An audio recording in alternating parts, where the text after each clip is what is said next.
to open things up. Honked rapid fire on the op. Love to see it.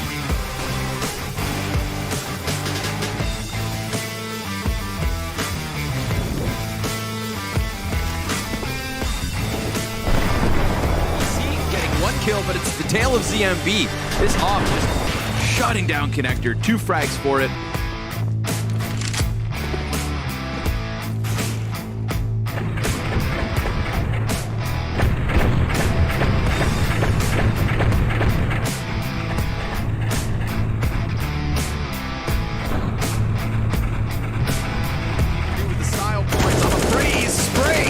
To nearly a third one. They're going to chase down the Opper. Decent D and ZMB just crank the dial on aggression, and they want all the frags they can achieve.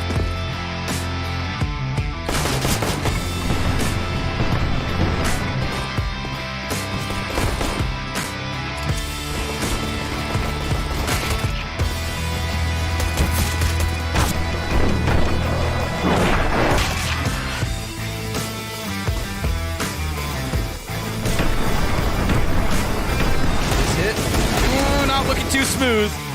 Shui able to get 3 kills off of the Desert Eagle. Oh, that is the pistol play that Maus were looking for.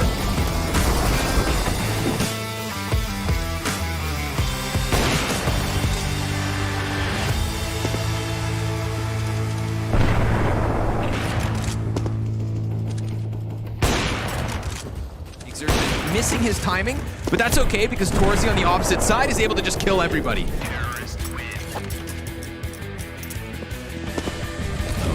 After all, see if anyone's in ult and understanding. It's actually a rush towards Banana, and the silence them floors will ring off. They're just getting torn apart. Oh, the collateral, almost. Wow, looked like it. Yeah, could have been, could have been. They'll be counting their lucky stars, but Torzy, he's like, nah, I wanted 2. So he's going to go right back. Oh my god, another chance at a collateral, but he doesn't need him because he's 3 for 3 on the op shots.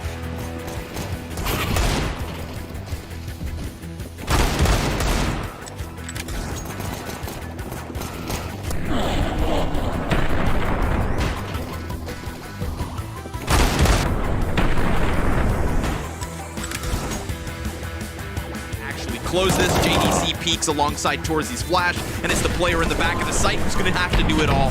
JDC jumping, damn it. CMB closing in on it. Oh! No scope for the second Banana Man.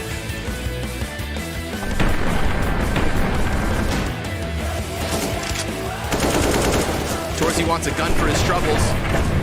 Looks to kill them all. Oh, he's got it. I love how he caught there. That was cool.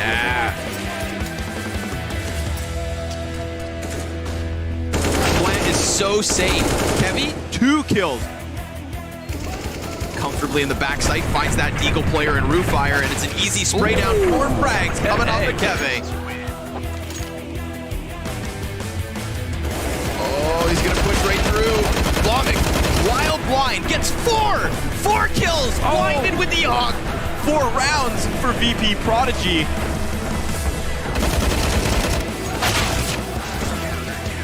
Come through. Oh, I think he knows.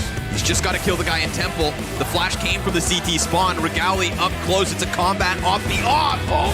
And neither hitting that first shot. Bomb gone. No scope connects. Harrison's position's now confirmed to the bomb's not for him, so he needs to fight his way out tooth and nail to stop this defuse, but it gets stuck all the way. Less than half a second left, and he would have stopped that defuse. Instead, it's Fnatic Rising with the round 1 win. KST tapping into the head of Cheerful and extending outwards looking for a frag. Blomik drops the op shot, and KST is on a damn tear, nearly killing everybody.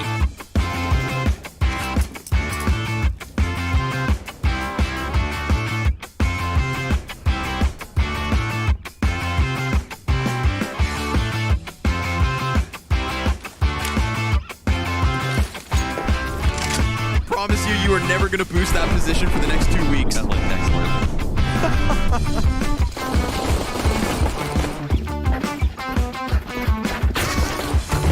They just very quickly, throwing himself into the back line. He's got his knife out. Oh, it's a knife fight! And Cheerful's gonna find the timing behind double. Looking for that. Seeing that molly come through. nails 2. Oh, and now down to 20 seconds. I'll have to push up. Banjo's not done. Third frag for Banjo. Cheerful's gonna try to catch him back the other direction, but KST comes in through smoke. Those Molotovs just blanketing the positions he likes to play. KST kills Resalt and Zaracen as well. You know, we talked about KST last map with the multi-kills, but Cheerful can do it too.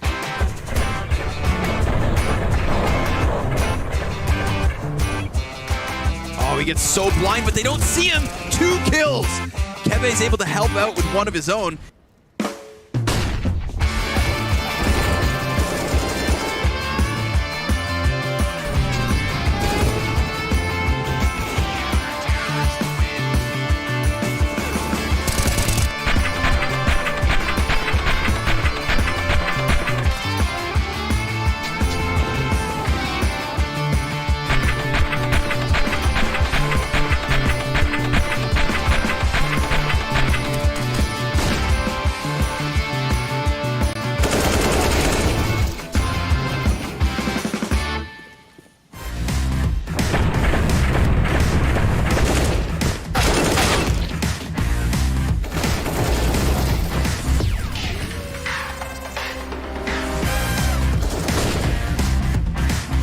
Trying to get into the A site. All tags. We didn't get to catch it, but I can guarantee you that was hot.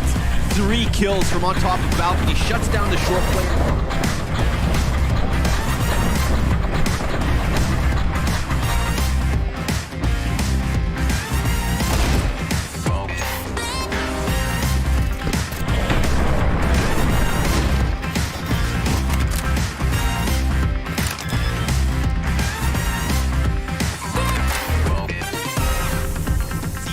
Jump up, dies out to it. Prime Taps looking to keep this 4K alive. Swings wide, and sure enough, he's got it. Got their opponent scared and confused. Not giving away too many opening kills. Usually winning them, but now Boy makes an appearance on the other side of the map.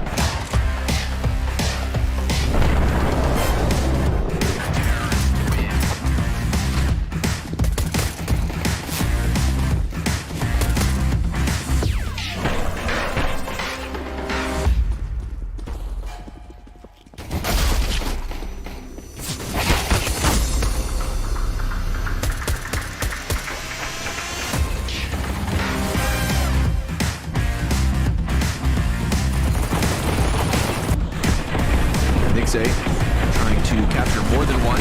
Swings with the MP9, cuts down 3 players as Glaive gets his name in with 2 assists and a kill of his own. So total shutdown here from Big Omen Academy.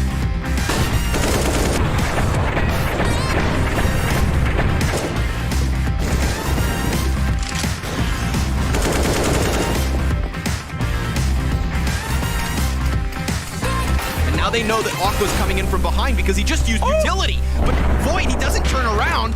And Aqua, oh my god, gets denied after the no-scope. Tech 9 charge up. Yo, what's up, Process? Oh, 3 kills into the AK spray.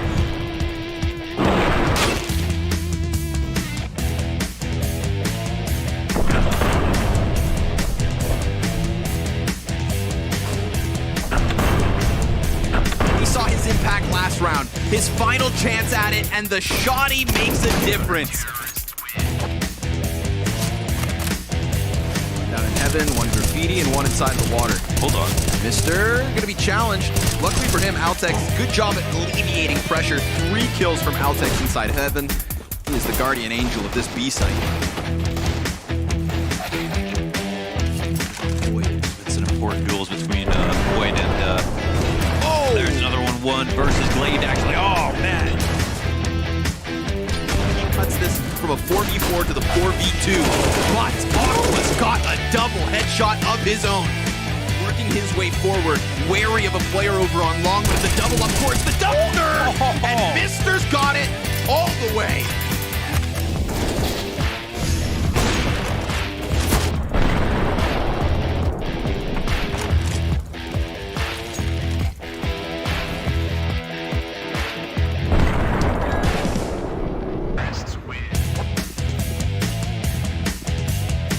starting to draw attention towards Ticket, but they still have not found ZTR. And with that flash in the mid-sight from Roll, ZTR's activated.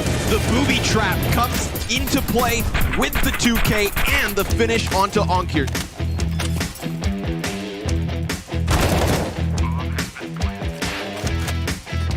Tucks into the corner. Onkir's got to come clear this, and he will, just as his head is turned. Now the pressure, all relieved.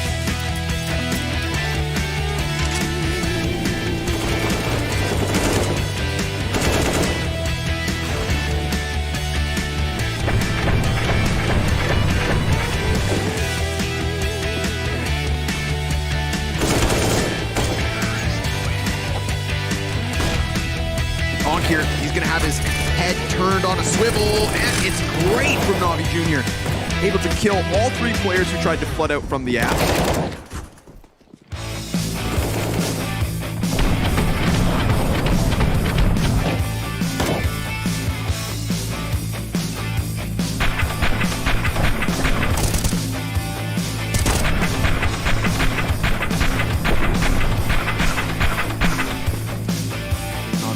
To find further success, and honestly, they're all gonna die. Debo, he'll hold his ground for a little bit. Oh, he's got 3. Okay. Tip of the hat, good sir.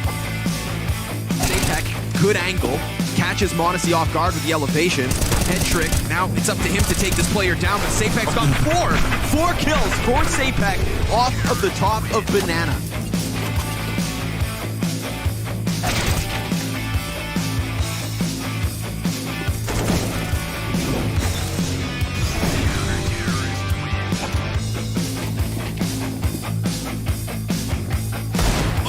But Flamey still has that ability to be an X Factor. Oh, and another!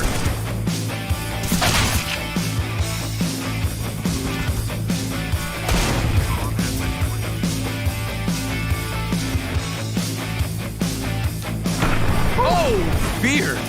Nice Desert Eagle kill. He will walk 3 steps. Frag Grenade's also going to be good. That's another kill. That's another kill. And now Sapek has 6 HP. Fear is about to pull off a 1 versus 4 with 2 Deagle 1-taps. And if he sticks this 10-second defuse, I swear to God, this is the WePlay play of the day. Sapek peeks late. He's hiding, and it's so close. Sapek has a huge play. He's already slipped by a player. Monacy's back to... Okay, when you're playing a man disadvantage... He has 2 on the lineup? No, he doesn't. Oh my God, but if he gets all the way to CT spawn, so he can time the rotate, Cynics gets executed, Sapek decides to peek back, and there you go.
also look like a better team on top of them. Oh, wow. Dude. Super quick, super fast. I called him the Flash in my video.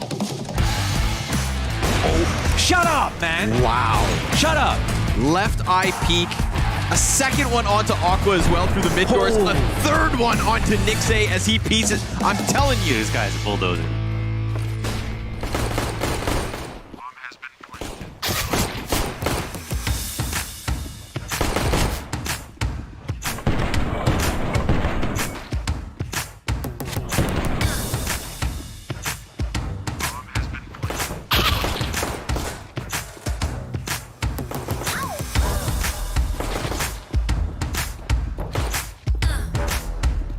He's got Flamey on site to help him. Flamey, good for 2. And then Fear comes around the side of that smoke, and it's a shutdown. Flamey with a multi-kill. Oh my God, 3 kills? The smoke comes up. I thought the smoke was going to come up and just one player was going to go, but they all tried to just get beyond as smoke was. Oh my God, it's flawless.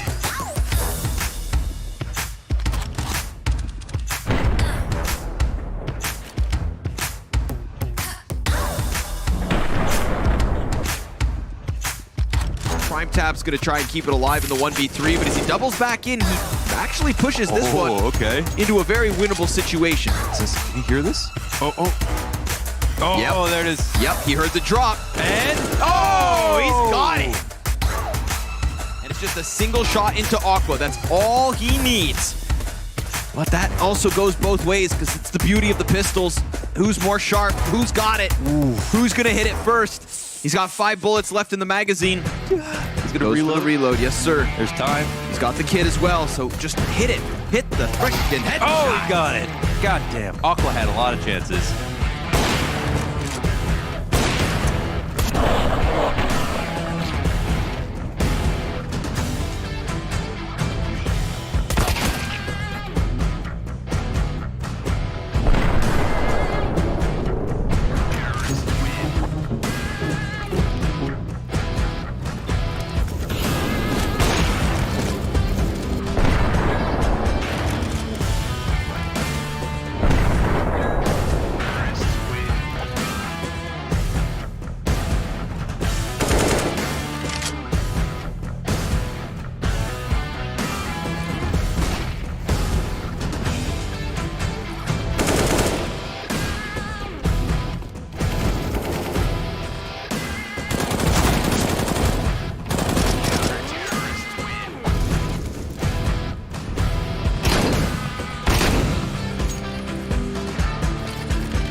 And they don't have a Roofire kill early on. Oh, and Roofire's there. Dude, he's nasty. Dude, he's a timing god. So Roofire gonna stay tucked, peeks out wide, gets himself 2 kills on the play, and eventually it does get shut down.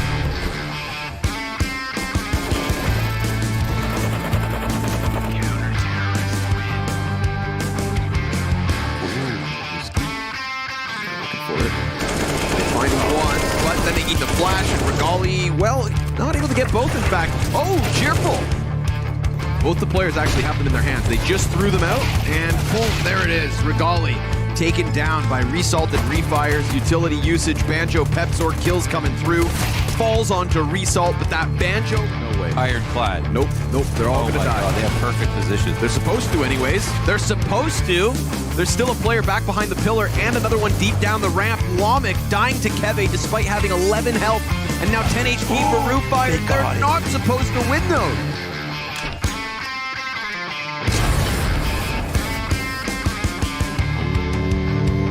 But Roof fire. Oh, jumping Shadow Dagger backstab into the MAC-10 headshot. Let's hear the comms again. Moving back towards A. What stands in the place? It's Pepsor. Over on short. Now he's got a ulti kill. And he's good for the third. Finally, a flash of success for Fnatic Rising down here on A.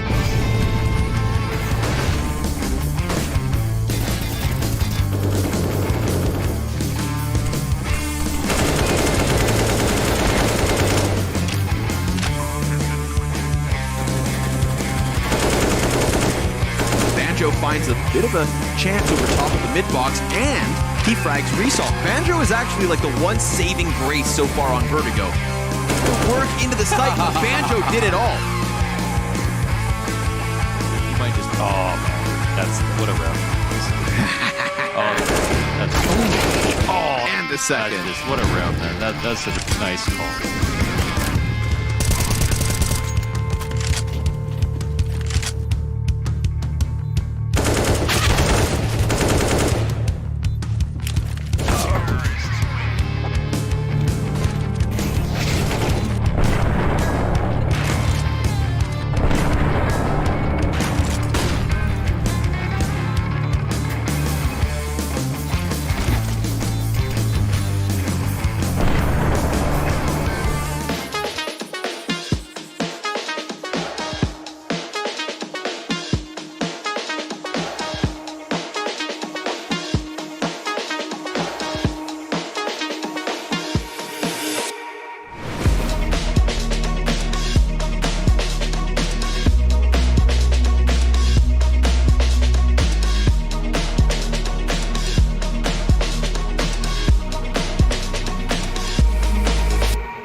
looking at the ground, and the round is won by NAVI. No! Stolen in the final seconds. Down these remaining players. The shot.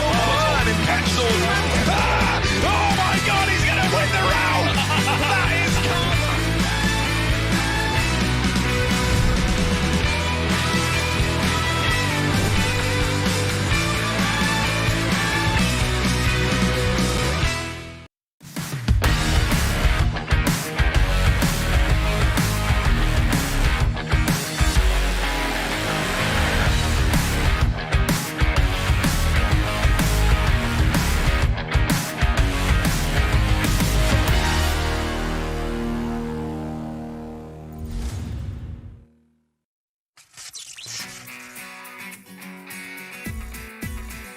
Welcome back, everybody. It's another day of fantastic CSGO Academy League action here at WePlay, and Maui's jabbing away. I'm going to have to teach you how to box properly. We gave you the glove, but... What? Was this some Tybo? I'm doing Tybo, yeah. Okay. Got some tapes at home. Yeah, just training, you know, just doing a little bit of workout before we get into the action. Pimp. I didn't want to hurt him, you know. Pimp I looks don't know very my own satisfied. strength. That punch right there, wow, what an energy you come out with. I tried my hardest not to hurt you, but I couldn't resist.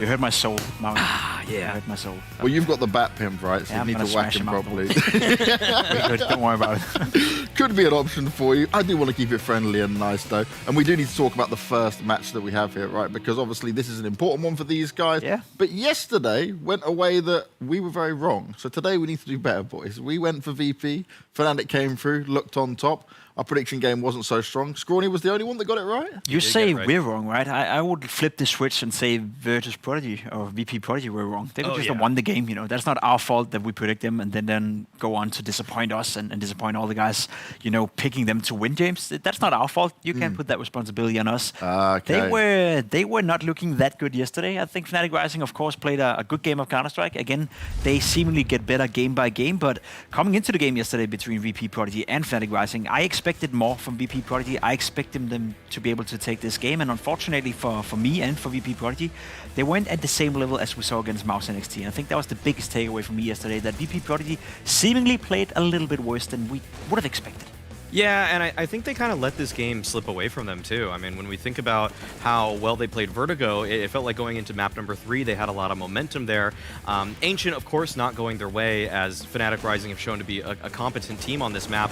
But yeah, Overpass kind of, they were ahead actually on the CT side, ready to take the game by the horns, but instead they actually only got just a couple of rounds on the defense, which was kind of uncharacteristic. We kind of thought that they were going to play a little better. Cheerful in particular, he did decently, but like the rest of the team, I just kind of felt like where did they go in that one? But you know, credit to Fnatic Rising, because they've shown consistently now that they can be a really strong Overpass T-side team. Like they consistently are able to take space cleanly, and when they execute onto bomb sites, their trading's good, their nades are good. It's what you would expect when your IGL is the analyst for Fnatic and Keve.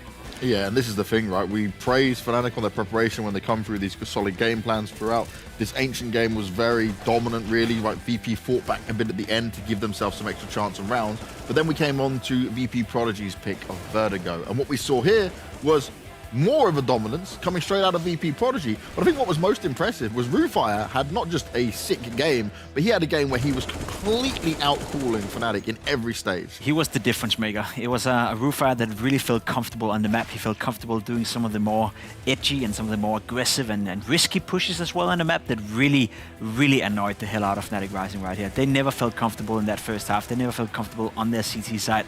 We spoke about it yesterday. When you have a guy like Regali on your lineup, when you have the Keve as well in terms of preparation, but in general, when you have the skill set of the Fnatic Rising players, you'd expect them to be able to put up a better fight, but KST in particular didn't have a great showing right here on Vertigo.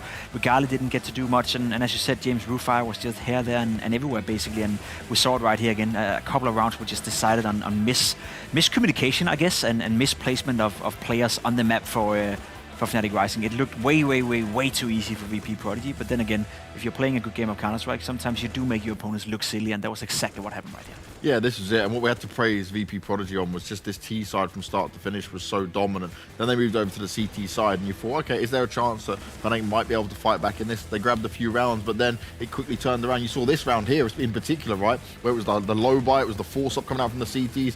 Fnatic just ran straight into it, and at that point, I felt like their heads were completely down. Yeah, you would think that that would have probably shut them out for the series even potentially, but no, Fnatic actually, they came back into it. When we look at Overpass, it was a pretty close affair for the first half, but the second one was all Fnatic, and this is Regali actually showing up, showing that there is a difference in his play when he doesn't have school earlier in the day. He talked to us in an interview about it, and it actually seems like it makes a lot of sense because his performance yesterday on a Sunday, let me remind everybody, was better than what we've seen from him on the weekdays, and that's something that's concerning because there are going to be more matches on weekdays. He's going to have to play when he has school, so he needs to find the right balance in terms of keeping up his individual form, even when his school schedule doesn't allow him to have the utmost preparation throughout the day. He can't deathmatch for 5 hours every single time.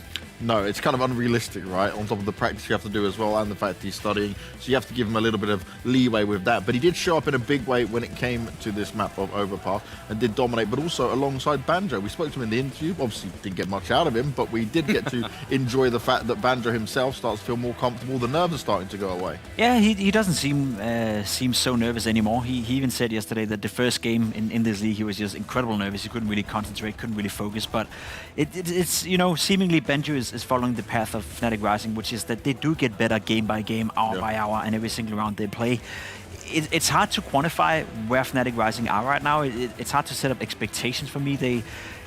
I'm not sure if they are a favorite, in order to make the LAN finals just yet, but again, just like last season, somehow, some way, they seem to be winning the games they're supposed to win, and they don't really only lose games they're supposed to lose. So they do go up against Mouse NXT tomorrow, which is a game that should be too much for them. You can see right here in the Group B that, when you're facing Mouse NXT, it should be too big of a hurdle. But then again, if you're Fnatic Rising and you only get better, and if you're Mouse NXT and you maybe you start to take a little light on this Group B, as it has been relatively easy for them so far, there's a potential for an upset right there. But I'm having a hard time, figuring out what I think about Fnatic Rising. I think they're good, and I also think they're bad, so it's a bit...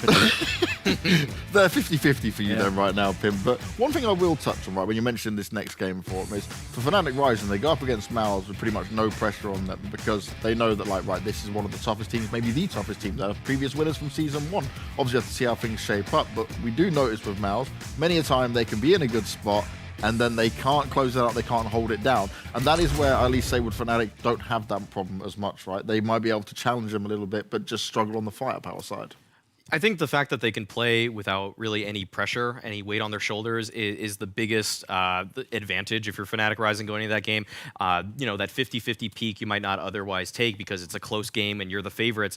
Again, then you're going to swing. If you're Regali, you're going to go for some more opening picks because he knows that his team needs him to do stuff like that. We haven't really seen the explosive Regali that we need to if Fnatic want to be an actual contender in this league. If they want to do that, then he's going to have to play with some fire. He's going to have to play like he is an underdog, like he needs to bring out the absolute most out of himself, because if he's just kind of going through the motions or just playing beneath what we saw in Season 1, there is no chance that they're going to win that match for me. Even if they are the underdog, even if they have less kind of losing conditions, it's just that they're not ever playing to Mau's level. Mau's is playing at a level that just feels so high compared to really every team. We see glimpses from teams where they seem like they can contest Mau's, but it seems like Mau's just is the complete picture when you go through a whole series.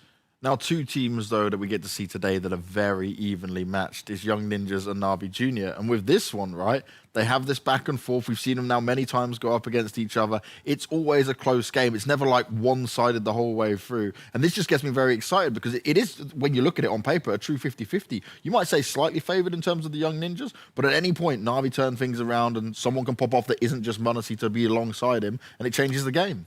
That's the thing about this matchup, because I think the way to put it is that Young Ninjas have shown us time and time again that team-wise, team play-wise, communication-wise, decision-making, etc., they are the more well-rounded team. They are essentially a better team.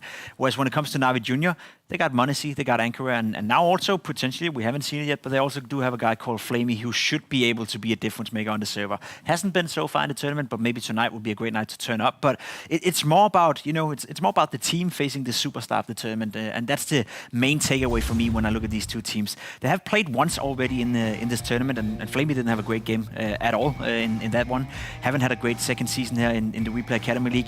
He's not being put into the same, positions that he used to be when he was playing for the main NAVI roster, but again, you'd expect a guy who's been at the top of the food chain to be able to deliver a better than 0.91 rating in a tournament like this. So there's room for improvements, to say the least, for Flamey.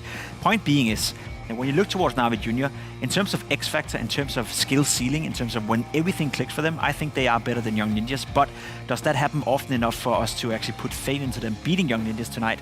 I'm not too sure about it. I want to ask you guys a little bit more about this then when it comes to good old Flame Doggy over here, because for him, right, he's in a situation where he used to play in the very top. We see some of these more wild, unorthodox players come out of some of the academy teams.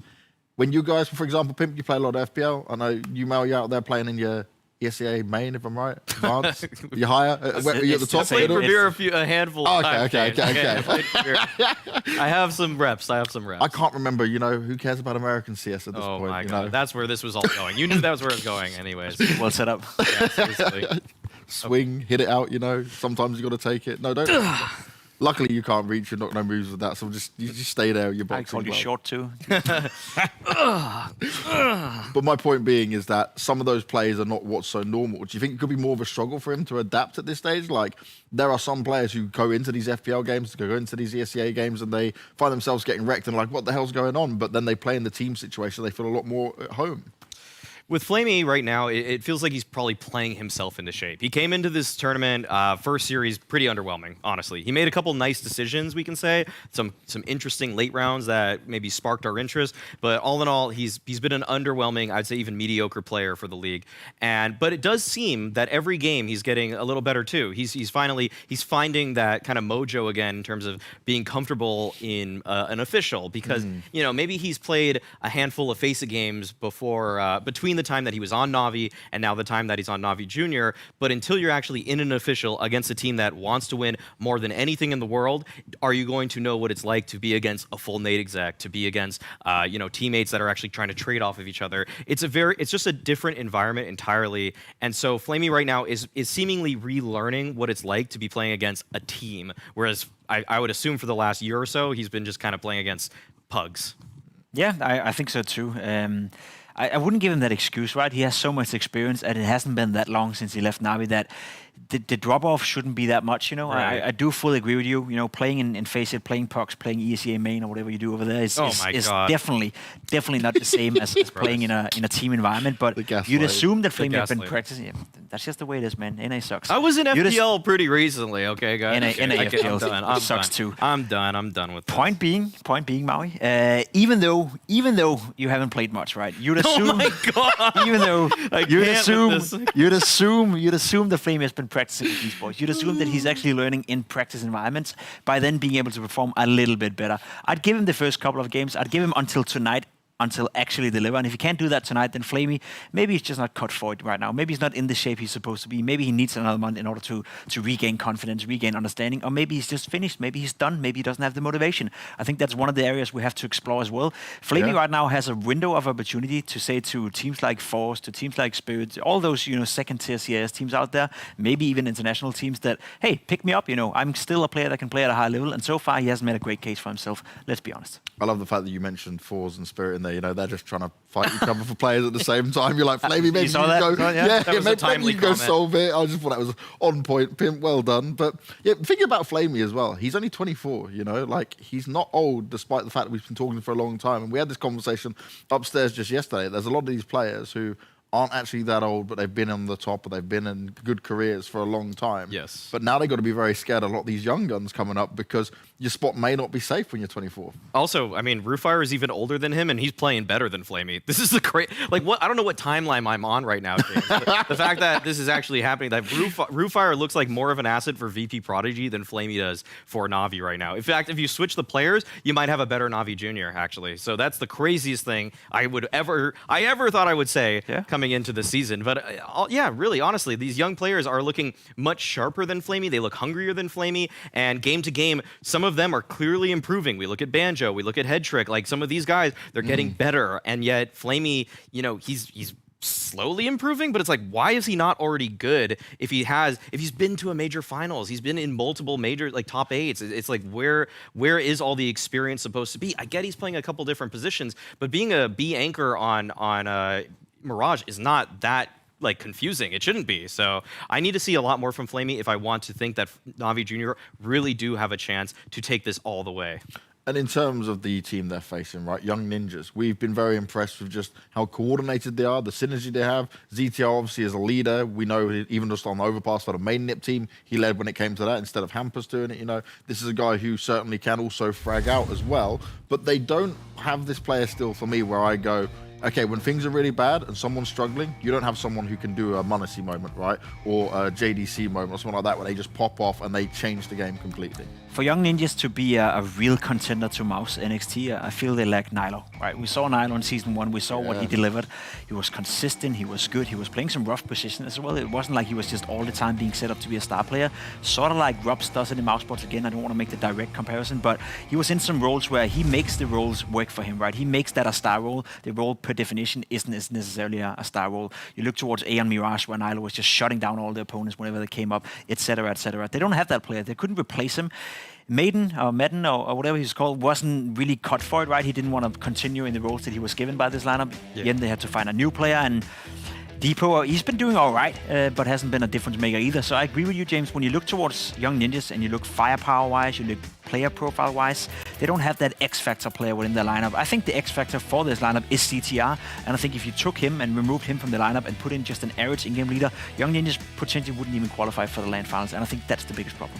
Well, now we're getting the veto on our screens. And between these two teams, they definitely love a bit of Mirage. Maybe one of them will pick into it. They had it in the best of 1s in Season 1. They also had it in their best of 3 recently. But Maui, do you think there's going to be any change-ups in this? I think that Navi should go for a Vertigo pick, personally. I think that they can actually get Mirage as the decider, and whereas Vertigo they might not actually get if they try to let it go that far. So, I mean, right now I think Navi Junior will either pick Mirage or Vertigo. I would want them to pick Vertigo, but they do go for Mirage. The problem with that is that Young Ninjas isn't that bad at Mirage. Like, we saw them. They're both capable, yeah. Yeah, they're both decent teams on it. And Young Ninjas has a very obvious punish pick here, and that's Overpass. Navi Junior do not like playing the map. It's a map that ZTR is quite good at calling on, and it's just like, it is the prime pick for them right now. The only question mark is whether Debo has been integrated into their Overpass system yet, because it is a map that takes a little bit longer to get everybody up to speed, and they actually don't think they're ready for that. That is a shocker to me, because but Inferno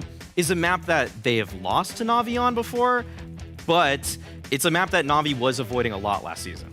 Yeah, last season they were avoiding Infernos. This season they've been playing it. They've been playing it very well. They're winning. They look super solid. They even got a win where Monacy had the worst game in this season so far. I think it was 19 and 14. So wow. The fact that you can do that, then you have Overpass as a third deciding map. So Navi Junior would rather play Overpass than Vertigo. Wow. There's a lot of interesting aspects in this video. I would say Mirage is more or less a 50-50. You can give this slight edge towards Navi Junior. They have shown that they can play the map at an incredible high level, but CTR is not a man you want to mess with on that T side in terms of calling, maneuvering around. Coming into Inferno, though, I think Navi Junior has convinced me that they're a damn solid Inferno team, and I don't think Young Ninjas have looked as good on Inferno as they were last season, so that's also a 50-50. Then Overpass, I would slightly edge towards Young Ninjas. I would have liked that to be the second map, so I'm a little bit confused by this video. And do you think, though, that maybe Navi Junior, they were so pained by the result last time on Vertigo that they thought, okay, we're not going for that again? Because we know Navi Junior can play Vertigo, they have had success in it, but they did get 16-5 against the Ninjas just this season, so it's like, yeah. That's true. It's just the other times I've seen Navi Junior playing Vertigo, they look more competent than I really haven't even seen too much of them on Overpass. They've only played two. Yeah, 2 games on it with a 50% win rate. I don't even think that was with Flamey. I think that's with that was prior to that. So yeah, that is concerning. I was actually going into this series thinking Navi was going to veto it a little bit differently, and I would have given them the edge overall. But with how this one turned out, I'm liking Young Ninja's chances a lot right now. I think that they have a map pool here that they're very comfortable with. I think that's the case for both teams. I think NAVI Junior are also very comfortable with the first 2 maps. Yes. I will say that if it gets to a 3rd map, depending on how the first 2 goes, of course, we'll have to take that into context when we get there. There's a chance that both of these lineups can win this 1-2-0, and there's a chance that both of these lineups will come into the 3rd map and thinking, okay, we're not really sure where we're at right now. This is a 50-50 map pool, and it's a bit surprising, as said, because I think NAVI Junior's Inferno has gotten a much, much better. It has. We saw m0NESY play an average game, and they still won it quite convincingly. Flamey had the most impact he's had in the tournament so far on Inferno as well, with a couple of Deagle rounds, a couple of Mac 10 clutches. He actually found himself comfortable on the map. So if you're young ninjas right now, there's a chance that you lose 2-0, there's a chance that you win 2-0. Yeah, everything's on the cards. And if we go today. 2-0 pass, it's Yeah. a bit 50-50, because again, NAVI Junior, they've only played it twice with this lineup. And to be fair, right, we can't really conclude too much of only 2 games. So what are we thinking real quick? One team, what are you picking? Obviously, I'm going for NAVI Junior. Maui? Oh, I stuck with Young Ninjas so much last season, but I always pick the team in the rematch. So I'm going to go with NAVI Junior today. I think they're going to 2-0 it. I believe in m0NESY. I believe in that show tonight. I think him and Unkara is going to kill it. Well, we've all picked the same team, so let's see if we lose again. Let's see how it all goes down. But let's also get to Launders and Scrawny, as going to bring us the cast. Now, Launders, look over here, buddy. Can you catch this? Yeah, of course, of You course. Canadians can play. All right. Yes, of course. I just don't know if I should jinx the predictions. That's my only issue. I don't really know if I want to. No. I believe. Listen. When do we always believe in m0NESY and Uncare? Yes, we do. That's not a problem. Yes, we do. It's more than that, though. It's more than that. You know, ZTR is a better call. He's got a better system. Yep. They got decent players, dude. I would pick NAVI Junior versus anyone in this league at this point after seeing that big rematch and everything, except for definitely not Mouse and maybe not NIP, but not because of the talent. Right. We know m0NESY and Uncare got that. They're the best players in the server, but the system is going to be a problem. Like, we know that NAVI Junior have so much trouble dealing with any kind of pressure at all on the map. If map control is taken safely and execute comes out and NIP have a more execute-heavy style, it's going to be harder for NAVI to work around it. It's going to come a lot more down to just the pure sight holds, as opposed to there's no prophylaxis on NAVI Junior. That's something they keep talking about. And they have trouble finding gaps. And if people are flashing m0NESY, he's still going to have his plus KD. Yep. Probably get 25 and 15. We won't even notice, that kind of thing. But will they win? I don't know.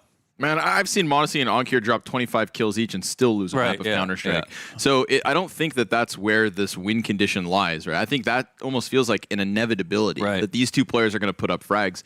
It's where the rounds are decided in the middle of it, on the extremities of it all. Where can the other players flex? Now, one thing that I do think increases the stock a little bit here for NAVI Junior is, as the desk just mentioned, we're coming off of the back of Flamey's best performance so far in the season. Okay, slow start. Welcome to the Academy League. Yeah, right. The guy, he's no longer getting knifed, or maybe ninjas pull that off again. But it's that to me is like the third piece, man. Like, if there's something that's gonna just elevate your team to be in those win conditions, and it's not m0NESY and Onkir going hard, it's gonna have to be Flamey coming in with those impact frags. I don't look to Flamey for quantity. I look to Flamey for quality. When it comes down to those crunch rounds, man, that's where his experience, his nerves, it's like that's where his value is supposed to exist, in my opinion. It's supposed to be a core player when you think of the core just evolved, with the upgrade of Flamey. But he's still playing. He's just playing like some anchor spots and just playing back. He's not taking a ton of attention, right? He's not just taking over new spots because he's coming down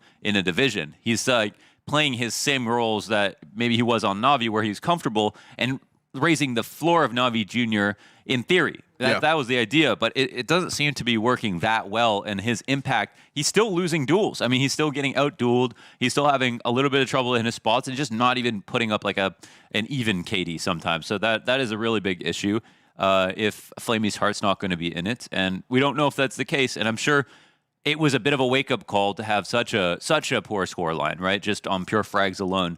And so I'm sure, we know what he can do. Yes. It's just, what's he going to roll out of bed for is the question, right? That's it right there, man.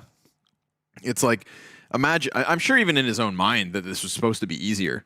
I'm sure this was supposed to be easier for Flamey. When he agreed to... When did these kids get so good? Right? When he agreed to come down into the Academy League and still represent for Navi and try to bolster these players. Again, we've seen other...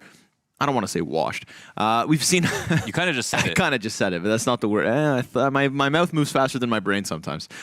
When I look to the other players veterans that Wow. support the veterans. I like you just made veteran a bad word. The I just want you to know that. seasoned players that support the other academy leagues, the other academy teams rather. None of them had the nuts to step into the server. None of them have to play against the headshots. You know, Golden's standing behind Fnatic Academy saying like, guys, you should do this better. You should do this better.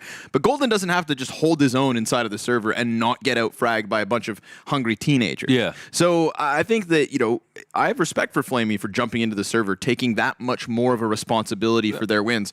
And again, in my mind, if I'm in his mind, Yeah. it's supposed to be easy. It's supposed to be. But it turns out that these kids are cracked, jacked, and on the attack. Young Ninjas versus Navi Jr. for a first spot at the WePlay Academy League LAN Finals. Yes. That's right. We finally have a game that's for LAN Finals. Yes. And not having to play that last chance qualifier would be such a nice relief for either of these two teams. So, folks, I lock you in to the opening round of Navi versus Ninjas. Dude, it's so damn fun to watch both of these teams play. It'd be a shame if either of them, lost this match. But of course, that's also an inevitability. Whoever wins is the one who deserves it at the end of the day. They both knew what they were going to come up to into this match. It's just the only game of the day, a total proving ground, and Navi Jr. will have to play their best CS to win because Young Ninjas are the biggest threat outside of Mouse NXT, I believe, at least stylistically, to their lineup. And now we are already off a player with Navi Jr., and we know that Navi Jr. actually do some very, very quality stuff on the T sides. And here it is, m0NESY finding an opening and answer back a huge one. You don't want to give up that kill. No. Because he also got info on the second player on A. Ooh, and that flash is so good. Fear sets up Onkir to drop ZTR off of the catwalk. 3 versus 3 recreated, but Debo's got himself a kill. Onkir right back to winning ways. What a swing. But he expected the player to have been down to the left, so we do get Rolf with the edge. m0NESY on the hunt. Debo's still behind Ticket. This is a P250 going low, down to the 6-shot mark. He needs to get it over the line, which he will. 20 seconds left, and just a single kill to make the difference. It's Rolf versus m0NESY, and Rolf comes out on top. Ninjas taking first pistol. Well, when did everyone die, actually? Was that a 2vx Yeah. already? Oh, man, I thought there was at least one more teammate there. Okay, when m0NESY got his first kill, I was like, whoa, that swings it back 4v4, and then I didn't even realize they lost 2 in mid coming up cat, so... All right, now Young Ninjas will take this one, and this map matters, just like the first map mattered in the last series yesterday. Sure. So this is a very key one. And man, it's just obviously it's fun to watch m0NESY work on this map.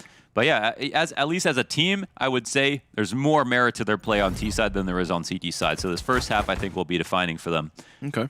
When they're playing well, their executes do look good. I liked all their anti-ecos the last time around they played. There was one round they did get full ecoed, but it's also the academy. I mean, it happens in Pro CS. It's going to happen at this level even more often. Yeah, for sure. But all right, I mean, we got what was this attack pause called? I don't know. What tactics do you need to talk about 2 rounds in? Yeah. How to get that bomb plant, and it's all about the QB sneak on the second round for the T side if they don't get that first round bomb plant. We know that this game gets real messy when the T's find a bomb plant on the first round. Mm-hmm. That's very true. That's when they get that buy that looks better than the CT side buy. Dude, those armored Galils. Oh my god. Utility and abundance. Oh my god. We tried to get inside the ticket booth. Yeah, you're not allowed in. We didn't have our tickets. Yeah, we'd have the tickets. That's the problem. Looked like he was drinking a big gulp. That was an extra large. Not a bad choice. It must be James Banks. Must be James Banks, bruv. getting them slushies in. Getting them slushies in. All right, looks like a kind of an aggressive look on mid here from the CT side, and a passive approach from Navi Jr., who again, they just want to score a bomb plant if possible. And there's a couple of ways to close a distance without exposing yourself. And I mean, everyone tries everything on this map. You can fly out mid if you'd like and take those duels dry. Or you can try in a default to just work the deagles individually.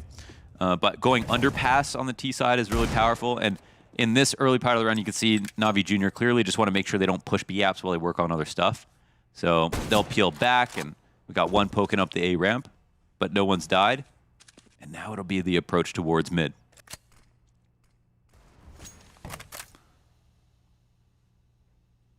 Little posture, little prance, and a dance behind mid box. But Modesty not looking to take too much of a risk, because as he does, Rolf kills him. Now it's a Glock swapped out for the Desert Eagle. Rolf obviously seeing the gun, knows what's up. What's your avenue of attack? Through underpass? Good idea. Except for the fact that Sapek's already got this spot locked in. Ankir never suspects it, and as that is combined with the top mid push, it's 3 frags the way of Young Ninjas. Excellent anti-eco? Yeah, they didn't invest everything. Anti-eco. Excellent anti-eco. You got to be careful these days because who knows dude, the how moment, much money exactly someone spends. Is that 4 subs an anti-eco? Exactly. The half buy? Actually, Caster, that was a first pay. Yeah. Yeah. So, all right. Well, the only thing I would have maybe done differently there is come through with the first attack and commit more because we saw how comfortable they got in mid after they realized that they originally got a kill and then that attack was coming. But why don't we go ahead and see what Navi Jr. have in store for us? No, with this team? ninjas. What? Ninjas? Okay, fine, ninjas. Flasha mid där. Jag lägger fick molotov mid. Stå inte du.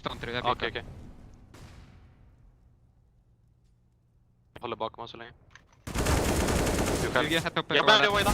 Stå där. En till. Nice, bra Erik. Nice. Akta Jag två pushar dagar. ljus. Den borde vara jättebiten. Jag kommer åt där. Spelade window. Det var jag som la under. Han är här med mig. En är låda. Ett HP menar jag. Han var solo B-hus. Lådor. Smakar Jag får man bara B-hus. Djupt. Han är låg. Jag kan med ticket Oliver. Jag går inside. Ut ramp. Tetris eller Apex. Ja, ni kan Love wida nu. Ser en hit Apex. Ska du komma och CV eller? Det är inte Tetris. Ska du komma och CV boys? Nej, inte än. Det måste vara sjukt. Apex, Han är Apex. inte Tetris. Right. Nice. Monnes är låg. Pallas. Anker. Ljud. Close pallasen. Jag håller rörelse. Bra på pallas. Han Jag har ju kommer så smaka av Pallas från TSP nu. Du ser det. Jag kommer med dig. Han la topplänk från oss. Smaka Pallas. Jag kommer Jag planta går på mig bara boys. Eller bakom det. Ja, han failade block. Inte Nice, det är han som låg. Kom. Sista minus 30. Jag ska få default. Nice, bra. Nice. Skada man nu. Okay, let me point out what went wrong there a little bit, even though it was all in Swedish. I got the translation for you. Okay. Okay, I'm covering A-ramp with my scout. Okay, I'm going to jump up on balcony. Okay. Oh, wait, they're A-ramp. Where are you? He's like, oh, I'm watching Palace. What the hell? And then you get shot in the back. So the issue was, of course, we had a vulnerable location there. And it could have been of his volition that he just decided to double up and watch Palace. But from our perspective, it looked like they weren't aware exactly of who wanted to watch what. And that costed a life. But it didn't cost the round. No, sir. Young Ninja's able to move away with 2. Hell of an opening from ZTR as well down into the underpass. Playing for that close push. Flamey wasn't able to trade the first frag, so that's going to push Navi Jr. back into the pistols. Looking to concede one, maybe. They've got presence here towards middle. ZTR, yeah, you're going to be feeling that pressure, feeling that heat. Fuzi killing 2, 3.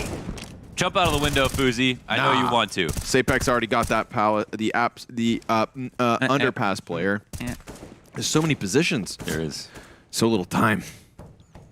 So little HP in reality here for Head Trick. So this is another excellent round from the Young Ninjas, just making quick work of Navi Jr. That last round is the one that got sketchy, but the 2 rounds we've seen where they have the advantageous buy, dude, Young Ninjas making guap. Love how he skated by without actually making a prediction. We didn't, right? We didn't. No, yeah. We didn't have to. I'm gonna keep it I that only way. make predictions when I'm confident, so that way I'm always right. Right, facts. I'm not at all. I don't want to Zika the desk actually by doubling down. What does with that them. mean? You've been saying the last It's couple something days. If you I haven't asked. It's if you predict something and then the Portuguese. It's just I think it's just like Portuguese for jinx or something. Okay. I thought you were talking about the Zika virus. No. Well, oh no, I wasn't. Okay. It's very deadly Why does he keep disease. talking about the Zika virus? Okay. Oh. Fear and oh. Modesty. Open it up. Finally, man. Finally, mid goes the way of Navi Jr. They've been posturing for this fight a couple of rounds already, and they hadn't been able to get it. But this Didn't have time, these guys will walk away with the 5v3. Now, this is a round that Navi Jr. can never lose and will never lose. That's an example of a Zika. If I say something like that and then they lose, it's a Zika. Uh-oh.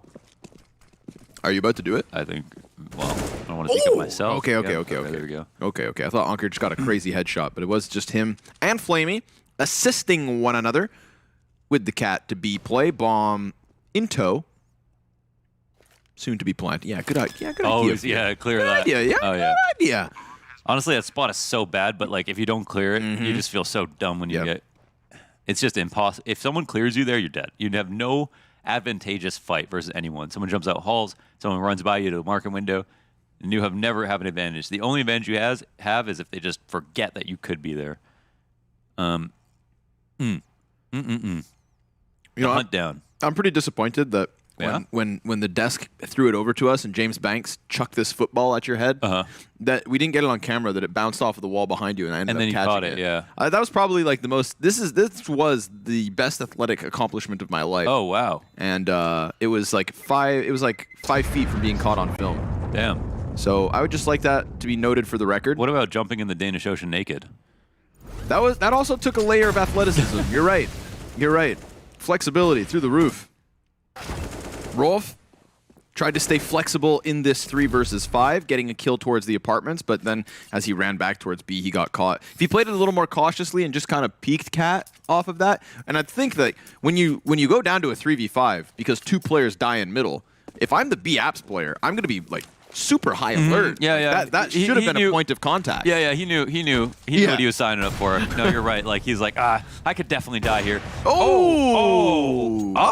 Does ZTR see that coming? Through the stairs in the head. Bro, my op doesn't shoot through walls that thick. That's wow. He's honestly got bigger bullets. Yep. Sapek, though, he catches Fear jumping to the top mid box. You do be catching. Do be catching these hands. If you make fun of me one more time, Mohan. Oh man. We're only 5 rounds deep. Gonna be one of those nights, huh? Yes. Yes. And AKA a Wednesday or whatever day it is.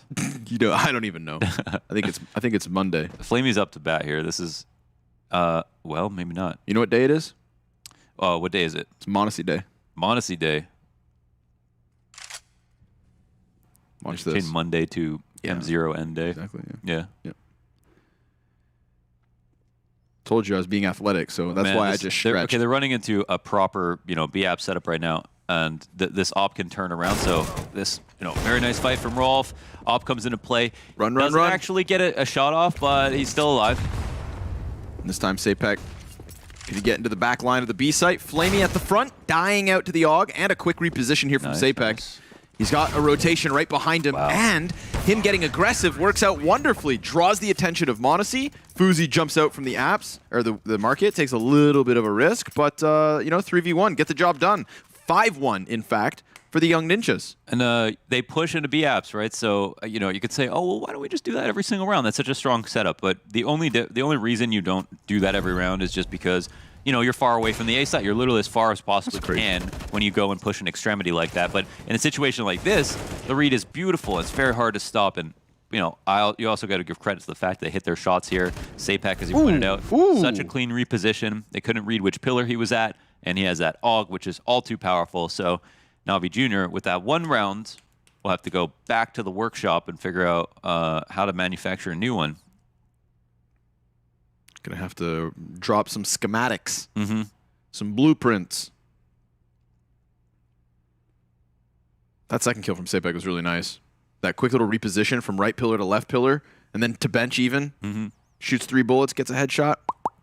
But nothing too bad about the call from Navi Jr. Just full credit to that setup. Just Yeah, that the double B. right timing. Yeah, they didn't even get to see the exact take place. If they could see what we see, they wouldn't have even bothered with it. There's too many off angles on the right side there when people are walking up. So it's very powerful to take B-App's control at those right moments.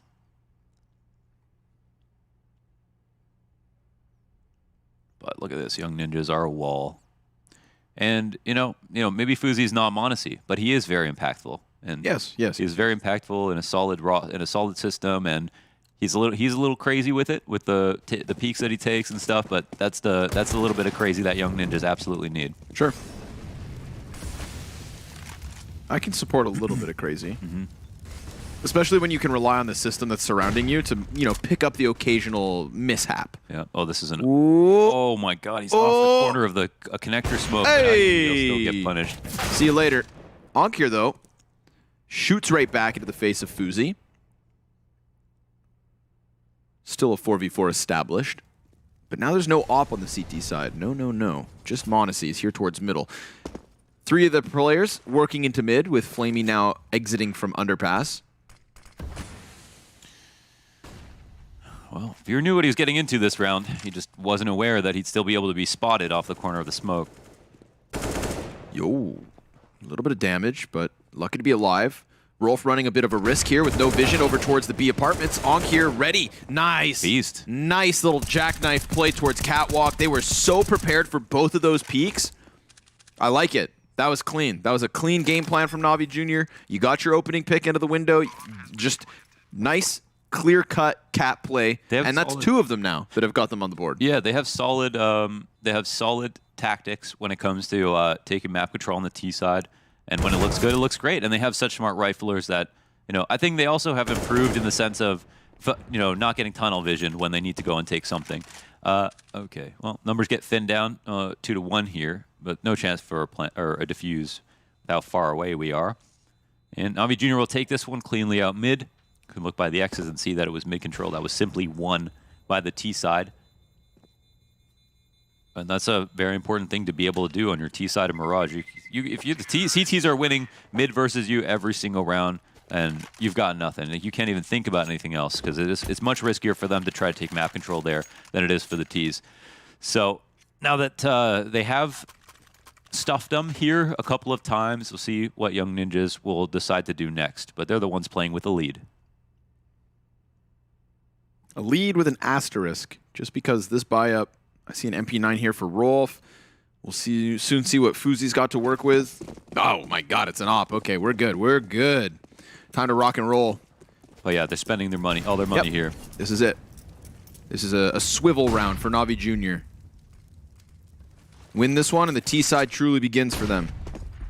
Oh, full A hit. You gotta love that. Everyone in rotator spots, no one under balcony. This should be a plant. Let's go. Site entirely clear for the taking.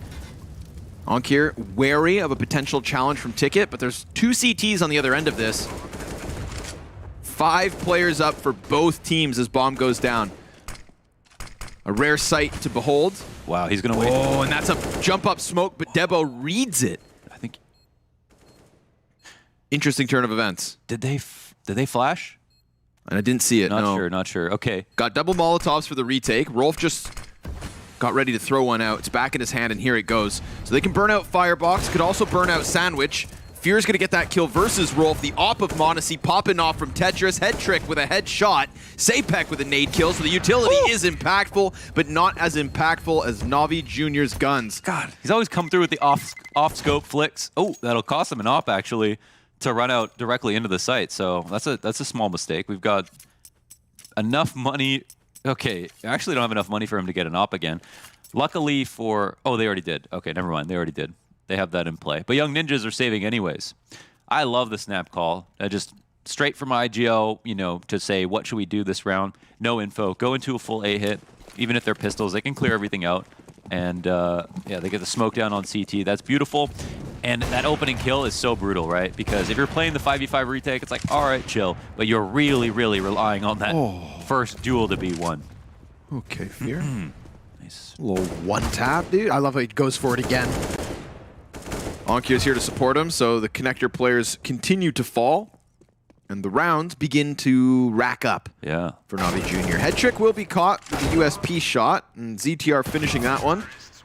Let's go. Not even, excuse me. It's Fear and Connector that goes down. Point being, single death versus Navi Jr., not a problem for them. They're ready to tie this game up at five rounds each. Yes, we got a nice competitive game to watch. That's awesome. And again, even if Navi Jr. are able to take this map, the series isn't over. So this is just a first step. It's an appetizer. This is a 3-course meal. Yeah. Yep. They're on the antipasta. Establishing on mid once again because... aggressive. Hyper-aggressive. Yeah, CTs are coming up fast. Whoa! They are not ready at all. ZTR catching Onk here, dies out to the second player inside of that smoke. Maybe Fear can just continue this pain train into B.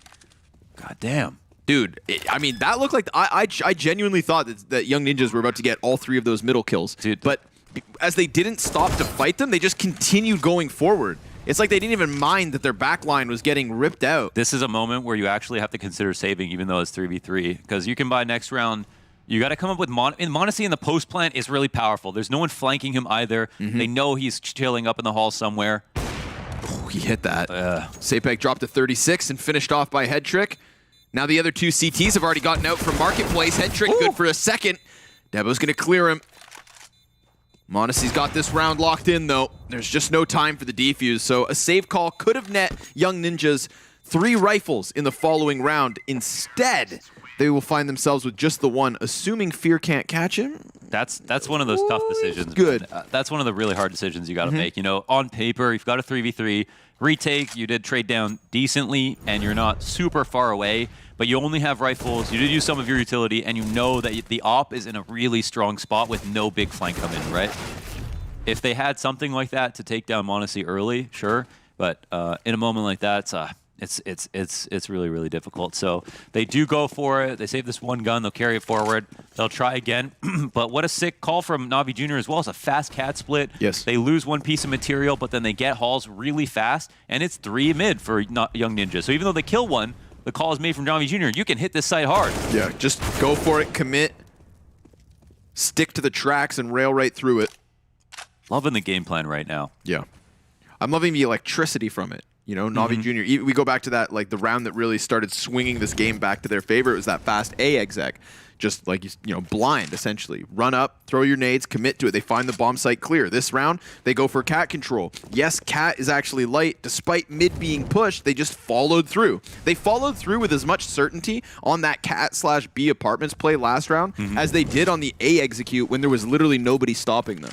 It's like single-minded hive. Just move forward, win rounds. Yeah. And when you have the individuals like Monacy in the post plant, so far, so good, man. He locked in that A play off of Tetris box. He locked in the B play from apartments, dealing with the player on cat, so that it just became this one-directional retake attempt. Okay, yeah. Get to the post plant, and then Monacy can win you the post plant. He'll have such high odds in the post plant of getting 1 or 2 kills. I mean, that's just the kind of player he is. Right now, we've got a stack in B, and a lot of anti-ecos these days on Mirage and B because it's so powerful with mid control and getting cat to take it. But it looks like Navi Jr. are going to go one step ahead and read into the thought that Young Ninjas might be stacking. So this is an open site once again. Another win for the IGL in that mental battle of which Campbell is the other team going to take. And that'll take Young Ninjas down one more peg. But the AK will be grandfathered forward one more time. And that'll be decent for the Young Ninjas Academy, even the Young Ninjas economy, even though this half is slowly wrapping up. Good little recovery as well from Navi Jr. I believe it was 4-1 at some point for the Swedes. Onk here, looking to keep it clean, but it's Fuzi with 2. As many frags as he had guns in his hands. Looking to clear this AK. We said it would be grandfathered, but Debo's not entirely safe. Uh-oh. Oh, if he peeks out wide. Yo! I was going to say, speaking of grandfathers, Flamey's going to take him, but nope. Maybe just hang on to it for a little longer. That's good, though. That's good. Actually can't. Yeah, you can't hang on to that one. I already said the grandfathered. Yep. That's not bad. That's not bad. That's not bad. Imagine playing with a beard. With a beard? That's what I want to see. Flying down chimneys. You know what I mean? Delivering AKs to people.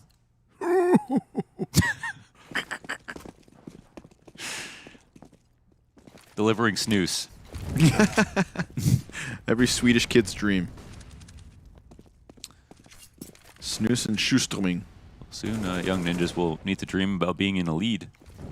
Yeah, they were once upon a time. Ninjas are I mean, they're about as good, but you know, Navi Jr. getting better and better by the round. So it's time for another gear. And you know, minute 20, full mid control, absolutely no damage taken from the T side.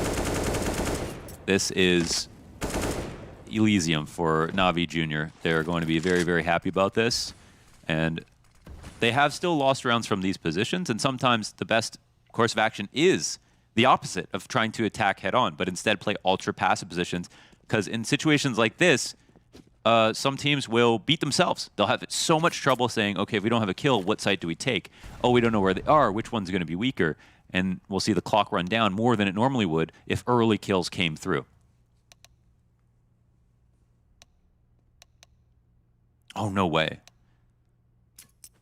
I hear all chat. Round's Ooh, not live. Wow, we might actually get a not. Yeah, it seems like it. We might actually get. There's no damage done, so. No contest. No contest. No contest. Referee Dan Mergliata, after reviewing the play. Please not Dan Mergliata. Mario Yamasaki. No.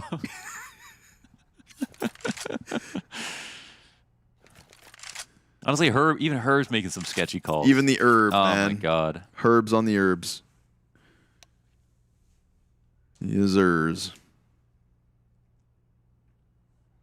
Everybody watches MMA, right? Everybody gets. I think a lot of people do, honestly. These are all MMA referees. Dude, once. Just so you guys know. Yeah. Once when we went to Moscow, we tried to get. Well, we did get tracksuits. Yeah. We did get tracksuits. Yeah, we did. But we're also looking for, and I forget what they're officially called, but you know, Khabib's Dagestan headwear. headwear. Yeah. The wig, the cool wig. We couldn't find him though. Yeah, the afro hat. Yes. Whoa! Because we're Whoa! we're huge Khabib fans.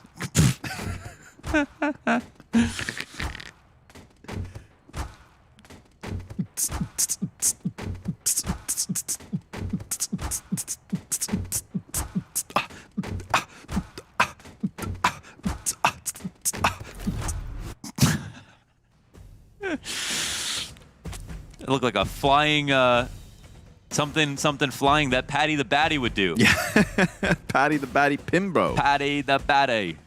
Scousers don't get knocked out, lad. That's so good. Oh man. I am the new cash cow. Dana's gonna love me.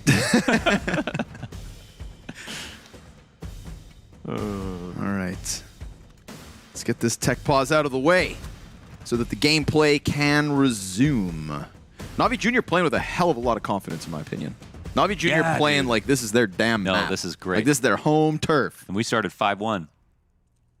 So I'm you know, at least for that last round, it was just mid control. But it does mean that it doesn't affect the half in the sense that mentally you got to think about, okay, do we want to do the exact same thing again, or what will we try? And oh my god, there was actually the opportunity there. My God. Hot. I'm fully into that. I've seen Fuzi die to one of those. Yeah. For those of you who missed it, Fuzi ran up A-Ram through a Molotov in a previous game and literally died running into the Molotov and running out after he didn't get a kill. So what Monacy just did was kind of the best way to do it. Yes, if you hung out for half a second more, you would have got an opportunity for the flick, but it just starts to do exponentially more damage every second that Molotov starts spreading. That might be a bit hyperbole, but a lot more damage as it gets bigger and bigger. So it looks like, so obviously when we saw it last time, it was a minute 20 full mid control. Here it's a delayed attack to see if Young Ninjas are going to try to do their attack on mid. They're waiting back for those pushes. The pushes don't come. And late mids are super powerful because the CT side gets weaker and weaker at mid the later into the round it goes, right? Because you get most of the utility out in the beginning. Sure. And then you have those setups, but some of the setups are quite precarious with no utility behind them, or that early chaos. We've had CT rounds where getting cap was a point of contest. This round, it's just Rolf passively backed by Van. So still a strong attack, though. There's one rotator spot and a lot of... 14. Oh, man. That's... Okay, Flamey and Fear. Holy. Two rapid headshots coming out of the AK-47s. Those were the two guys who needed to continue to slow down the play. They had done a good job. Rolf coming off of Van with that first point of contact was great. And it looked like, oh, 5v4, we've got the rotate coming. Let's just hold. Where's the next? Boom, the duels are already done. Dude. The duels were done in an instant. Flamey and Fear with instant transmission headshots with their AKs for a 7th round win for Navi Jr. Again, just playing with concise clarity. They move to that B site as if it already belonged to them, and they're going to walk away with the 4 weapons that they can still hold on to. 7-5 lead. Navi Jr.'s T side on Mirage is looking good. Fear just sent Fuzi to another dimension. The 9th dimension. He got shadow roamed right there. That was crazy. Right on the op, on the cross. The setup is fine for Young Ninjas, especially after getting that first kill. Even though they're a little bit passive, they have a couple of strong positions to defend from with the op in place as well. And NAVI Jr. were trying to make it a secret that they were coming out towards B and executed only when they got to the end of the halls. But, I mean, oh, sorry, that was Flamey actually who got that kill. It was Flamey from halls. Thought it was Fear crossing on Cat. Crazy shot from Flames. Flame Dogger. Nice to see him playing crisp. His 5th kill of the game. But again, I don't look to him for quantity. I look to him for quality. And in that case, combined with Fear, It was both. it is a round-winning headshot. Man, it's CT's going for mid control again. So even though this is technically the the wrong call, if you would say, from Young Ninjas, that they're expecting a late mid attack like we saw last time, they still have mid control. So that means that rotations are a lot faster for them. Like they can come off Cat into connector and defend. But the weird part is we have Debo inside the smokes. Okay, when the exec comes, he's going to have to fight.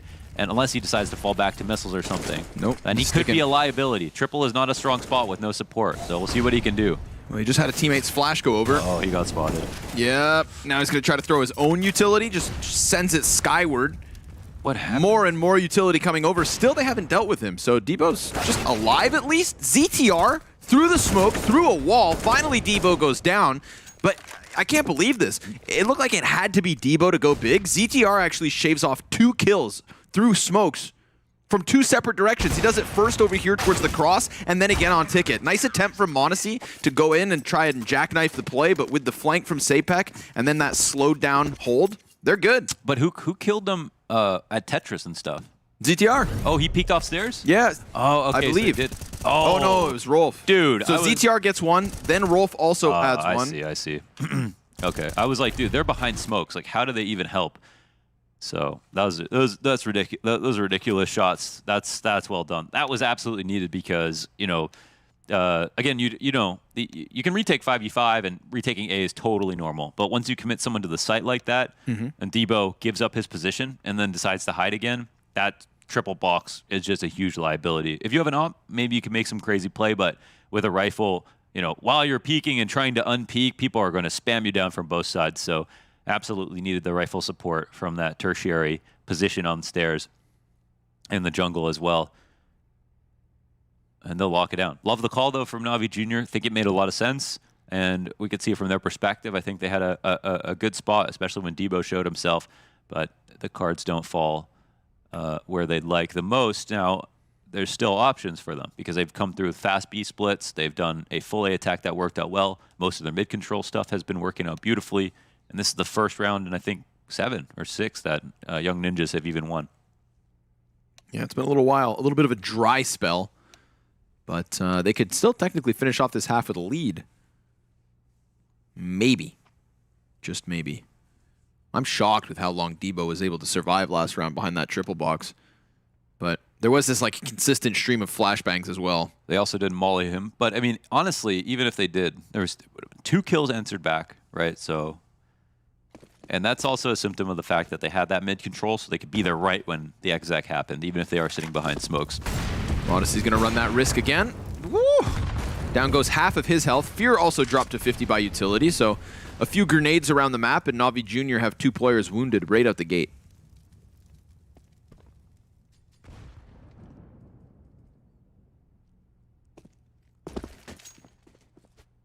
I'll see when the smokes come up, the CTs will start to move a little bit, right? They can still hang out if they'd like to, but they're at risk of getting smoked and then being stuck outside in mid. So late attack will come and the CT shuffle a little bit.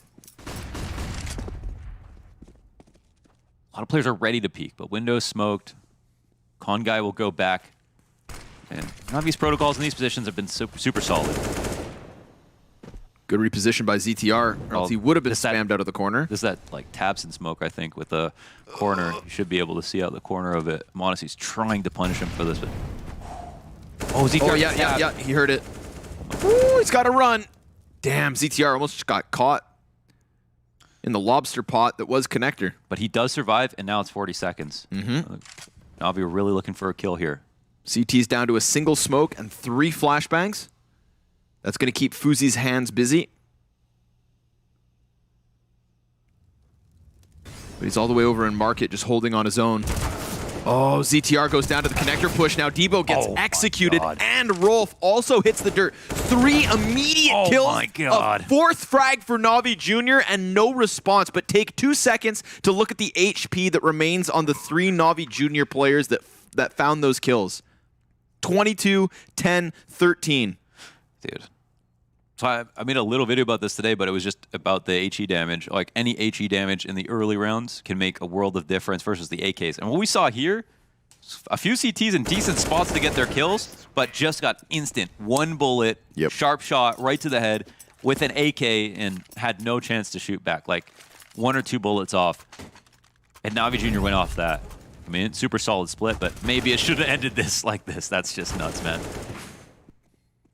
That's a laser from Headtrick. So an 8th for NAVI Jr. They will win this half. They've got the edge, and we've got Young Ninjas with another buy-up, another attempt. Oh, how the tables have turned since the very start of this. We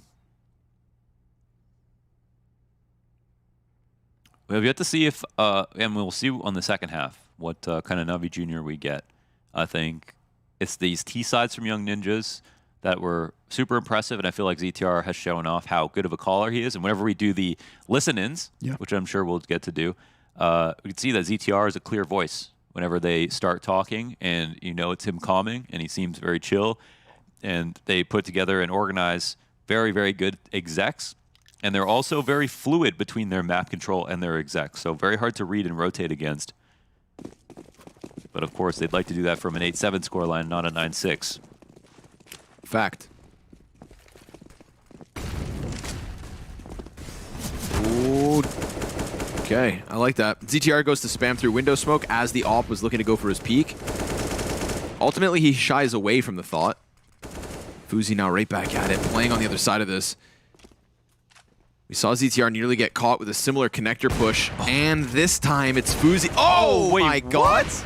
Okay, there must have been a wall. He's inside, he's inside, he's inside. We can't see it, but he's inside. But, oof, the peek comes through. Sapek dies out to the secondary AK. Oh, B site's under attack. Window smoke, and yeah, window smoke on B as well. You can't even rotate now.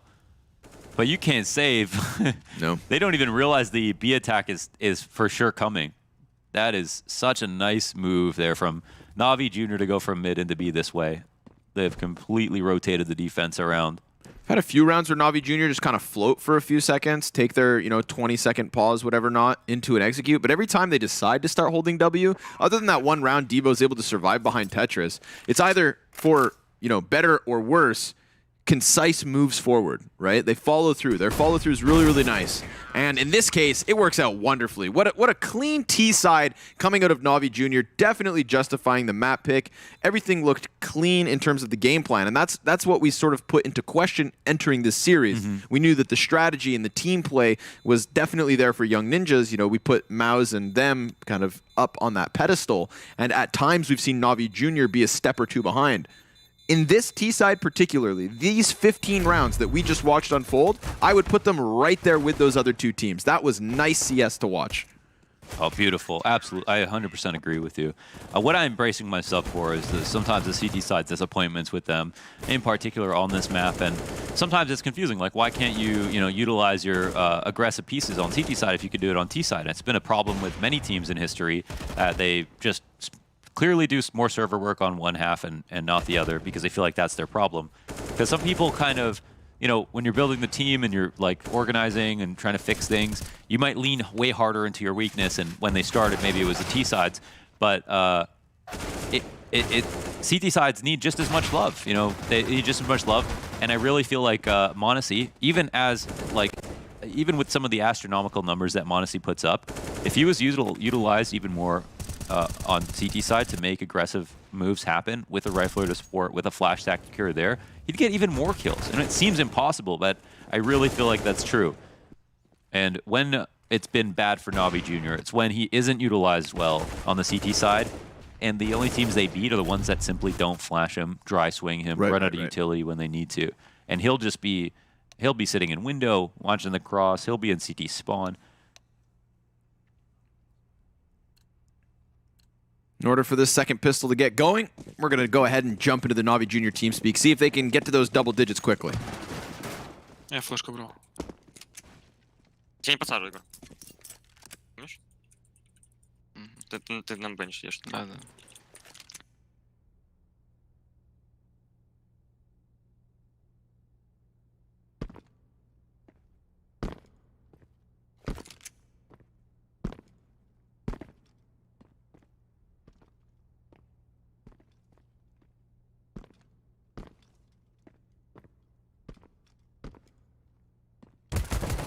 Близко хлопа.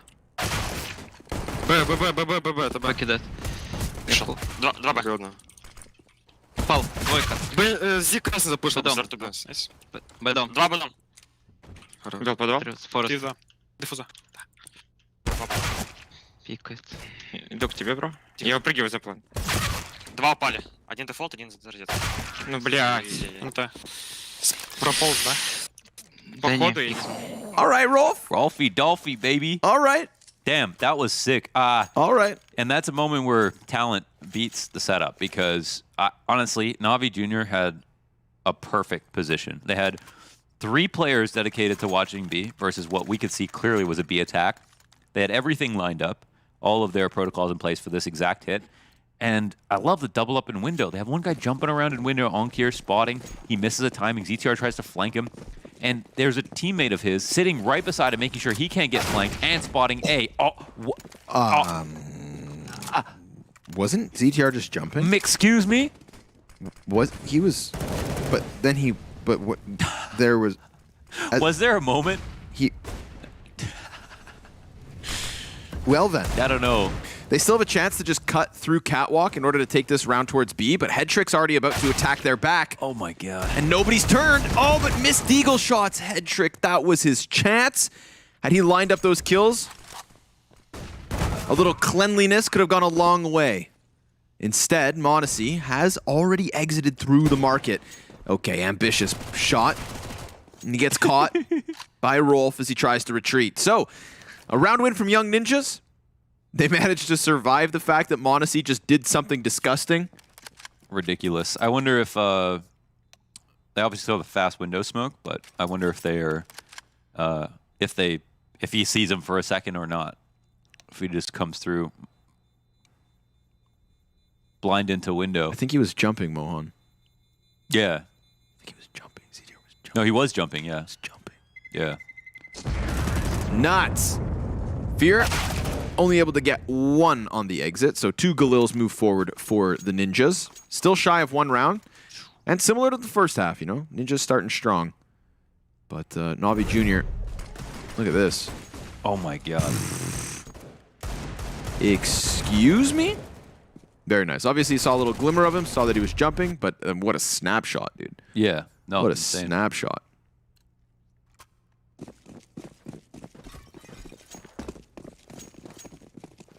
Damn.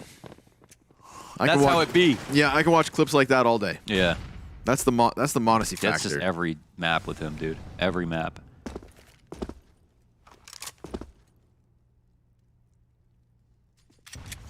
All right, here's a play. Smoke that market window. Exec slowly throw that flash over the B apps. Have your Mac 10ers get out first. Try to make some money. Oh, but the pistols are in decent spots to get some kills and make this more competitive. Dude, Rolf trying to be the damn difference maker. 2 up. On almost every single round, he's putting his name on the kill feed.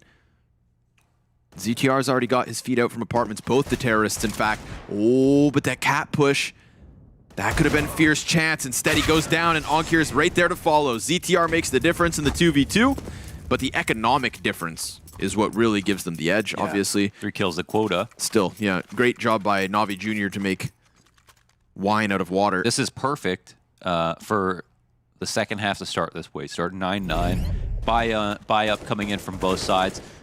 You know, an exciting round, but Young Ninjas could have very easily lost this too. So very important for them that they survived, and the victors go the spoils, even if they have to spend a little bit more than they like to. So okay, Monacy will hit up off Cat, and they look like they might come out mid. I don't know. Window smoke comes down. This is information instantly denied for Monacy. So the CTs are going to move around this, right?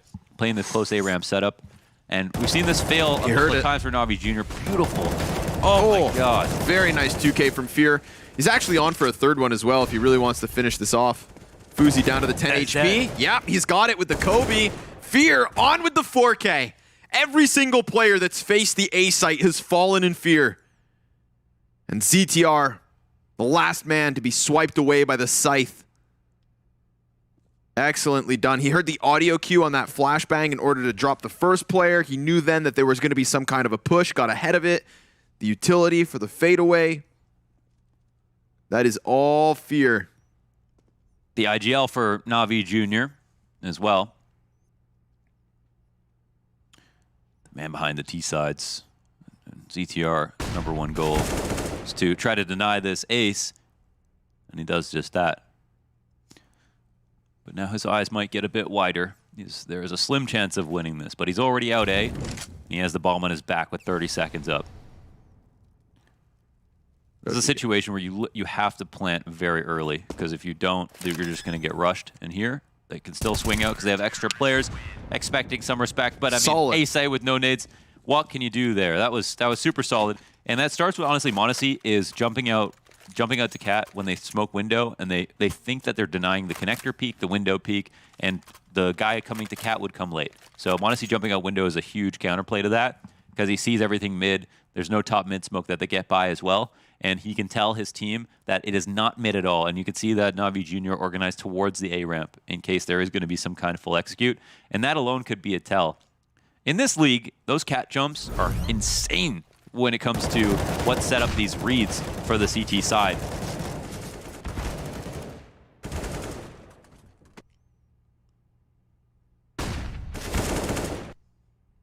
And this is something that needed improvement as well for NAVI Jr. They were struggling. When they would set up on A-ramp, they were just not winning their duels, or not in good positions to actually still come through with the round. So NAVI Jr., they withstand the first test. Yep. On this rifle coming into the second half. With a good grade as well. Total lockdown. Pushing Young Ninjas back into the pistols.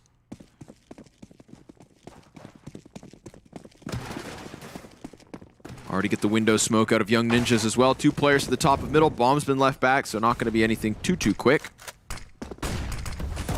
Oh, but the flash in mid from Fear sets up Onkir very nicely. Frag grenade could kill him, but he has to dodge the damage and is not plucked out of position when he was exposed and no cover. Flamey's grenade's going to do the exact same thing, so second time's the charm to deal with Fuzi up top mid. Both Rolf and ZTR here down in middle, desperately trying to clamber into the window. And where's he going to go from here? It's a matter of time before they figure out somebody slipped past. Monacy's back's actually open. Yeah, this might be hard to call him, actually. They said timing and window, they think maybe wrapping towards A, but looks like this will be a freebie. Oh, yeah, money. Little bit of cash. Oh, my God. He's going to go. He's going to go out. Oh, my God. Just to the back. And immediately dumps the up. Nice play here from Zeter. Oh, man. That's so disrespectful. When was the last time you saw a man crawl under a scope in a pro game of CS? Too funny. ZTR, oh, so close to even getting another one. If this was just a phased pug, you'd pop up right in their scope. Yeah. Them, right? But here, that was purely he has an excuse, you know. That's purely tactical. I had to do it. That's funny. I had to take the long way around. Gets the money, gets the op boy. Back. How many times have we, you've tried to stab someone in the back and it was like it only gave you the front body damage. So it was just too close. Oh, that's so beautiful. Too funny. I would actually shit my pants if I was Monty. Yeah, I know. Yeah, I know what that feels like, especially because he backed up and like had his back to bench. Too funny.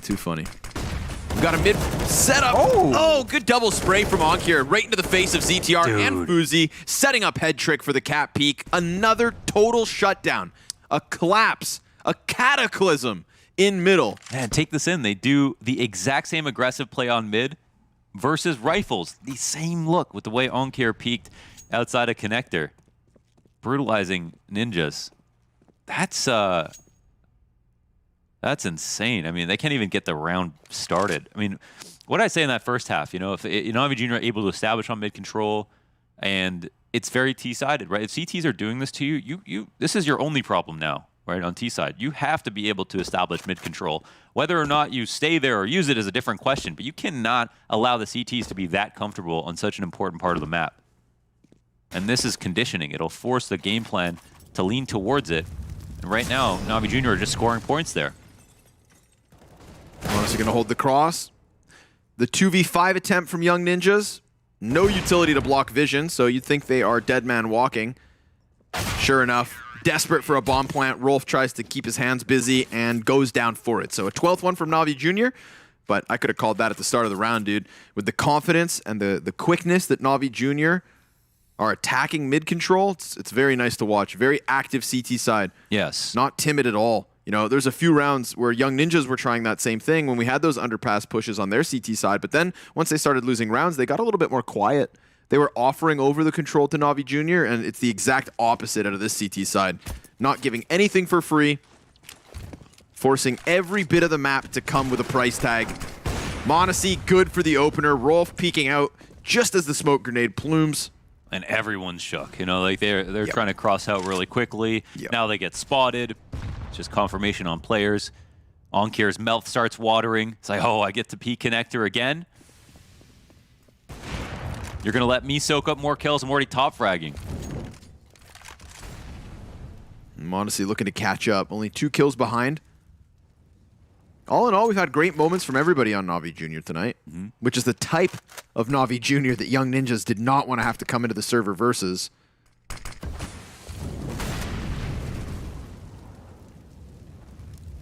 No real weak link this evening. One flashbang left on Fuzi. And the T's continue to topple. On 3 fronts, they all die. Before Fuzi can even throw his damn flashbang, so it never even has a chance to find impact. 13-9. NAVI Junior making quick work of the defensive half. Yeah, when we see this team change, you know, versus different opponents, and this is definitely a stark challenge for them. We have a lot of praise to give over to the Young Ninjas, but today it looks like NAVI Junior brought their A game. They've improved just enough, and of course, their reliable talent continues to be reliable. And I think that's as accurately represented in the round score at the top of your screens. But again, I mean, every time they take this peek, they've shown themselves twice to m0NESY. He's punished them twice. Not the most consequential rounds, but still, it's a huge 5v4 to get anytime. So white. Like this. That's, perfect flashbang. Wow, that tactic, that's crazy. That is such an improvement. NAVI Junior just playing as if they can make no error. They stay active in spotting and down. Oh my god, that nade smoke almost helping him out. It'll actually be Flamey. Yeah, he stabilizes it. m0NESY's gonna hit that quick little flick into Rolf.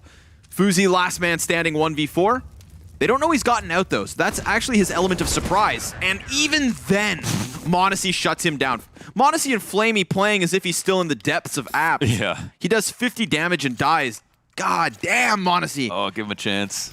Nope. Give him a chance. Not tonight, man. Not tonight. Look at this tactic. Like, perfect with the flash, looking exactly for this player, and they just cover everything. That's the default shutdown.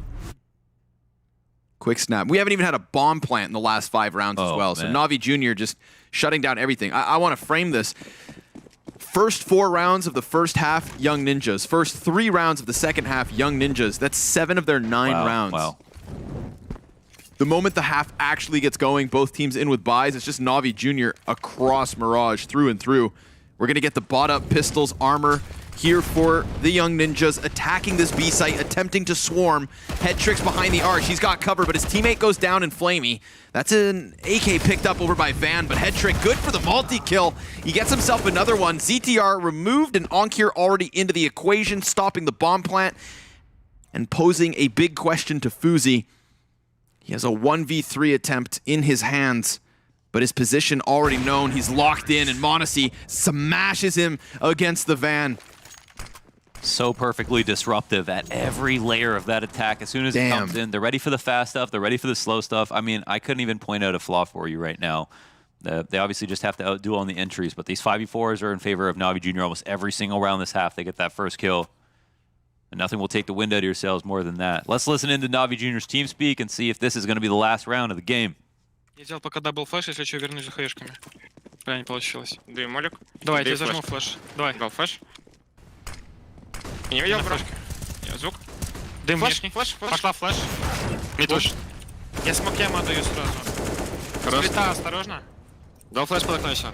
За белым, Помощь нужна, помощь нужна. Молик за белым. Блядь, за белым, слева, бро. Я с тобой. Ковры не вышел, яма не вышел. Я голову смещаюсь. Флэш дал от подвала. Он тут мид. Я ушел. Я пустил. Я не пикаю. Я на голове крышу. Где мог быть Джоник? За белым один был. Я был, не? Ты хочешь Б забрать? Он один был. А я двоих убил. Давай, пока смотрю окно. Я на голове крышу. А, вышел один. А ковры? Где? Ковры, походу, я не знаю, мог упасть. Ковры один. Не, фонит что-то. Убил. Это был. Моли ковры есть, вроде он. Дым внешне дали. Захотят А зайти. Буду в тайме. Я пока в смоку, да. Я на тайме. Вайнер разбил. Б отдал. Иду в КТ. Под коврами. Да. Под коврами тип? Под коврами с хитом. Раз по телу попал. Я второй аккуратно. Смотрю кон. Да, тип. На, убил. Убей аккуратно, оставим. Дефолт с эваком. Приправа, дефолт. Взял право, тихо. Может тебе пойти, Игорь. Отыскрой, отпикает хлопок, аккуратно. Я на сясь. Найс, уже хорош. Хорош. And so it comes to a close in a hell of a convincing fashion. NAVI Junior feeling like they can do no harm, they can do no foul. Everything they make a play around just works out for them here on Mirage. That was a smash. I mean, that was in the last round. It's the exact same stuff they were doing before. You can hear the comms were so clean the whole time. Onkir was beasting in connector. Those cat jumps were working out beautifully. Their ARAM tactics were actually working out well. You couldn't ask for a better NAVI Junior.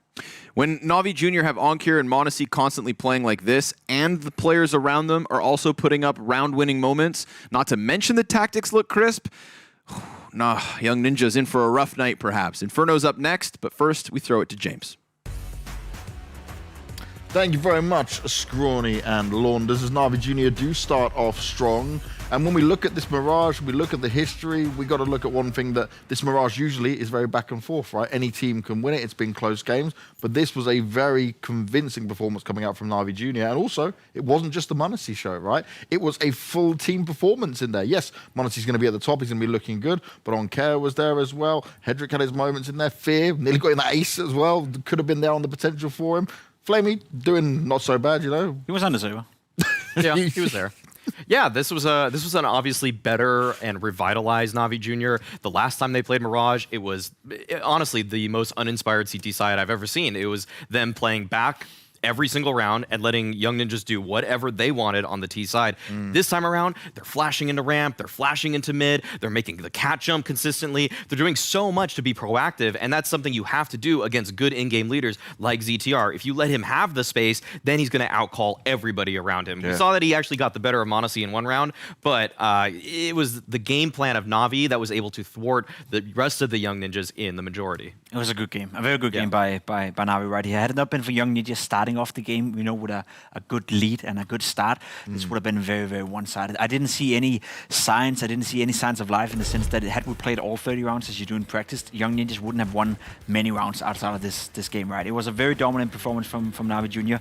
We got to talk a little bit more about Ankara. I think we talk about Monacy all the time, and for good reason. He is the best player in the entire tournament, and a guy that already now is ready to take on Tier 1 Counter-Strike. I'm starting to like Ankara more and more and more. In Season 1, he was good. We saw glimpses and we saw games where he was going absolutely off, but he was a little bit too inconsistent for my taste. So far in this league, he's been playing hearts out. He's almost at the level at Monacy right now. His rating and his stats are almost equal to Monacy. In terms of dealing damage on the server, he's up there. He's right now one of the best riflers in the entire league, and if he can continue to find this kind of consistency that he's showcasing in this game, that he's showcased in the other games so far in this tournament, I am starting to like this Navi lineup a lot. The one question mark I still have, and I guess you can excuse him this time around, is Flamey. In this game, he wasn't necessarily needed either, right? It wasn't necessarily a game where Flamey had to step up. He had to make plays, had to make moves. So you got to give him the benefit of the doubt. But the problem is we haven't seen Flamey do it when it was needed either. So I don't really know where to put Navi Junior outside of the fact that if Ankara and Monacy can play at this level, then Young Ninjas will have absolutely no business winning Inferno either, and that's a problem because they are looking very good right now. Yeah, and this is the thing, right, when it comes to it. It's like the Inferno last round was won by Na'Vi. Maui, you were heavily praising what you saw when it comes to Inferno on this. But when it came to this Mirage, I always looked at this between both teams when it was even in the best of one, when it's now in the best of threes. I always look at it as a 50-50. Who can start off strong? But the thing that made me very happy with this one, more so than previous, is the fact that Na'Vi themselves didn't start off well, but they gained themselves back the round. They stood strong. And normally that's where you start to see them fall apart, right? But look at this. This was, like I said, about the team performance fully from start to finish in here. And for the guys on Young Ninjas, it wasn't like anyone was playing bad. You could see what they were trying to do, but they weren't given any room. Yeah, they were outplayed. They were simply outplayed. This is actually a tactical victory for Na'Vi Jr. beyond just the individuals popping off. We saw that really everybody from Onker's so good he's got zeros.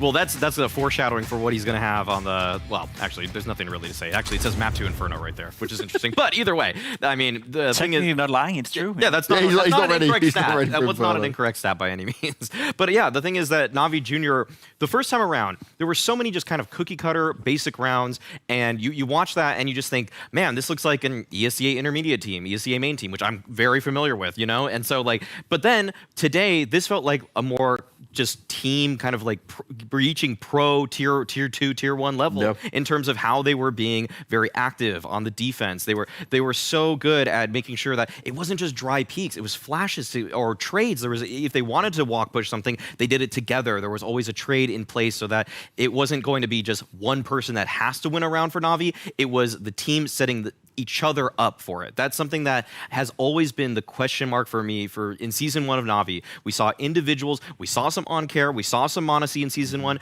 but it was never the team working as a unit. And if this is the Na'Vi Junior we can expect or hope to see in the future, I'm very scared for every team here at this league, because if Na'Vi finally get down teamwork, then they already have had the talent. That's never been the question. It's whether they could work together, and we're seeing that. And I think what we're seeing a benefit here for Na'Vi as well is the fact that they're often in boot camp when it comes to these events, right? They've got a sick office to play from. They've got Army, obviously, that comes from the old 1.6 days in terms of knowing the game, understanding what happens in it. I feel like this is where they're going to be able to get the most out of this synergy side of things. And also, I know we harp on that Flamey's maybe not fragging out as being as good as what we'd want him to be in this, but he is going to offer that extra bit of knowledge that these guys wouldn't have. I think the biggest quality Flamey brings to this team, and that's something we discussed on the very first day as well, is the fact that he doesn't make mistakes. He's experienced, right? He's not one of those inexperienced players that when pressure amounts, he won't miscom, he won't start yelling, he won't start getting, into position where he makes bad decisions. Flamey is still calm, collective, and he's still a guy with a lot of experience. So yes,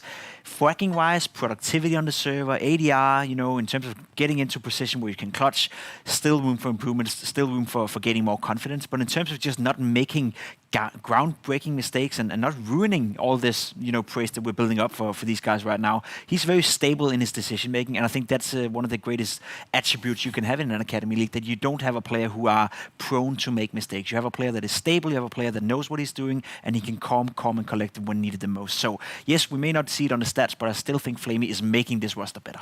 And it certainly seems like it. Maybe they'll be able to get the 2-0 victory. But before that, we need to take a quick break. Inferno is coming up next. The Ninjas picked into it despite losing last time these two teams faced on this map. Can they avoid being 2-0'd in a very important game? We'll have to wait and see in just a few minutes.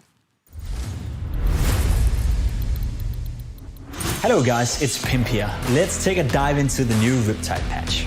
Hold the side with triple molly for 30 seconds.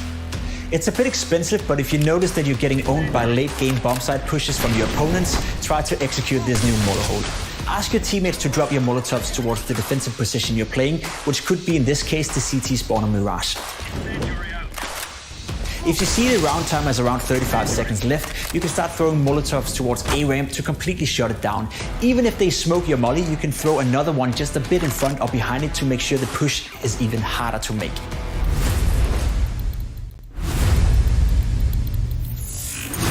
How to use smokes when you are in a clutch.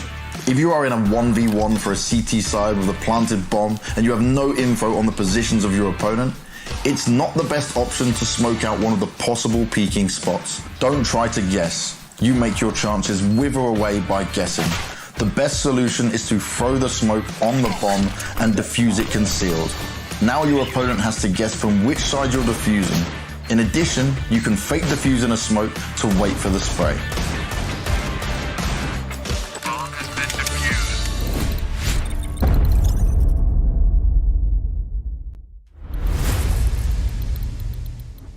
Hello guys, it's Pimp here. Let's take a dive into the new Riptide patch. Now all nades can be decoys. And decoy grenades can be unlimited. Dropping your flash or your decoy can be used as a fake flash towards your enemy. With the recent patch changes to the nades, we can drop them on the ground, we can drop them to our teammates. What can I say? This is truly a new meta. The potential for mind games has never been so volatile. For this useful tip, I'll show you what you can do with this new feature if you're solo queuing. Most of the players will automatically turn away if they see a flash flying towards them or if they hear a sound of a flash bouncing off the wall. You can use that move to your advantage without spending $50 on a decoy grenade and even pick it up afterwards if you find yourself successful.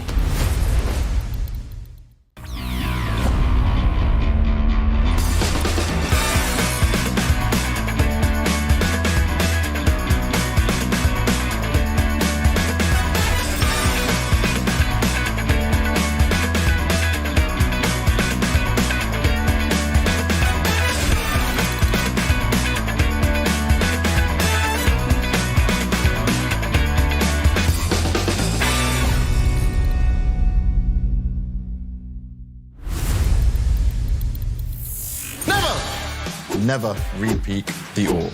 Even if you want it so bad and he just missed the first shot, the accuracy for the second shot rises by 344%. If you don't have a flash and there isn't any option to flank the sniper, wait for a good timing so that the sniper might start second guessing himself. Nope.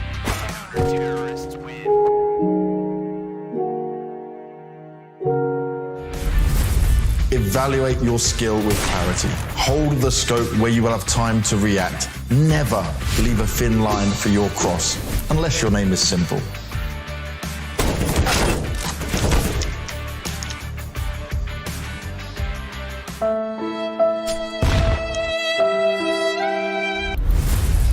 N-E-V-E-R.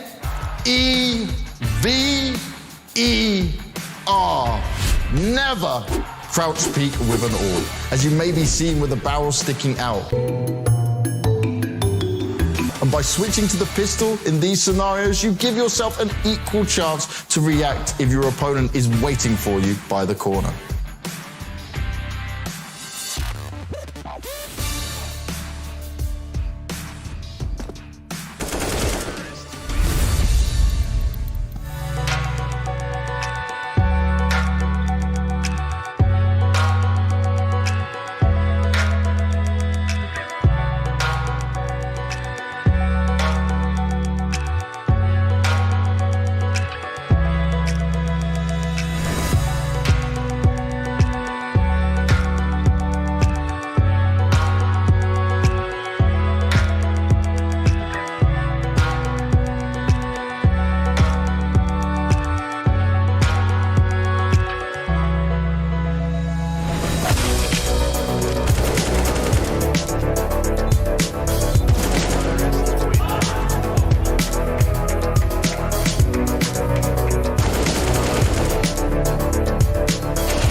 We are back and we are moving into our second map. We saw NAVI Jr. pick up Mirage in quite a convincing way. Wasn't just domination in terms of the individual skill that was going forward, it was the strategy, it was some more depth being shown for this NAVI Jr. roster.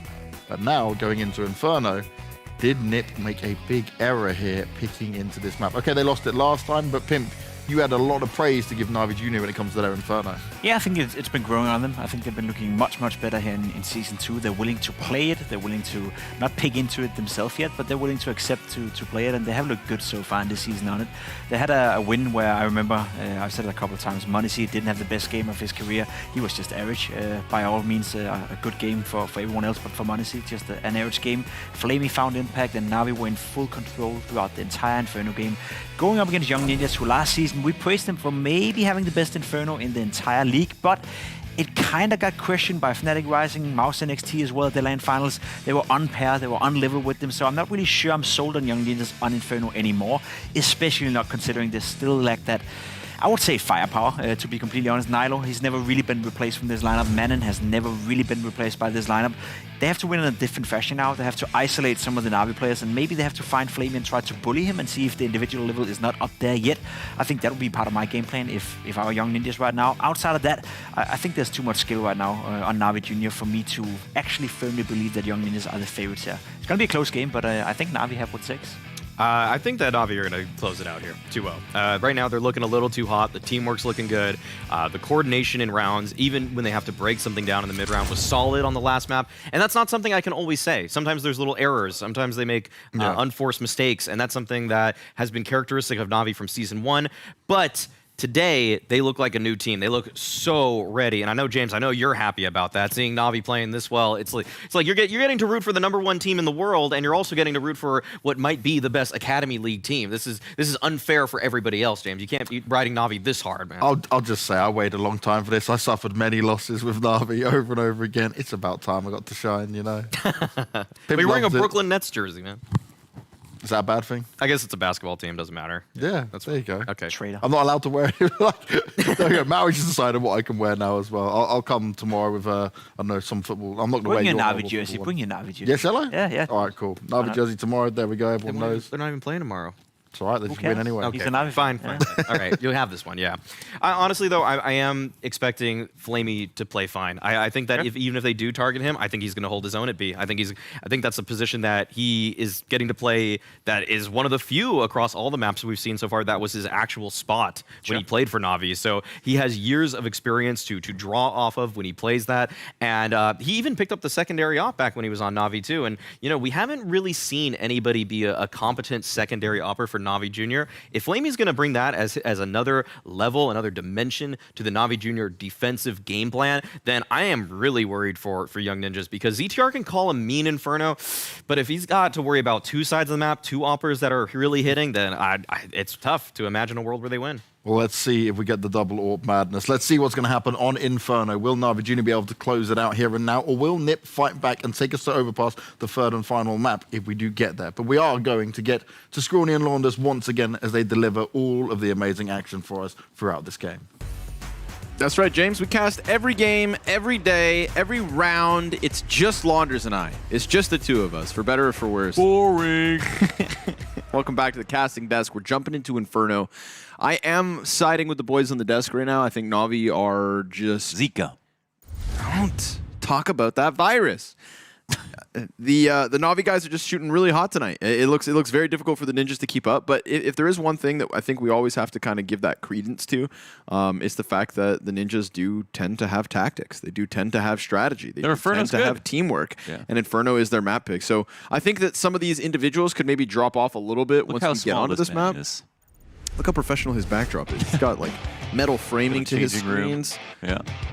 Who knows what's going on over there? Young Ninjas versus NAVI Jr. Map 2 with not just a little win on the line, okay? The winner of this series qualifies for LAN. The first team to qualify for Season 2's LAN. Onkir, you're nasty. Goes ahead, turns that one upside down. Does die to ZTR, and Fuzi's got one as well. Okay. All right. Okay. Mm-hmm. Yep. Mm-hmm. There's still a Okay, he's running by ZTR, little rat. Pop, pop. Drops him in the back. 3 kills from ZTR. Just when you thought Navi Jr. were going to be shooting too quick, rootin' tootin' shooting down mid. No, sir. Young Ninja's got an answer, and its name is ZTR. Yeah, Onkir, when he turned on the guy in alt with 1 bullet in the chamber and hit that headshot, I was like, wow, this is the avalanche. This is where all the snow comes tumbling to the bottom of the hill, and it's over. I'm looking at Maui reaching in his ass. What's down there, Maui? Oh, he found a mic pack. Oh, that's where he does all his talking from. Huh?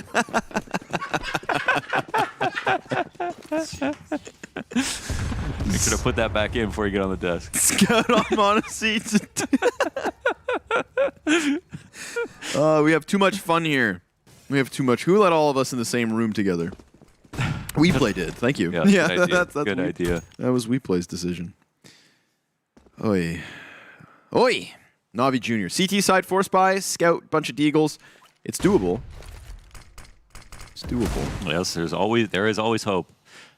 Yeah, so I think the strength of Navi, or Young Ninjas at least, on this map is with their B hits, and that I think Maui pointed this out, was that just when they get the bandit control, they go for the B hits. Any kind of standard hold rarely stands a chance because they've got really good protocols and they're very, very explosive and stuff like that. But there are a number of smokes existing on this site at the moment, but it's not just one guy throwing them. Not all of them. It is a classic look with just the CT cycling out and coming back to refresh more.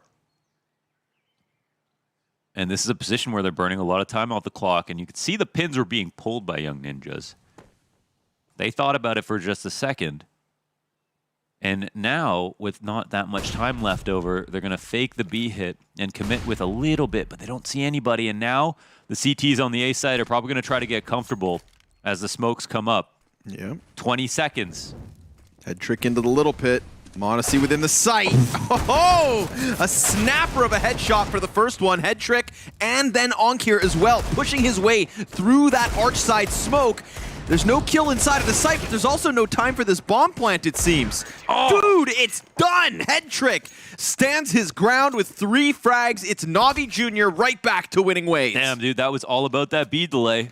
That was all about that B delay. And honestly, Young Ninjas couldn't see a thing. So they could assume that smokes were dropped over on the B site for one person to delay over and over again. But there's no way for them to read that. Let's listen to the Young Ninja, or the Navi team speak, excuse me. Young Ninjas team speak, excuse me, to see what they're talking about after that loss. Vi köper bara en side flash här. Ja.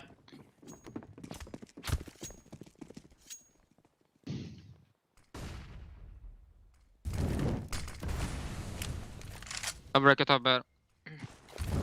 Mollo klart kort. Mollo in i... Mollo söker mid. Djup. En var boiler, Nej, en var balk. Nej, träd. Ja, de tar inte B. En i balkong. Det blir bra. Ser ingen. Ja. Upp mitten, jag är redo. Ja. Jag är beredd. Lägg smokesen så fort ni är redo. Ja, jag ligger där. Flashar det. Boom! Under tak. Dinkad. Under tak. Nice. Jag lägger side flash. Lång side flash. Lång. Hoppa ut sen. Balk. Lång. En eller mot lång. Dugg lång. Safea nu. Nej, det är 4 på safe. Jag plantar vino. Jag måste ha HS här. Jag bara 20 upp. Go piece. Vi tar alla vapen eller? Nej, lägger en för lång. Jag kan flasha fram dig. En är lång, maka. Jag pikar med det, Anton. Ja, lilla sand typ. Jag kan flasha fram lång. Jag rushar, flashar. Ja, jag la där. Boom. En B, dinkad. Nice, Anton. Dinkad på B. Jag springer. Låt han savea, det är flamey. Oliver kan jaga, ingen vapen. Ja, toppen, va? No Kev är looking ut. Dinkad med dual breathas, men är 65. Bra intryck, Kalle. Nice patting där, Dibbos. Jag kunde knulla hans liv bara för att du överlevde. Alltså under korta taxul. Ni säger ju de spelar, vi är vänner. You can never be, don't be too nice. Listen, if you ever get excited about Navi Jr., take yourself down a peg, okay? Yeah. Don't say too many good things about them in a row, because then once in a while you're going to see a round like this. I don't even get it. And it's going to pull the curtain back. Berettas, P250s, flying out of freaking apartments like it's... The guy who was first flying down from balcony hit the player posted on the balc while dropping with the Tech 9. That's yeah, and the opening kill, and then all the shots missed through the smoke. Bedlam, chaos, carnage. And momentum shifts right back into the hands of Young Ninjas. We've got the solo flamey AK saved from the previous round, and they're going to throw him into the apartments to try and find someone. Look how kerneled Young Ninjas are playing right now. Oh, they're just ready for a nade. Pack mentality. They just want to get naded so bad. Where's Alexi? There is one nade, of course, on Head Trick. They've left their bomb in spawn, so they'll have to come back for that. But for now, they can just go out on this curious adventure. Oh, they are leaving the bomb. Okay.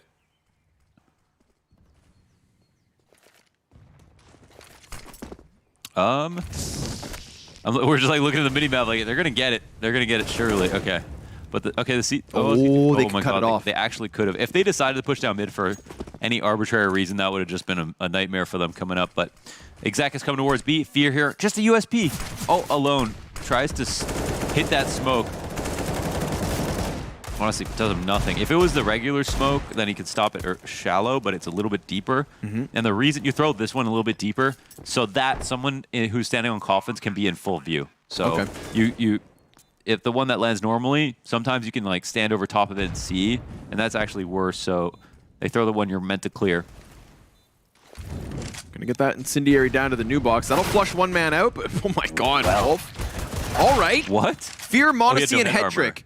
That's 3 frags back the other direction. Sapek, he gets one over top of it, but defuse. No way. Dude, what? A retake? They actually pulled it off? Dude, back and forth again. Ring around the rosy, the merry-go-round goes round. And where we end up, Funky Town. Things are getting weird. It's an awfully hot coffee pot. Rolf, dude, that is nice. Nice kill. Little gap for Sapek to get the first one, but then Onkir knows what's up. Deagle spams him down, and we've got Navi Jr. right back to winning ways. So, damn that. I mean, at least we've gotten into the gun rounds. Everybody has what they need in this one. So it's not textbook, but it is what it is. And it is, sometimes it be how it is when it do. You know what I'm saying? Yes. Yes. At least 2-2. Then we start the game. That's they it. both can forget about these rounds, right? We've all had regrets. And they've had them back-to-back rounds from either team. I think the only thing is Navi Jr. going to be feeling a little bit better, considering they're the most recent victor. But their tragedy was equally as bad. So, them on the CT side with the guns.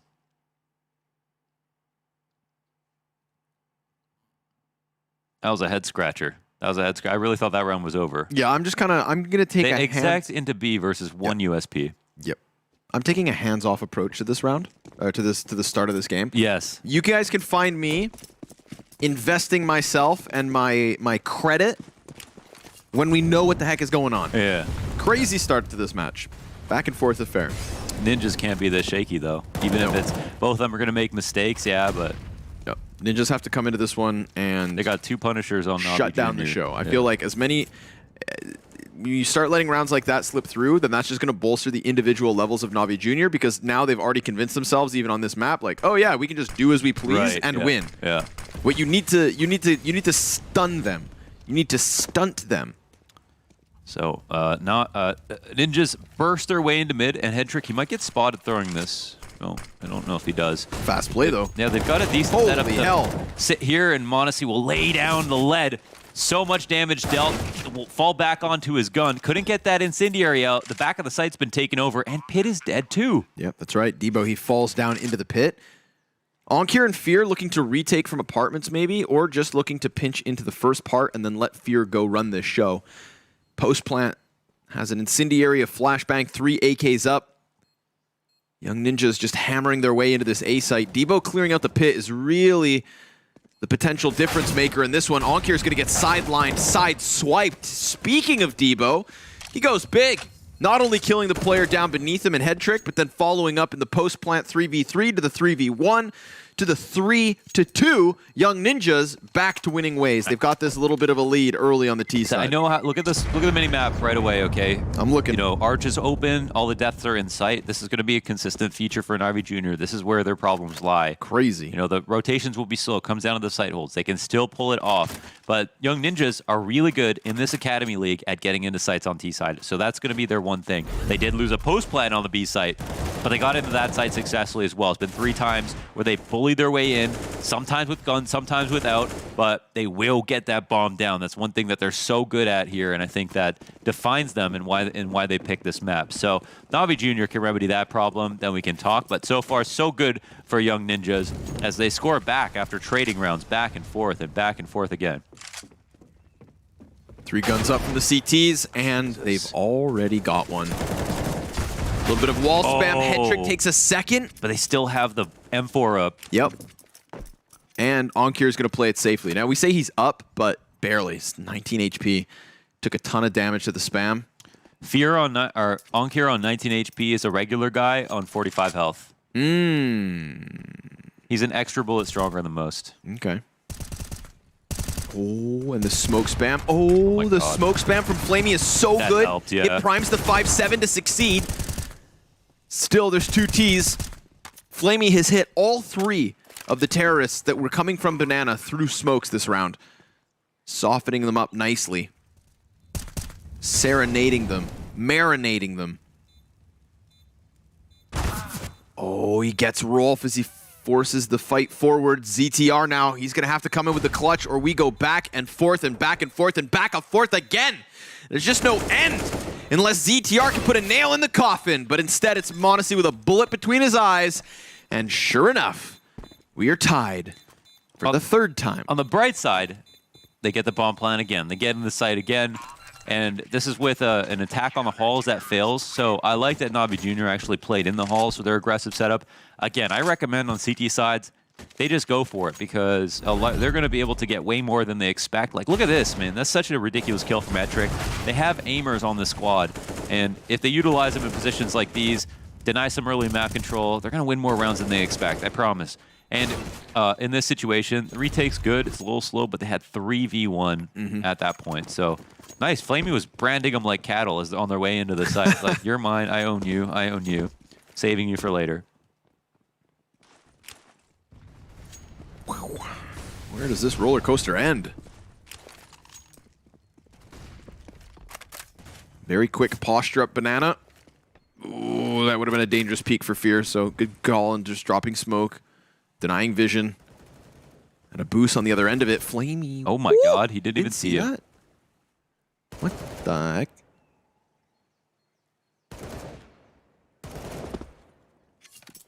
They fall away from it. So it nets them nothing. Follow up CT smoke just to make sure that Rolf really has to wait this one out. Debo's got utility being thrown out from Boiler, but he is also just working with the Deagle. Mind you, it's not so much about Debo as it is the players just behind him. Look at all the map control here. You know, they got pick of the litter, A or B. Smoke denies m0NESY any vision. This is going to keep 2 counter-terrorists locked into the B site. They're going to throw the MP9 to the closer corner. Well, they thought about it. They wanted to take over top Banana control, but Young Ninjas are taking over both spots simultaneously. Sharp angle here from m0NESY, but he gets crushed. And this opens up B site. Here's where the A players need to take over lane. They're not moving quickly, and it's actually a rock back. And if NAVI Jr. just... Oh, my god. Oh, my god. Yeah. Oh, my god. It's a little too excited about that one, huh? Yeah, that's a moment where both... That would have been a huge catch for him, right? Yes. If they had... Head trick still backside, though, Mo. 15 seconds left. ZTR jumps in. Oh, my goodness, ZTR. Give him something. Okay. This is NAVI Jr. just giving up kills. 2 frags walking into players who are just ready for the push. Obviously, backside. Can't do much about that one. Oh, okay. I thought he wasn't going to get spotted. Ambitious. Yeah. Very ambitious hope. But if we don't have hope in our lives, then what do we really have? What do we have? Misery. Misery. Sadness. Melancholy. Okay, that's the important kill. m0NESY has a great... he has a really strong angle there, so that's a big frag from Fuzi. Big frag to open that up. The adjustment was weird. I actually am shocked that Young Ninjas continued to go to an A split off that from the way that they came into CT spawn. But it does catch NAVI off guard. They're expecting the B split as well. Onkir is just like balls to wall running down mid. But he does it alone. It's like a kind of a weird catch-all situation where they're expecting the A split but not. I feel like in that spot you really want to do things together.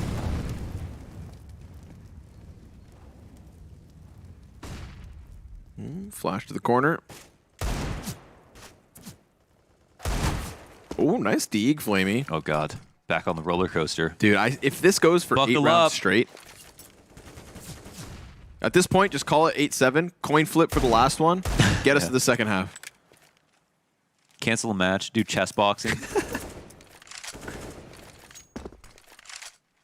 Gonna throw out the spare utility here. I'm going to get scared. I see another smoke.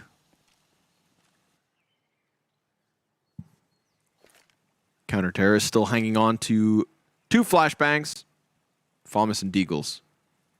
But no movement from Navi Jr. towards this B site. So, I mean, it's going to have to be something spectacular out of the Deagles here on B. And with fire on their feet, it's looking unlikely. Oh, he found a spot. Fear empty-handed. Flamey's got an angle. Hits himself a second. Does damage onto the player jumping. Imagine a world where he kills the player Pit. That would have been a thing of beauty.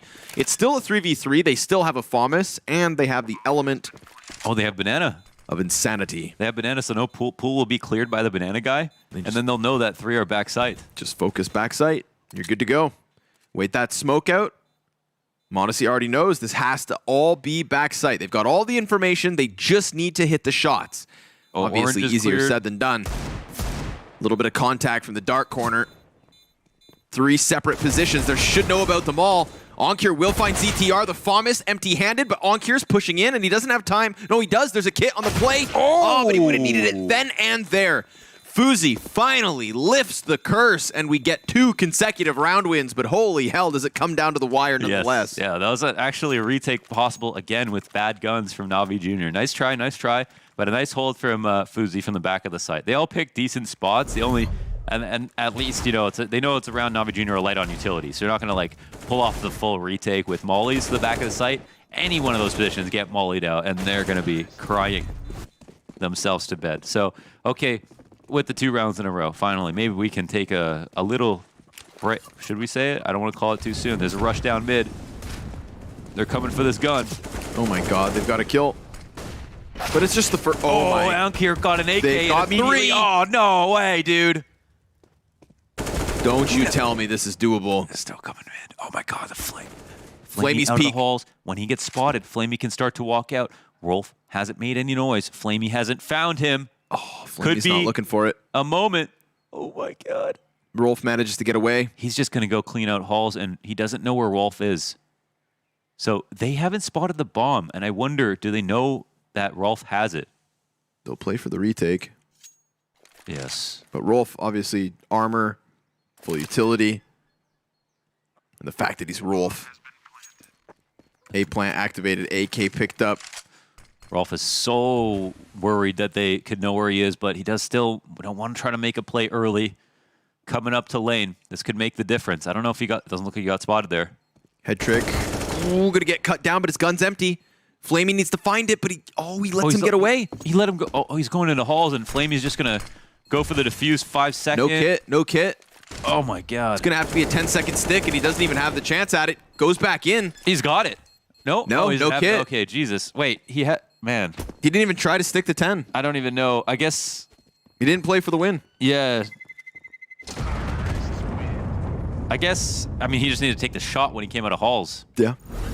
Or turn back around halls and kill him. Well, yeah, that's But the if you're thing. gonna run he it- didn't have time to do that either. Yeah. He didn't have time to do... The only thing, if he wanted to win the round, He had the to only kill thing he him had time or for stick. was go for that stick right then and there. Yeah. At least he takes the AK out. That's so awkward. That's true. It's a good way to flush away some of the economy for young ninjas. Just a very weird round to Very strange. to Rolf gets observe and away with murder there. try to make sense of. Yeah. This whole game. It's very weird. This is one you don't analyze if you're either of these teams. Yeah. But you're the color commentator, Or you so you have analyze. to analyze it. What do you mean by that?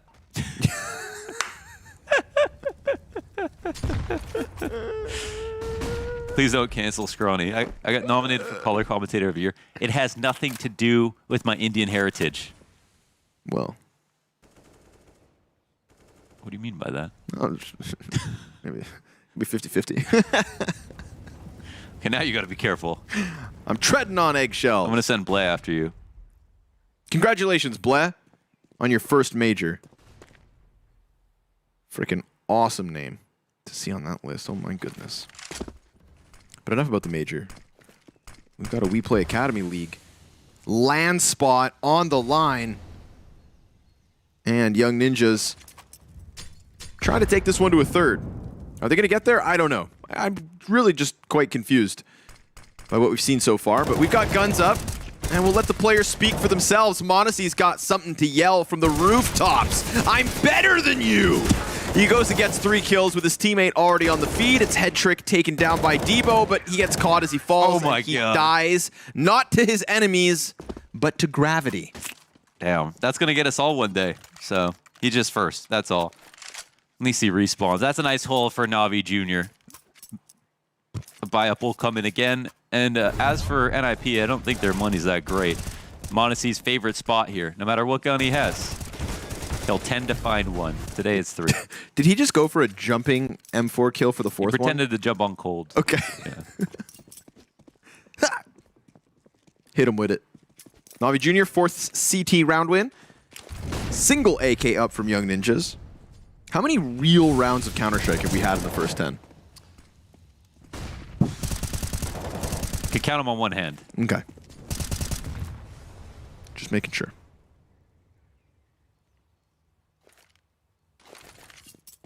It's okay. Luckily, roller coasters are a good time. And that's what we're riding at the moment tonight. A zany roller coaster with no end in sight. Dual Berettas and a FAMAS make the difference with this one. There was also a player killed by a frag grenade from Young Ninjas Execute. Lest I remind you, a single AK-47 came into this round in the hands of Young Ninjas, and somehow they make that work. It feels like the favored buy has lost the round more often than not across the entirety of these first 11 rounds. Oh, it's not a feeling.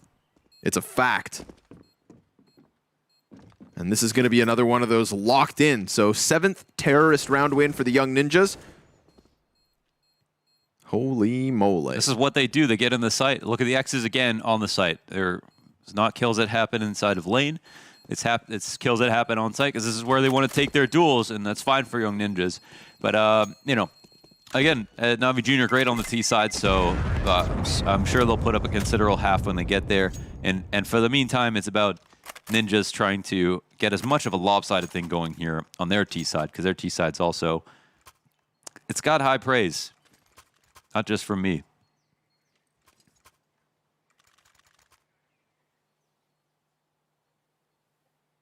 Would you swim in this water? No, but I'd throw you in. Oh my goodness. Swimming with the fish. Rolf, he got wrecked. Monacy tried to transition the spray. That would have been a thing of beauty. Just kind of showers everybody with damage, but alas, NAVI Jr. at least able to buy back. And Young Ninjas take those free rifles from the last round, laugh all the way to the bank. Looking for their 8th T-side round. Ultimately, once we switch sides, we're not going to be talking about the nature of these rounds as much as we'll be just talking about how many of them the Young Ninjas were able to win. It may be messy, it may be sloppy and zany and whimsical,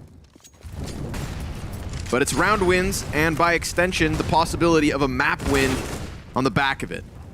Push through Banana, gets shut down straight out the gate. Flamey's a dead man, and a 5v4 is found at the minute 30 mark. That could be a good grenade. Nay. 14 damage to 2 Ts. Nice headshot. Rolf gets cut off of the half wall, and an immediate fallback into the B bomb site. That tactic right there could have been the whole site down. Even Monacy will come back to disrespect the info on mid. Onkir peeking from the other side. And come on, guys. Make a rotation. They just saw both sides of mid and didn't see a single player. And Young Ninjas do not have mid control. They can sit and wait to see if it's going to be taken, but they're leaving one over on the other side with absolutely no help at all. And Fear will die holding on to it. Now they're just going to rotate. Such a poor round from NAVI Jr. From their own POV. I can't believe it. They got all the info back, both on bracket and on Arch, and still did not move a muscle. Because of that, they're going to have to force themselves into the retake. They've got a kit for it this time on Onkir. They've got banana control in their back pocket, but it's about this challenge versus ZTR. Monacy rounds the corner and wins it. Still time to win this. But they're going to need these additional 2 kills, and they're going to have to pretty much commit to this at this point. Debo, Fuzi, each with a kill apiece. Fuzi can just sit back and play the time in order to close out the round. Monacy Kit just running for it, but that's it. Time makes the difference. 8th T round for Young Ninjas. They've doubled the score of NAVI Jr. Oh man, that was nice try on the retake once again. They're always coming close when they don't have that many good guns. See the Kit there in CT spawn. That was the one player who had one, but that one comes down to rotations. I mean, how can you not respond to such obvious information there? The one thing they should have been worried about is hauls, but even see someone leaving mid. And if no one has taken brackets yet, then they know they have time to rotate over to be just in case. And the whole deal with Young Ninjas was they put a little pressure on mid just so Navi wouldn't go back, but they got that information disrespected. And that's got to be their biggest flaw as a team overall, just not seeing the signs and responding to them, not having the protocols to deal with it.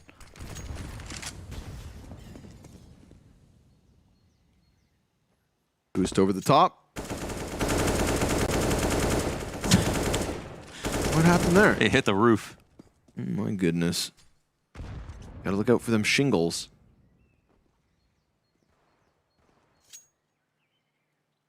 Onkir's not gonna see anything. We get this transition into the B site.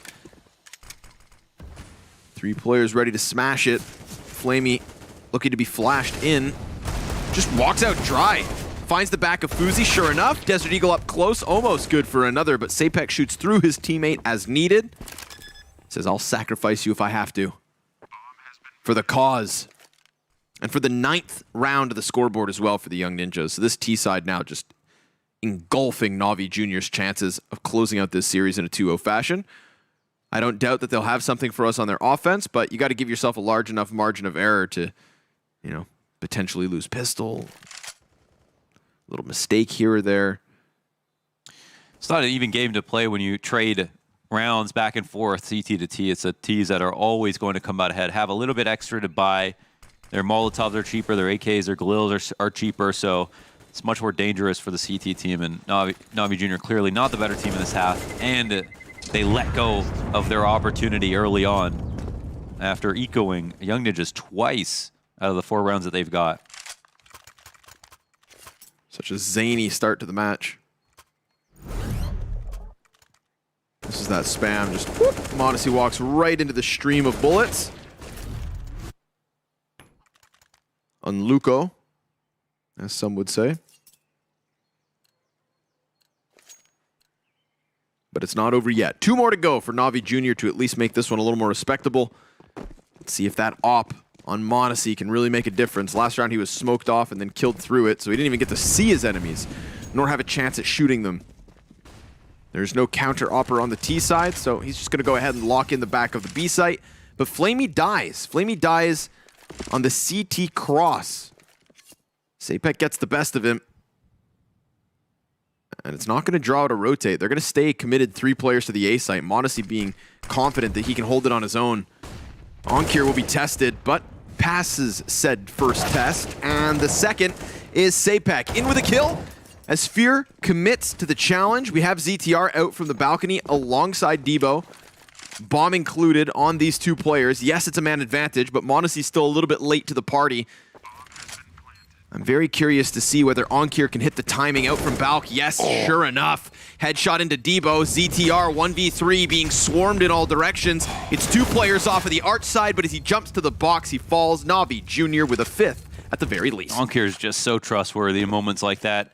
Such great aim, such good concentration, and knows exactly when he needs to get out of a bad position. Right out of Halls, dodge the molly. That's a very nice round from Onkir. His name's all over it. Another retake here, one from Navi Jr. And Young Ninjas haven't been immaculate in the post plant, so that's one opening for them that Navi Jr. are able to leverage. That has only resulted in a total of 5 rounds now, so they're going to try to scrape here and get a 6th if possible. But for now, this is Young Ninja's story to tell.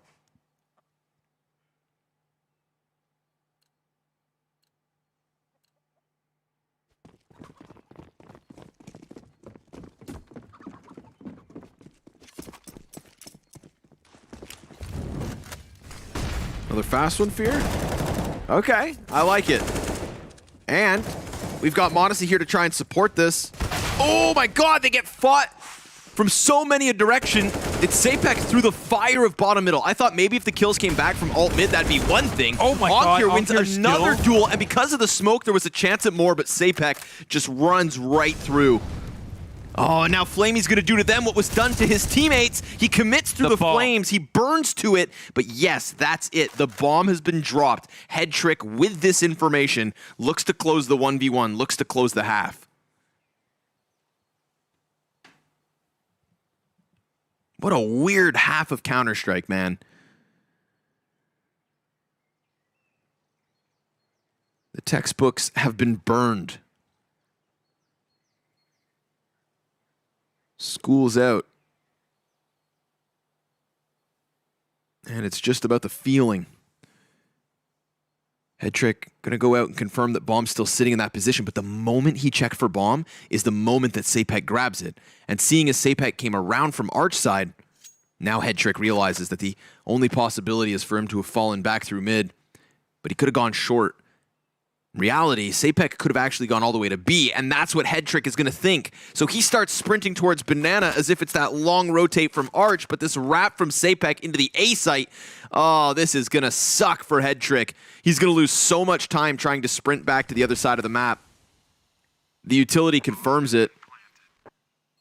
And this just gives Sapek a little bit of comfort because he can choose his position before Head Trick's even near enough to stop anything at all.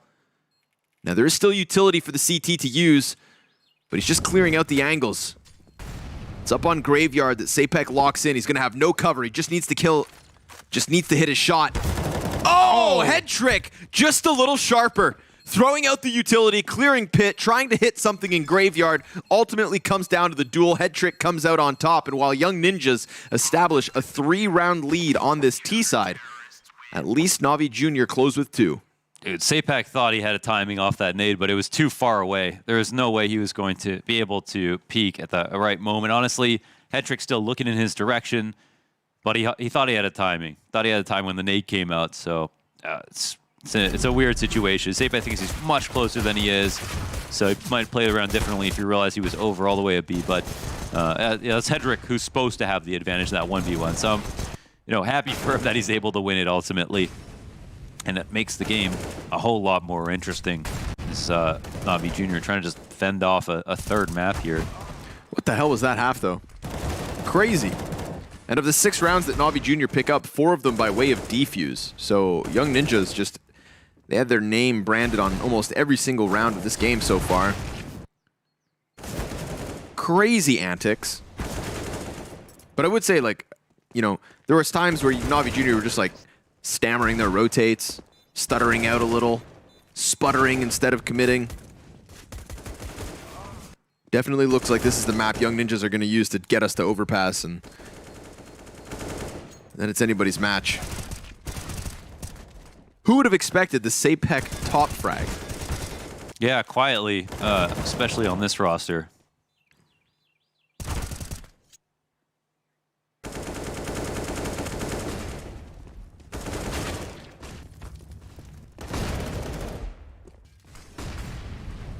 Nearly able to close it out with the clutch. That would have just been the icing on the cake for the double digits. Also, props to Onkir for setting up his team for the near chance. Feels like both teams trying to play within the chaos when we've got guys flying through fire. Let's go ahead and jump into the Navi Junior team speak to see if they can close this gap early. Я не прохожу пока. Ванвей, флэш. Нет, флэш, второй не пикал. Нужна флэш банан. Илья, Еще яма дал флэш пикает банан. и главка. Бил. Еще 20. Поджим, 4-2, вместе. Го вместе на. Go, пропрыгивай. Банан пушит с беретами. 20, пацаны. Ну, блядь, пропрыгните его, пацаны, нахуя стреляться? На, задаю. Ладно, ничего страшного. Да я не кричу. Не ты. That's a tilter. Another round like that, running down mid, and it's the same thing as the first round. The team who tries to run down gets stuffed. This is really unfortunate, I want to say. As you can see, it's already a 4v2 at this moment. But the dualies. The dualies with the infinite mags. The way he's using it as well, right? You hear the rhythm to that fire? ba, ba, ba, ba, ba. That's when it's still accurate. And he just anticipates the repeak, walks right into the bullet. ZTR closing out a 2v4 pistol win for Young Ninjas, and a tough pill to swallow for Navi Jr. They're already down a man already here in the 17th as well. The unarmored pistol buy from the terrorists, most likely going to fall flat.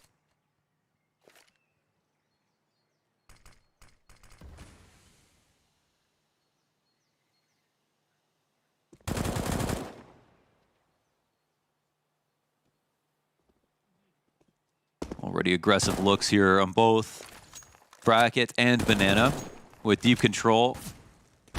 Navi Jr. going to be forced to take some kind of information back from them. But they've got to recover mentally from that last round. Stolen away. That could have been their free answer back. Tie game.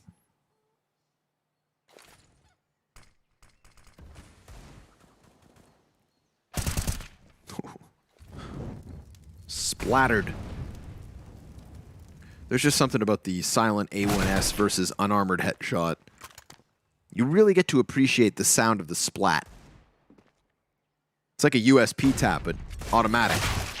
Oh, Monacy thought he had a chance to chase down that player short. Fuzi saves the day with a couple of kills. The MP9 of Sapek has been picked up, but to no avail. Young Ninjas in 11th secured, and Navi Jr., now it's their turn to come in with a bye. Let's see if they've got it on this T side. We've seen some good stuff, some good coordination, some good attacks. They do really well with their entry pathing, covering each other, and again, not getting too hyper-focused on any one thing, I think is something that we've seen a clear improvement from them on over the maps in the Academy League so far. But this is a tall lead that Young Ninjas stand upon on their map choice.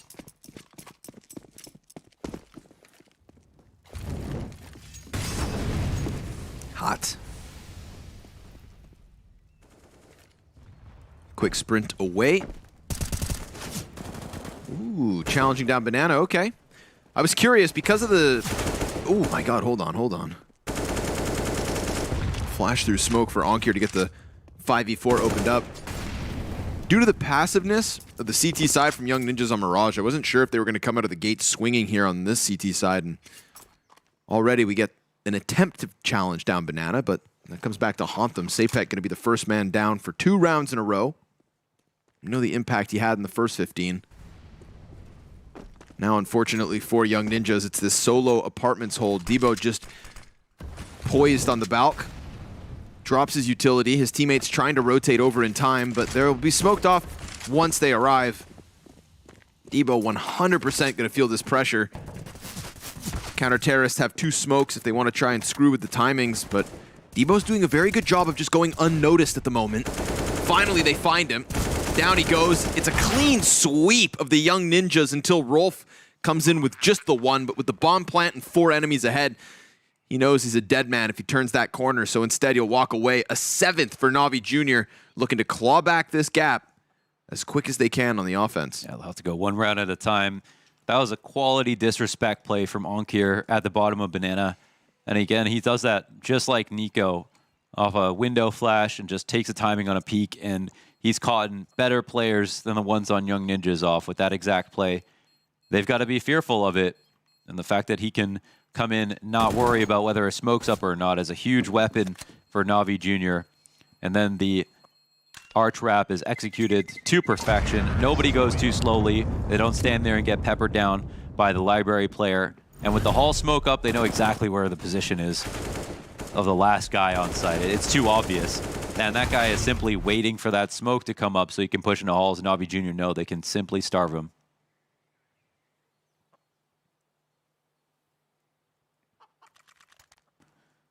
It's going to be a bumpy road back, but I think Navi Jr., they could potentially do it. They have to. They take high risk plays on T side, but at least those are the risks that that would work out for them in the first half as well.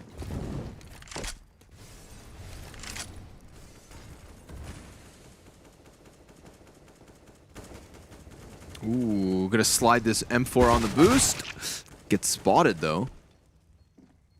He gushed them through the wall on the bottom. I don't know. He's still standing there looking for more damage, and m0NESY's like, no, I'm not welcoming you to take this pick.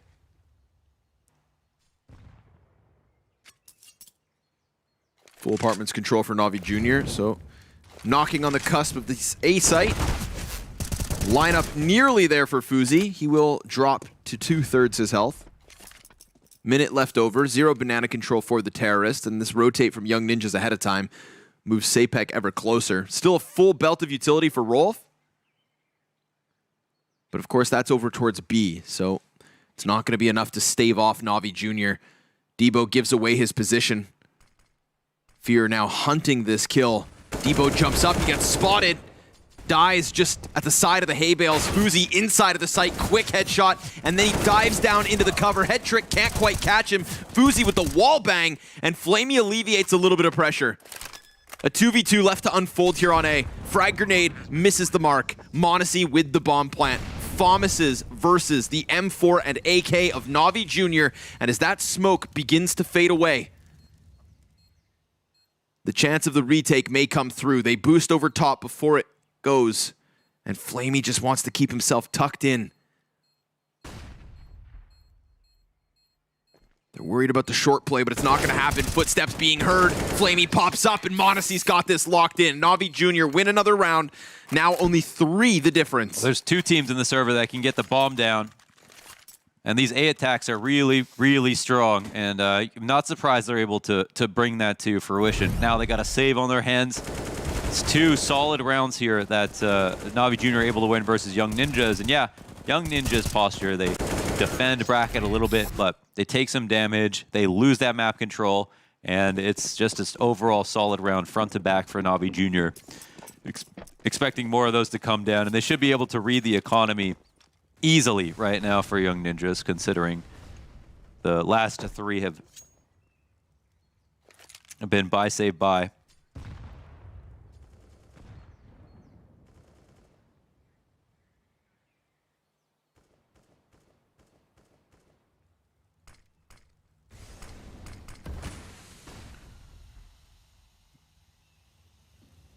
Defense starting to capitulate, but will it break is the question.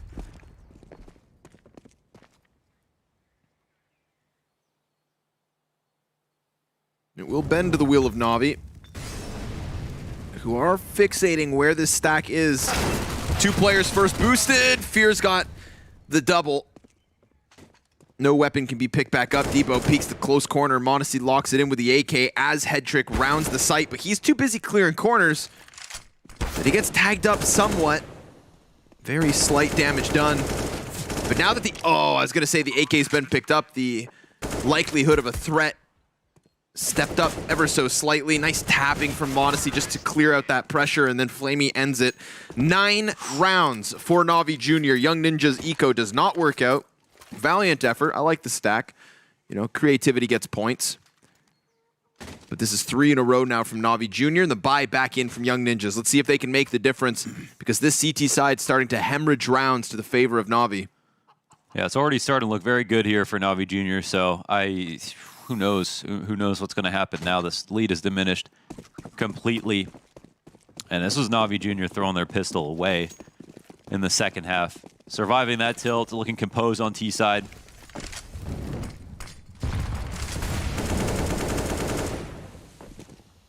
Land spot on the line for both squads. Ooh, nice grenade. 50 damage to both Rolf and Sapek. No kill through the smoke spam on it, but this B site now hindered by the damage. Onkir thinking about disrespecting this smoke, but they're going to let the CTs have it for now. We'll see if they go back to the top of Banana in a little bit and take it back, but instead they're just letting the counter-terrorists burn this utility as they please. Rotating one off. They got to be worried. Onkir in the past has come through the smoke super quickly, and they're spotting and they're playing this, you know, classically from the CT perspective. But now they get shooed back a little bit off this boost from Onkir, and NAVI Jr. will happily eat up this space. We'll see if the re-aggression comes down in mid. This smoke is to let them know that they want to, and that's a very important smoke in response, but they're coming in from both sides, so they'll see now that Navi Jr. are not here. However, Navi Jr. are going to fluidly transition into a B site exact. Nice timing for them, and they get the opening kill. That's good night. Don't even think about it. Sent soaring. If they were in position in CT spawn, or right behind that smoke with utility, then they could think about going for this. But instead, they're going to need to concede. This is a double digits for Navi Jr.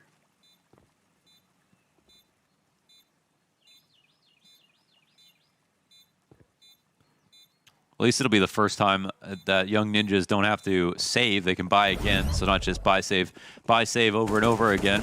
That's a really big risk to take this duel from Coffins as the solo guy, but you just want to be able to tell your team you did something on that hold. Right. Before you go in for the retake. This 5v5 is not very comfortable. And they didn't have anyone on the flank. Young Ninjas, they tried to play it right. They tried to get that map control back, but Navi Jr., which is very in tune with what those moves will be, what their rotations will be, and beat the timings correctly. And now, I don't know. It's like so many different kinds of rounds that Navi Jr. have won, and they really look perfect throughout all of them. They got some serious entry fraggers on this squad. 4 in a row for them.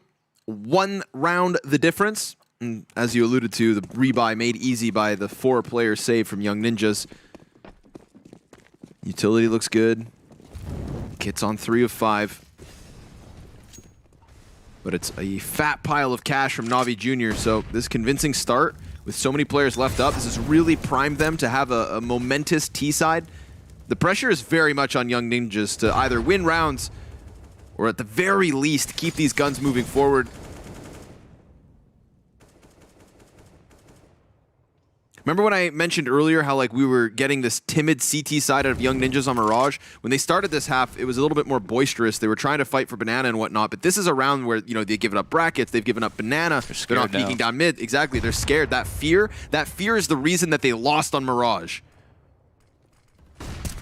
Certainly didn't help them. And it's not a good look for Young Ninjas.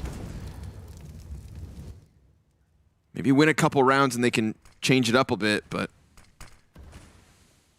I feel like Navi Jr., they can smell that fear and they thrive on it. T-side starting to rock this one back up. Banana, single player towards Arch. They're poking an Arch and Lane at the same time while hitting B, really abusing the space. This is awesome conditioning from Navi Jr. They know how scared Young Ninjas are, and they are jumping on this every opportunity. Now their one problem could be, again, getting thinned out too much, but look how well they organize towards mid, and they maintain deep Arch and deep. This is a tier 1 round so far from Navi Jr. Double pit still up for the CT side. But if this comes down to even trades, no chance for the CTs back into this round. Yeah, ultimately just get the bomb plant, and now suddenly you've got 2 CTs stranded in the pit. They have a flank on B because of how much information they have. And well, there's an opening kill to change the story. Yep. It's on the CTs to make this happen. Monacy and Flamey, though, 3 kills between them. 4 versus 2, and now the only players left are the ones inside of pit. How these committed pit positions look like the anchor, and then suddenly it was the anchor that sunk the ship for Nip. Young Ninjas unable to get the tires rolling. Just stuck in the mud. We're all tied up. Navi Jr.'s T-side, like you said, tier 1 round. Tier 1 round. That's now I understand why people are calling Fear a good IGL. I think I've seen the CT sides were so flat. They've still got to fix some of that, but these T sides are actually unreal. And this is not just super quality back to front, but this is better than some top teams do with how well they took that map control, how organized they were, how clear they were about exactly what CTs had left. And they even incorporated that late B flank. It was just all orchestrated to perfection.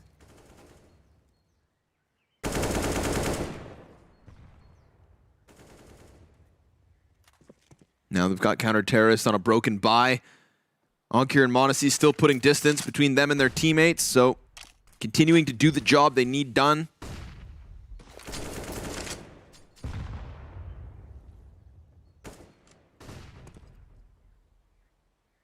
Measly Beretta crossfire here on Banana.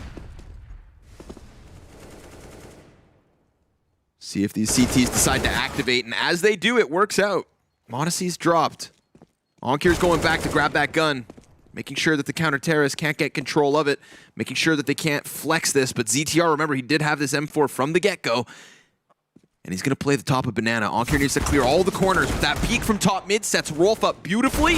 Rolf comes back in for second servings. The frag not going to finish off the 9 HP of Fear. Fuzi just fully committed to Cold's corner. Analyst mentioned Flamey on Inferno was his best performance. Oh, that's a huge punish. There's still Fuzi in the site. Yeah, Beretta's up. Oh, he spams into the back of all three. Excuse me. No way that the dual Berettas in the corner finds three. Holy I mean, that what was it? Two players kind of low, but that was last one full HP. Dude, those things shred. That's insane, man.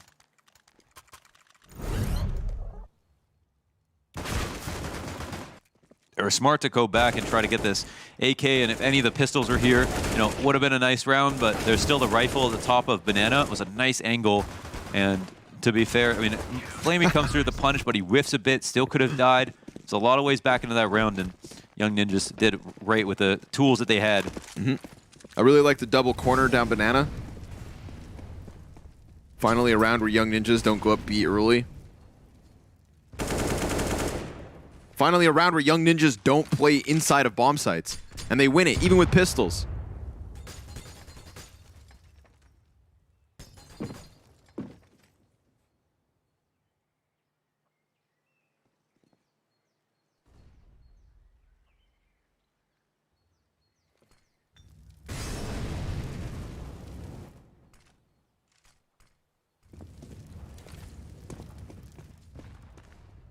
Coming through with different looks, and Fuzi has a small opportunity. I think recognizes they will turn the corner, takes a shot, but no compensation. And they've still got protocols here. They're using it to retake top Banana control. This is very nice from Young Ninjas. You don't always have to be aggressive as long as you're using your utility properly. They cheat over a rotation, and with 4 players here, this is their best chance at actually stopping the site that is being attacked. Oh, but the flash is good. The flash is good. ZTR. Oh, it's just a Halls player once again, and this is another situation where he's going to get tormented. ZTR on the hay bales, and they can take a lot of time to clear him out. 25 seconds, maybe they're feeling the pressure. No, he gets swung on it. It was a matter of time. They know how to ice out a player in pit, on the balcony, anywhere in that zone. Hot damn. Fear with the drive-by off the arch side. And you can see Fuzi trying to rotate into Library to get his hands under the play, but not meant for him. Onkir also keeps things clean. Headshot to finish. Headshot to tie. I'm talking 12 rounds apiece. Yeah. And the CTs, not the best economic situation. That flash had these Arch players scrambled for about a half second. They both chased the player who was jumping away aim-wise and ended up killing him, but after that... That was the player who was most blinded. Yeah. That wasn't the player who was looking for the duel. So they shot the clay pigeon. There's NAVI Jr. so much better in this half. I mean, even young Ninjas are doing stuff correctly. They played a number of rounds playing aggressively. They lost. They played one passive round. They lost that. They play this round passively, but with utility. They take in bottom banana control a number of times. And NAVI Jr. have been at their doorstep every single time they've tried it. Trying to find those trades. Oh, readjusting for the aim. Another round with pistols. That's working out splendidly here for Young Ninjas. They eat the flash, but they're not blind enough. The hyper-aggression down Banana works this a second time. A bad call here for NAVI Jr. because the money should have been clearly not great for Young Ninjas, and they still feel compelled to come through a smoke real early. Recoverable round if they can get into A-site fast enough, but now the guns are almost in position. CZ for ZTR.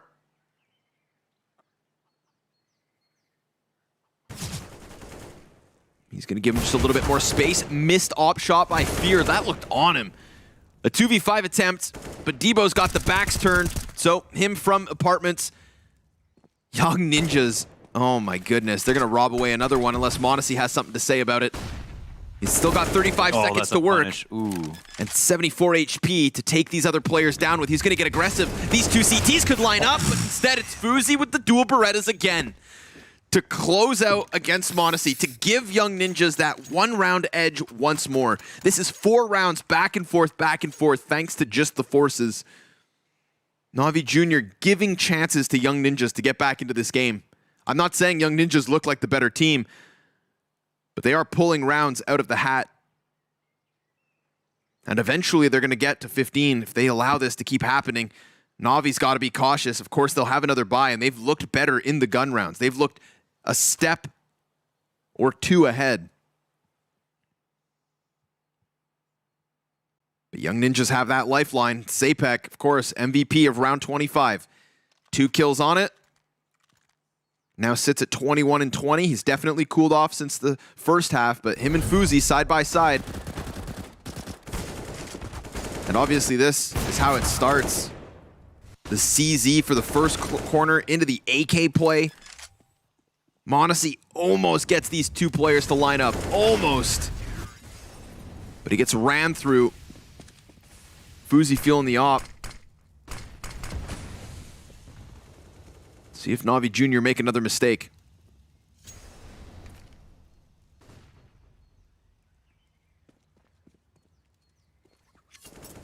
Ninjas have a pistol, a couple rounds, 2 egos now they've won. Navi Jr. jumping through smokes on the bottom of Banana when they should know that it's a force up or half buy. Just to make things interesting, maybe. Fear gets hit down to 11 HP with those 2 grenades. Very nice stuff from the site. This powers up your sight hold if you don't want to play for map control. Navi Jr. have been great at taking it back from them.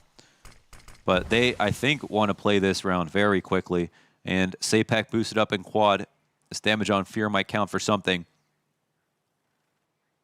It's Rolf by his side. Ooh, CT Incendiary goes deep. Goes beyond the first 2 players. Smoke's now gone. Rolf first point of contact. Good headshot. It's Onkir dropped. Head trick to try and trade it, but Sapek's position. Oh my god, it gets called out. Rolf now looking for the multi-kill. Spams away into his third. And m0NESY, alongside Fear, have to make this one happen. 2 versus 4. Players still playing behind his cover. Fuzi's into the play, and m0NESY needs to do everything yet again, but he's being pinned into the corner. Rolf goes ham. 4 kills in the 27th round to give Young Ninjas 14. That's a moment where Fear should definitely be swinging out first. He's the one who got hit 90 damage off coming into B.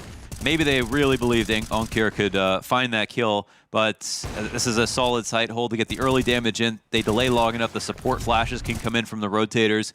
And again, even though they play passively, they have some good utility to make a case for themselves. They got to be kicking themselves. They let Young Ninjas back into this half with an eco or a force up, whatever you want to call it. Mixed gun buy. 2 of them. And now there's 2 rounds, the difference for them. And they're the ones on the worst buy. Absolutely have already shown they're the much better team in this half and still throw away a pistol. Don't have a good lead coming into the second half. Lose your opening pistol round 4v2. Get eco twice. It's a Navi Jr. special.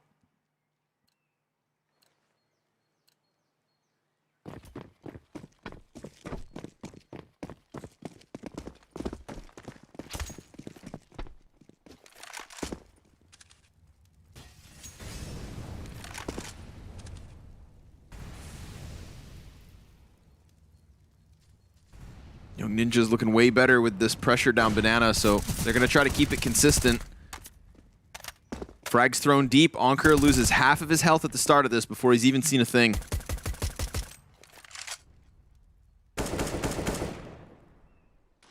Debo's nade could chunk down Flamey, but he backs up every bit.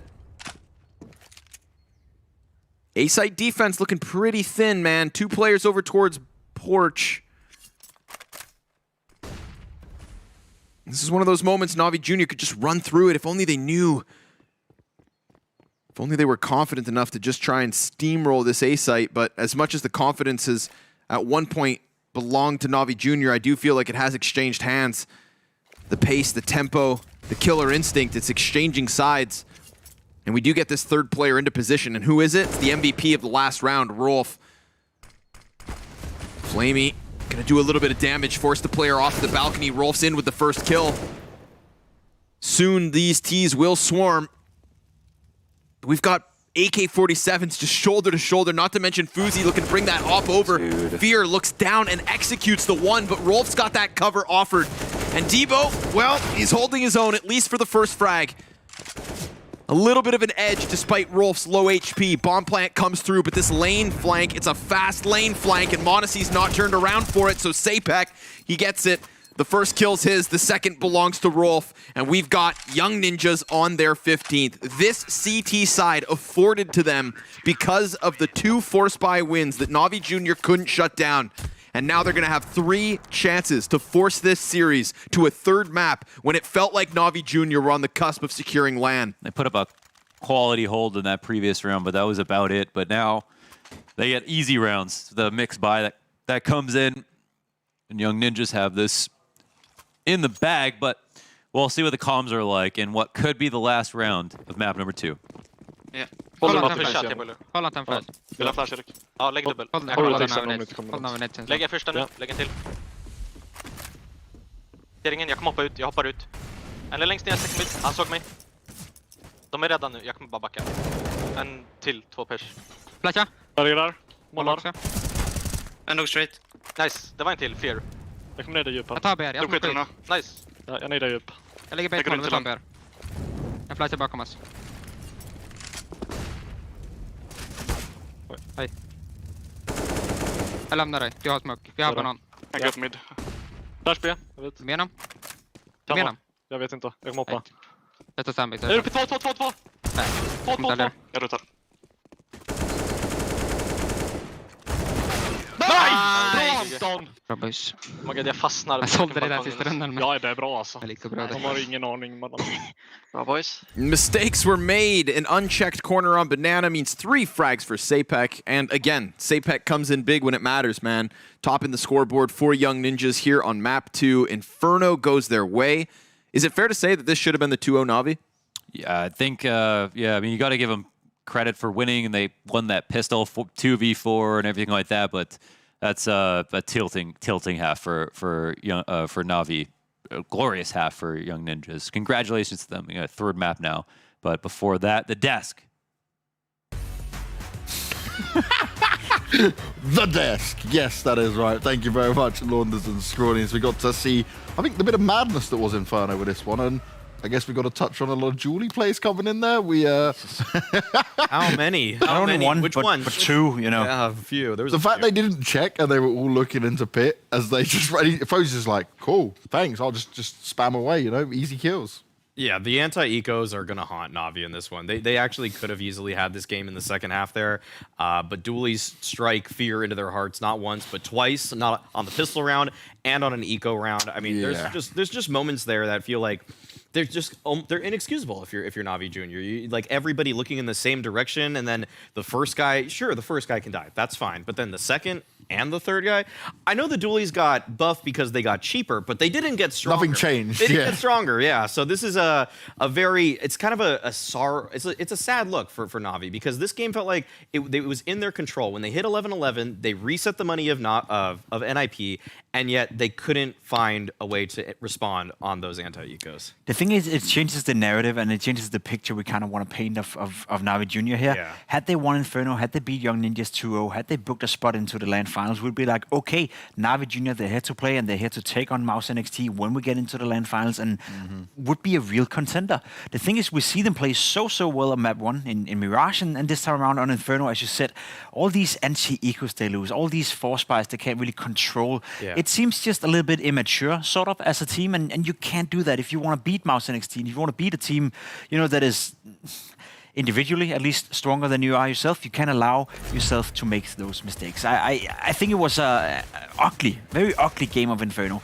We see the pistol round here as well, and we get to see the first 6 rounds in the game, back and forth. No other teams could win 2 rounds in a row, so it wasn't even like Young Ninjas were playing a good game of Counter-Strike. They were just slightly less worse than NAVI Jr. Yeah, I gotta say, right, I'm glad you touched on the beginning part, because it wasn't just scrappy, it was awkward at times, Yeah. you know? There were rounds that both teams should have won, and it should have been more convincing, and they were just throwing it away for whatever reason. It almost just seemed like they were all kind of thrown caution to the wind and just went all guns blazing in some of these battles. Yeah, and a lot of them were, the fact is that a lot of it going back and forth like that, it should end up favoring the Ts, but it was actually Young Ninjas who got control of that first half. That's not usually how these break down. It's usually, like, the money for CT is harder to control, and so the fact is that it's a testament to how strong Young Ninjas are as a team still. The fact that they can be as resilient as they were in this game to quell this Navi chaos is pretty impressive. And I will say, like, some of the rounds that Navi put together on the T side looked really good. Like, they legitimately pushed and pulled the defense. And so you could see that on the gun rounds, they had a great game plan for them. But then it was the anti-ecos where they actually fell apart. That's something where I really don't feel like I usually have to say that about Navi Jr. They usually just farm people on anti-ecos. But I think that actually is part of the nature of probably why they don't love Inferno. It's a lot of close quarter spaces, a lot of fights that can get pretty difficult if your trading is not on point, if your comms aren't on point. The rounds can get messy very quickly, and it's kind of easy to lose track of where one of the Young Ninjas players could be. And I would also say for the Young Ninjas, right, it wasn't like they were winning these anti-ecos off stacks, right, or doing something crazy where the Navi Junior roster just ran straight into it. It was like they were just playing position and they were just winning. And that's almost the worst way to lose to an anti-eco, because it's like you are outnumbered and you are outgunned. You should just be rocked straight from start to finish. But no, they kept playing it well. I also want to say that Navi Junior's banana control when they're on their T side was almost lackluster to missing, because Nip were taking control at the top most rounds. It was not like tier 1 Counter-Strike, let's put it that way. Like the nade protocols, the way you use your smokes, your nades, your molotovs, it's very set in stone when it comes to most teams in tier 1 Counter-Strike. It felt a little bit more, you know, on the fly here for both teams, I would say. So it was never really like set in stone as in terms of how you take banana and how you take advantage of the fact that you have banana control and how you rotate according to that. There was a couple of rounds where we were watching it up in the green room. We're like, why are you not rotating? You're in brackets, you have mid control. Yeah. You're well aware they're not up middle. They can't be up middle. They can't be a threat towards the A bomb side. Will you please rotate towards the B bomb side? And none of them did it. So a little bit of lack of decisiveness and maybe lack of understanding of when to rotate and when to do it properly. And that comes off of banana control, you know, being not used to the degree that it probably should have been. Now, I don't want to start talking about overpass just yet, but does this now just sway us a little bit further into thinking that Ninjas are in the driving seat with this one? Because we all kind of said it and we looked at it as like, okay, this is where your Navi need to sit there and win outright in this 2-0 fashion, because we know how good Young Ninjas are when it comes to overpass.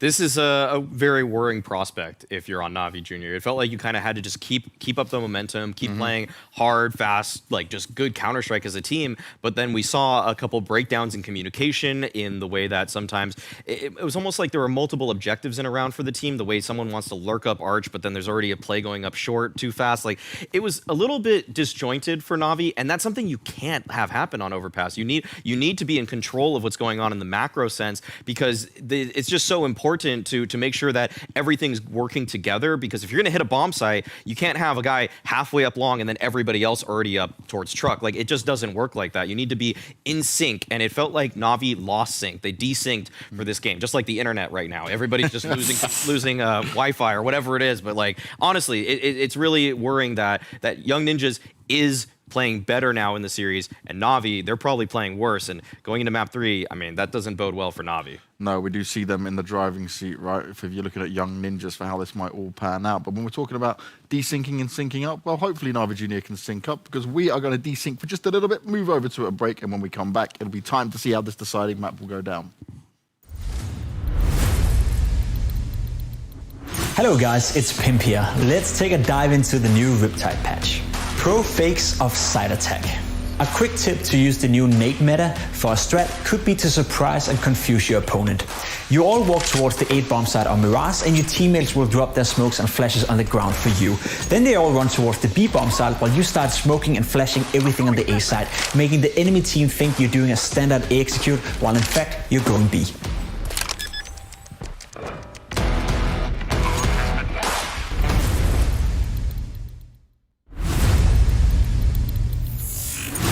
How to use smokes when you are in a clutch. If you are in a 1v1 for a CT side with a planted bomb and you have no info on the positions of your opponent, it's not the best option to smoke out one of the possible peeking spots. Don't try to guess. You make your chances wither away by guessing. The best solution is to throw the smoke on the bomb and defuse it concealed. Now your opponent has to guess from which side you're defusing. In addition, you can fake defuse in a smoke to wait for the spray.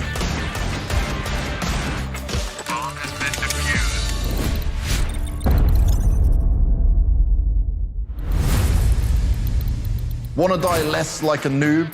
Never switch your weapons. Some folks switch their weapons at the end of a reload with the idea that it speeds up the reload. Well, it's a myth. Switching is one of the most harmful and useless things in the game. If you struggle with peeking for a long time, well, you can bind the change of weapon, and it will make a much more useful result.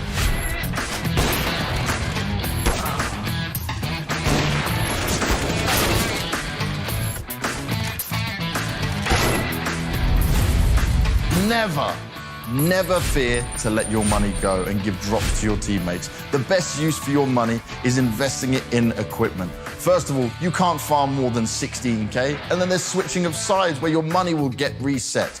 Don't forget to make a full buy on the last round of the half either. Instead of saying, give me a drop in all chat, find the player with the most money on your team and ask for a drop from them personally to avoid any situation where all the team drops you a gun and you're left with additional weapons just lying around on the floor in spawn.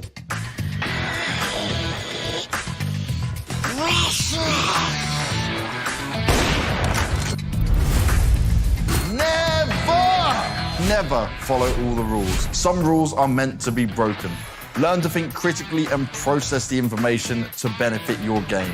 In most cases, if you get mollied, it's irrational suicide to push through it. But in some cases, this irrational call might be absolutely unexpected by your opponent.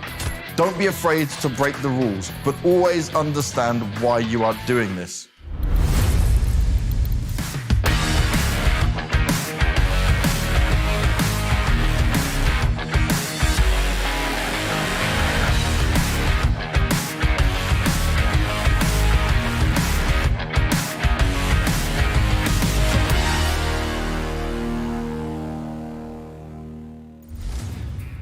We are going the distance with this series. And it's a banger of a game between two teams that are obviously evenly matched, as we've seen throughout the multiple games they have played against each other.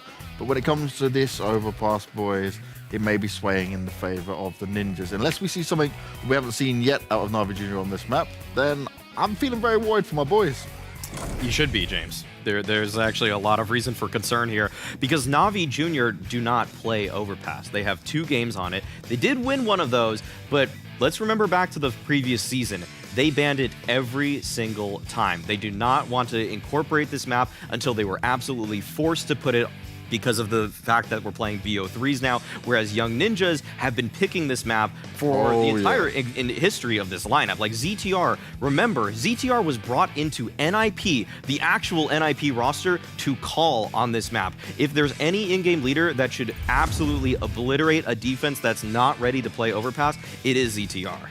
I think it is vital, absolutely vital, that Ankara will have a good game of Counter-Strike right here, especially on the CT side. We know Monacy and what kind of factor he's going to be on the server, most likely a good one. But Ankara, with the aggressive rifle play, he could be a guy that could disturb Young Ninjas just a little bit. And I think that's the key word right here. If they get to play the style of Counter-Strike they want to play, if they get to play their own slow, methodical style where they can take map control, do mid-round calling, and by then outmaneuver NAVI Jr., I think that'll be it. I think they'll be too good as a team and as a unit to deal with that. But if Ankara and Monacy together can disturb that by being maybe not aggressive in the beginning of the rounds, but at the very least mid-round aggression, it could be towards toilets, could be towards the B-bomb side, then there's definitely a chance for NAVI Jr. here. But as we said coming into this one, Overpass, 50-50. My biggest worry for this when it comes to NAVI Jr. is their CT sides and being able to hold a site that Monacy isn't at, right? Because last time around, when we did watch one of the Overpass games going through, he isn't as fluid and moving around, right? He's not doing those kind of simple-esque movements to get him into positions to always take fights in there, which means if the other guys can't hold the site, then Nipper can have a field day.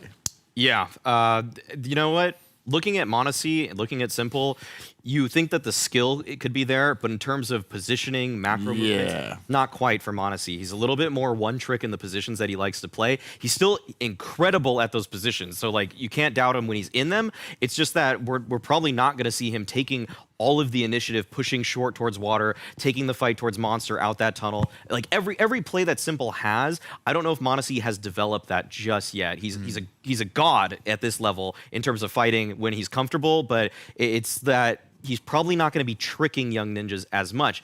And also, a strategy that Young Ninjas and other teams have tried employing is as soon as they hear that first op shot ring out, they just avoid m0NESY. And he has to know that people are trying to get away from him. I feel like that today will be employed by ZTR. Now, when it comes to this, though, right, and what ZTR and the Ninjas will do, they've obviously have a lot of data out there on what their overpass games are. And Pimp, you mentioned it during the veto. It was actually NAVI Jr. that decided to get rid of Vertigo and allow this to go to this race. So could there be a game plan? Is that what we're hoping for here? There has to be a game plan, as simple as that. They have to have done some sort of preparation in order to be ready for overpass and be ready for the style Young Ninjas is going to bring to the server. Again, we haven't seen much from NAVI Jr., and neither have Young Ninjas, right? So vice versa, they can't prepare as much. Flamey as well is an unknown coming into this one on overpass. I think Flamey was doing a decent job on NAVI. You know, the main squad when he was in his slump and just before he got kicked, I think overpass was one of the map where he still found a little bit of impact and he was still doing an okay job. Hopefully we get to see the best of Flamey and hopefully we get to see the best of NAVI Jr. because map-wise, skill-wise, team-wise, I mean, Young Ninjas are supposed to win here, but again, the X Factor and Ankara, m0NESY, and maybe Flamey waking the hell up could be enough. Well, let's see if Flamey does wake the hell up. It's certainly going to be needed there for NAVI Jr. We're going into overpass to see how this will go down. And, well, the Ninjas, they may be heavily favored, but can an upset occur? Let's find out with Scrawny and Launders. With Flamey, this is one of his. It's gotta be. This is his map. It's gotta be. This is what we know it for. Sit at the headshot barrel. It's gotta be. Kill 4, 10 times in a row coming out monster. No monster hits for ZTR. No lurkers gonna get past Flamey this map. No, I think this is that moment, right? It's like you've got the LAN around the corner. This is the map that makes the difference between having to play that last chance qualifier, where I truly believe this Navi squad will tear up everybody else. But if you want to take down the likes of the Young Ninjas, then I do believe the X factor is Flamey at that B bomb site. And a beautiful point brought up by Maui, right, is the fact that when we had ZTR brought into the original Ninjas roster, he took the reins of calling from those other players. So for him to come into this squad with a lower caliber of competition and to be, you know, now bolstered by that experience, like, this should be his bread and butter. You've got 2 maps played for Navi. Flamey has played more maps of Overpass with the main Navi roster at the highest caliber of competitive Counter-Strike than anybody else on his squad has even played Overpass officials. Has years lived. There is no reason that he can come in here and fall quiet. He cannot fall silent. You know, Onkir and m0NESY, that is your consistency. Those are your sharpest fraggers. If Flamey's addition to this team isn't at least enough to lock in a B bomb site anchor, like, at least create a problem, you know? What? Take You're a gonna couple move him players to the pre-academy team or what? Then I would say, why not give another fresh face a chance instead? Yeah. If there's anything he can offer us, it needs to be this moment, right here, right now, on this map, one of the positions that he has been known to be a specialist. I believe in his B play. I think he'll be a problem. This spot and ramp on Nuke are 2 spots, I think. I don't care if it's the academy level or the tier 1 level. Flamey's gonna get 4Ks left, right, and center. He's gonna ace this. He's gonna ace this game. He's gonna have Galils every round, CT side. He's just going to be doing what he does, all right? I'm trying to hype him up so that we can find some kind of X factor for Navi Jr. because on paper, in the textbook, head-to-head, Young Ninjas stylistically, strategically, favorites on Overpass. And we saw a best of 3 yesterday get decided by that. Onkir does what he does, 2 kills quickly, but m0NESY dies empty-handed. Debo was ready for that party push, man advantage up, and if they go B, it's Flamey who's going to be the closest rotate, but currently it's empty for the taking. Yeah, now they're so concerned about this A timing, even though everyone is so far away from it. And obviously, as we can see, Young Ninjas have already made up their mind. They're going to be hitting B in just a few seconds, and NAVI Jr. going to be scouring back map control, but it might just be a very obvious rotation down the stairs that Young Ninjas find after they realize the site is completely open. They're going to play it cautious, put down the smoke to cover plant. Full set of utility for Flamey on this retake as well. Not to mention double nades. If they could throw those nades on the bomb planter right now, that could have been a cool way to get back to 2v2. If they die with those grenades unused, that'll be a shame. It'll leave us questioning why they bought them in the first place. This is huge. Because they can hear now 2 people in water. They can go for heaven, and then the bomb is planted for heaven as well. So this is almost an impossible retake. Well, they saved the smoke to cover up the bomb itself. Head Trick could just go ahead and try and stick this bomb plant, but he actually gets caught by Rolf, and Debo stops Flamey from ever crossing. So we've got Young Ninjas kicking off pistol with a win. I shouldn't say impossible, but just there's so many ways that there's so many outs for Young Ninjas in that position. With Heaven being able to spam down, being able to have 3 players up, and just have that plain player advantage. So well played here for Young Ninjas in this mid-round situation to avoid the defense. And yeah, m0NESY gets caught, like clearing the angle slightly and then turning, just thinking there's another fight there. And on this map, this is a map that I watched Shiro a lot on. I did a video on him today, actually, because like back in the days when he was coming up in the Tier 2, he was farming on Overpass, and it's a map where there's so much room to move around on the A site. And that was what was kind of criticized about m0NESY on the desk, that this isn't a fully fleshed out map for NAVI Jr. And what that means is that m0NESY isn't being utilized to his maximum on Overpass, because if he was, he could take over the game by himself. We tried to paint the picture.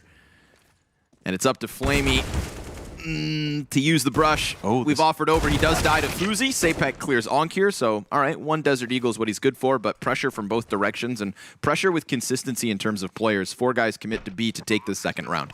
And the only thing about the Ninjas, like the only thing about NIP's main roster on this map is honestly, they're kind of a meme on T-side. Like, the fact that they actually move really slowly, I honestly believe they were very oppable as a unit. And yeah, they improved on Overpass and are a lot better now in the post-device era of the roster. But for a while, I mean, what defined their Overpass was literally how they were the most defaulty team possible. And I think that's actually what m0NESY plays well versus against on some of the other maps that we see. Anybody who is giving m0NESY openings on Mirage or otherwise it makes it way too easy for him to work. But a lot of lessons have been learned for both ZTR and NIP, and also this is a little bit of a different lineup, which maybe have a different philosophy on the game entirely.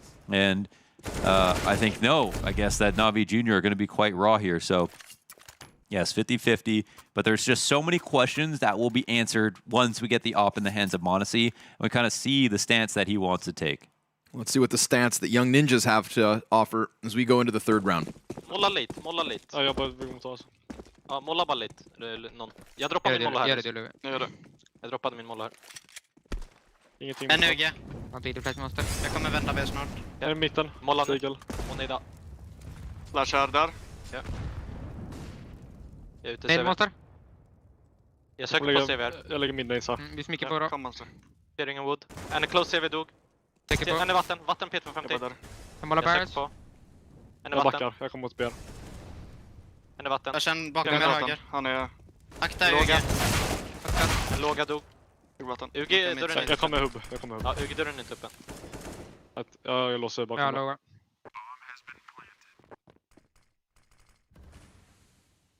Madden ligger på. Rigg, eller? Jag håller höga. Ligger Mollo där. Alltså. Hallå. Gott. Jag tror inte m0NESY vill där, boys. Han sparar nog igen. Jag kan inte störa sin rating. Står du här? Jag ska börja spela så här som jag ska väl till.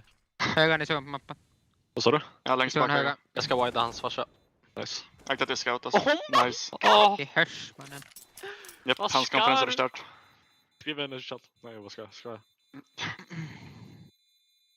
Släpp. Full focus.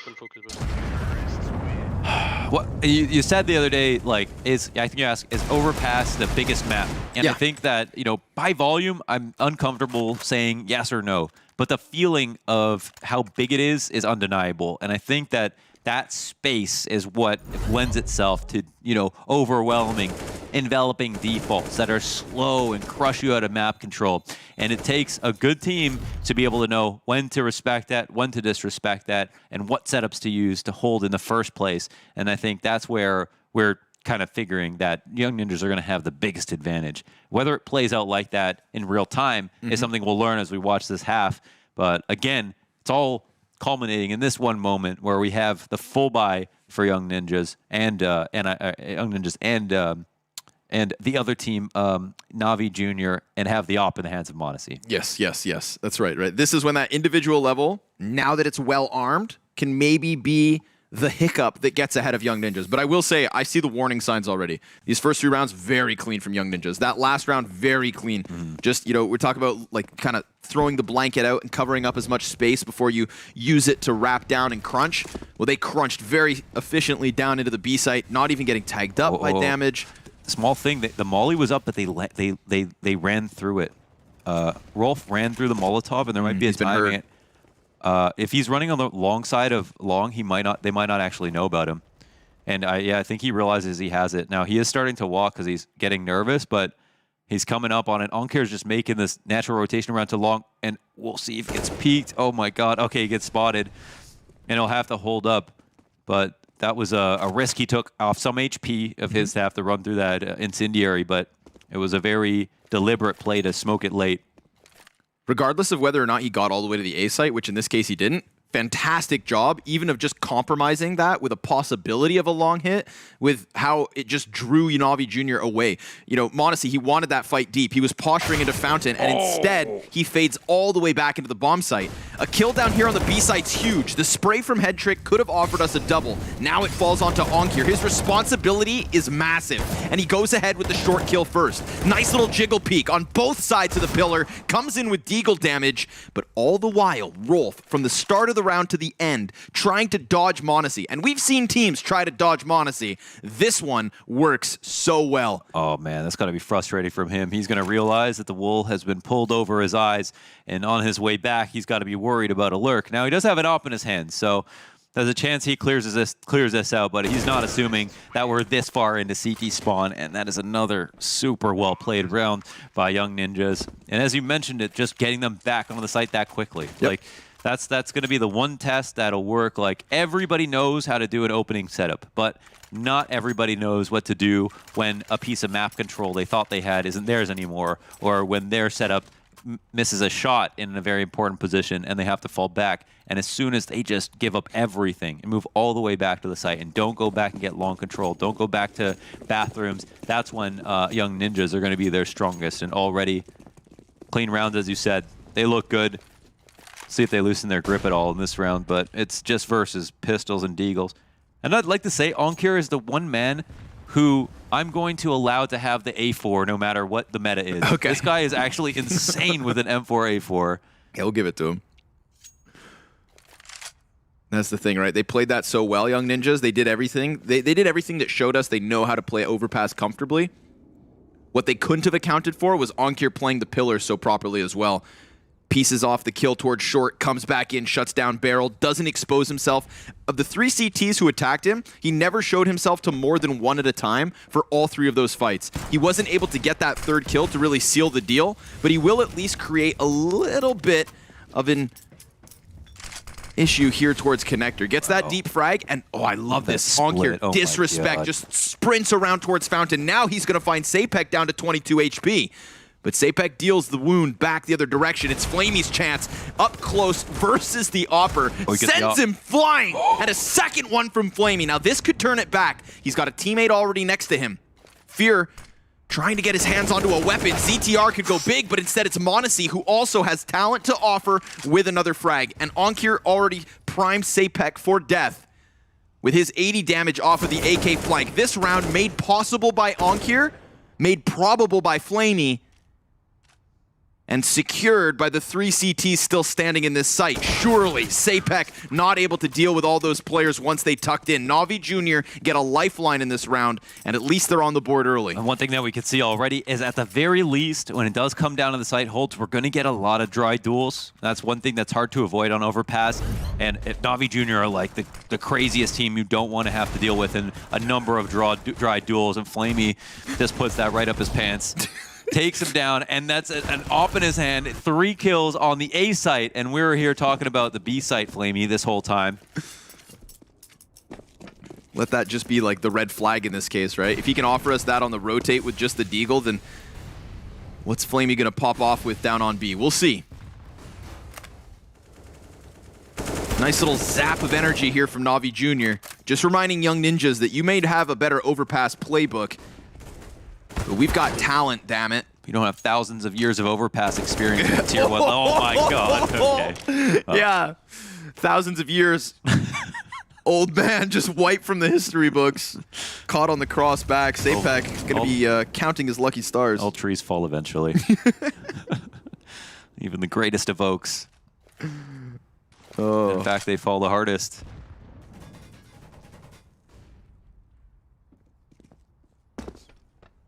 Oh, 5v4. But they got that Sapek 5v4 last round, right? Or was it the round before that? Yeah, that was... Like it was... I don't know. Ooh, ZTR could walk into the scope. I don't know if they're going to expect m0NESY down here on the B site. Oh, but he puts his gun away. Jesus, they're going right in front of it. Oh, and he misses. Oh, he's not ready for that. Head trick. Woo! Good for the double. ZTR still able to get this one through the smoke, but Onkir's in position. So good. And Fear's going to soon join him. This is Onkir's chance to shine. We've already seen a good play from around the pillar. Let's see if he can do it again. Nobody checks. Nobody suspecting this position. Onkir primes this clutch for his teammate in Fear, but Fear can't get it over the line. It's ZTR with the 3K, and individual performances here to make the difference. ZTR bails them out twice. Once by spamming back head trick through the smoke after head trick gets a double, and again here in the 1v1 to close it. Dude, m0NESY doesn't miss that flick on Mirage. I'll tell you that much. Sometimes it is just comfortability. It's the same flick, but it's new textures, new specific kind of angles. The way they peek you just freaks you out. And he was not ready for them to be that close. That smoke would have come down a bit more shallow if he was. And they found a nice timing versus him. Almost got punished, but they still would have, even if he got that kill, would have been 1-for-1. So that's a spot where it doesn't come down just to that kill, and Onkir nearly saves it from his rotation over to headshot. That was nice. But overall, Young Ninja's just as good, and they got that 5v4 early. If only he had held it a moment longer, scope would have been up, kills could have been his, but instead it's ZTR for the MVP of round 6. Well earned. 5 T round wins already for the Young Ninjas. Some of them close, some of them blowouts. Navi Jr. back in with a bye. Oh man, could have been a game changer right there. And he plays out, yeah. Ooh. Short B play. No one coming in through stairs. Okay. Okay, what did they try to use a frag grenade for temporary cover? Yeah, I think. Yeah, I think so, but it just didn't work at all. They were just so. I mean, yeah. And they had no one. They had no one working the stairs too. Like it didn't work at all. They it's like they broke in someone's house and there's just like 6 armed guards standing in the doorway. Oh, wait a minute. Not today.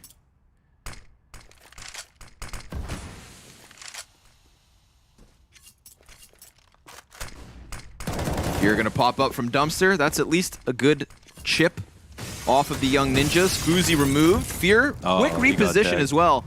They should have heard him. Oh man, did they? They should have. Like second guessing it or something. Man, he's just playing fully tucked in. Head trick. He's going to have 2 players to his left. Nobody's watching this.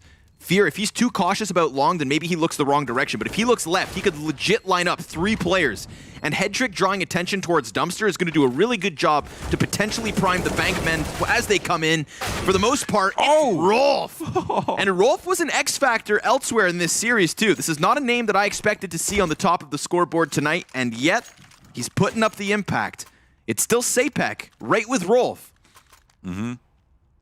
Rolf, the closer. Heavy hands, baby. Heavy hands for the Young Ninjas. 6-1 lead early on. Yeah. That's the question, It's like, oh, they don't have the talent. They don't win in talent, but they do win in teamwork, and maybe they can keep up in talent. And yeah, Rolf is definitely putting up his end of the bargain. Very nice second shot. Love that bird's eye view on it. Wow, another pistoling round here for Navi Jr. No op. Op doesn't seem to have a huge impact so far. Not that they don't need it, but they need it to work. Ooh. m0NESY jumping around. Ooh, okay, it's quick, man. It's quick. It's fast. Damn. It's action-packed. It's Young Ninjas. Yeah. And then they've shown some great deal of versatility in the sense that they're coming through with these slow defaulty rounds. They have a very explosive style on Inferno with some of their explosions, and I feel like they can do some of that on Overpass as well. It's a map that lends itself to, the most AP 5-man monster hits that you could possibly think of. Like, if everything goes wrong, you can always just go for a contact explode or rush. It's always viable. That side of the map can be hard to hold. But while you're winning these rounds in the default slow crawling, I feel like you just want to do this as much as possible, because it's got to be one of the most frustrating ways to lose a round if you're on the CT side. Timing versus Onkir. He could feel that they were getting close, but he extends and exposes himself to the long player head trick. And he doesn't know I've got to be unblind now, right? Yes. Doesn't know what day of the week it is. Can't see a thing. And Flamey is nowhere to be found, so a flawless anti-eco here for the Young Ninjas. Dude, they took 7 points of damage across their entire team this round. Damn. Yeah, again, we look back on Inferno, they could have very easily lost, but here they just look like they're in a completely different class of Navi Junior. And I'll say, like, you know, maybe a better team could put up and make this look a lot closer. And I'm sure there are overpass teams in this tournament for sure. But Navi Junior haven't appeared to put in a ton of work so far. Definitely just don't look comfortable. They just don't look comfortable. Getting timinged a lot. They're not hitting their shots that are easy. Onkir is the only one who just looks like he's like happy to play the map. Yeah. I guess we haven't just seen any full-on monster walkouts for the, you know, Flamey the specialist to deal with. m0NESY also countered pretty hard at the moment. He is, for a very rare moment, the bottom fragger of Navi Junior. 1 in 7 so far here on Overpass. Hasn't had the op to work with every round, but now he will. I remember that one time where, like, it looked like he was ready to confidently duel. It looked like he was posturing up towards Party, looking for his fight. And then we had that compromised long play that just, all of a sudden, you saw his confidence fade, right? Face went white. Like a deer in the headlights. Just retreating all the way back home. It's all about these moments right here. And so he doesn't go too far back, which is good. He's playing the A site with Fear. Fear's rotating around to long. Watch that timing. But will they be more dynamic than this? Now, this is a moment where you want to lean, you know, more over towards Monster. And the exec is coming through, but all the flashes are great, man. Head trick's got a double. Oh, he's got a third. Head trick. Oh, all 4 kills. Okay. Now that's what's afforded to the B players when m0NESY's not forced all the way back, when they still have some kind of information, some outpost on the upper side, then we just get this bolstered B site. And between Flamey, Head Trick, and Onkir, somebody had to step up. Today it's Head Trick. Yeah. Big 4K moment. Onkir starts it with the spam. Head Trick, left, right, left. And then he goes back to he literally just 90-degree snapped 4 players in a row to close that B hit. Slid off and hit the last guy as well. That's Beautiful it, man. round, yeah. And yeah, really, it doesn't feel like there's a talent problem between any of them. It really doesn't. It's a team thing. It's a team thing for sure. Simple move. I mean, it's a simple round there for Navi. They have some A control. They spot something. They keep 3 players in B, and they lean towards Monster with 2 players. That's the important part. 1 on the half wall, 1 on the grate. Really expecting the B hit. And that's all they needed to do. Looks like we can trust the B site. Let's see if it can remain consistent. Head Trick, yeah, he's got it. Alongside Onkir and Flamey gets into the mix. Now this B site's starting to come alive. Flamey, the pillar, of which upon his teammates hold. That's a huge confidence play to try a move like that right after it failed so hard. And the fact that they thought they could get in again, there was really no incentive for Navi Junior to make some kind of... It's not like they overstacked the B side at all, right? They had 3 there, and they had 2 pushing aggressively on A, like they did again last round. And I'm actually not sure why Young Ninjas thought that would be a great idea. They were close to getting an opening kill, but they ran into a fully set up site and everybody in very confident position. So that's just all of their economy has just been siphoned out at this attempt at trying the same strat again. And there is a time and a place to do the same thing twice for sure. And you might say it might have been a teammate that said, I should have got this kill, let's try it again. And that's totally fine to do. But from our perspective, of course, I mean, we don't see a real shake in Navi Junior after the last round, and they proved that they weren't nervous at all with this one. Now they've got something to build off of. Yeah. Oh, that's actually become a real game. Yep. Yeah, Fuzi will have the space to save, which is nice for him. And we don't even have to have m0NESY come in with a B site this strong, but now some of the attention might come over towards the A site in the beginning of the round.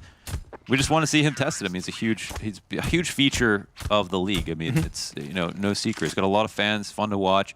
huge impact. He's one of the players you think that will probably ascend this, incredible skill ceiling. Yeah, and ascend the league at some point or another. And yeah, you want to see him. We're here to watch him get better and better. And this is a map that clearly there's some discomfort on.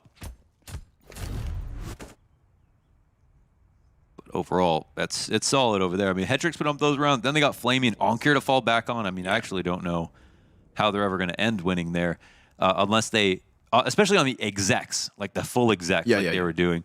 They were to do that default and slowly pick them apart. I can see a way in because they're quite tricky about it, but 2 unconvincing full site execs right now. It's going to leave us wondering how they want to approach this. I think maybe starting off with Stairs, another default round. They have lots of rounds that they won that were great already they can go back to. But, ooh, a late investment. Just a Galil right before the exit spawn.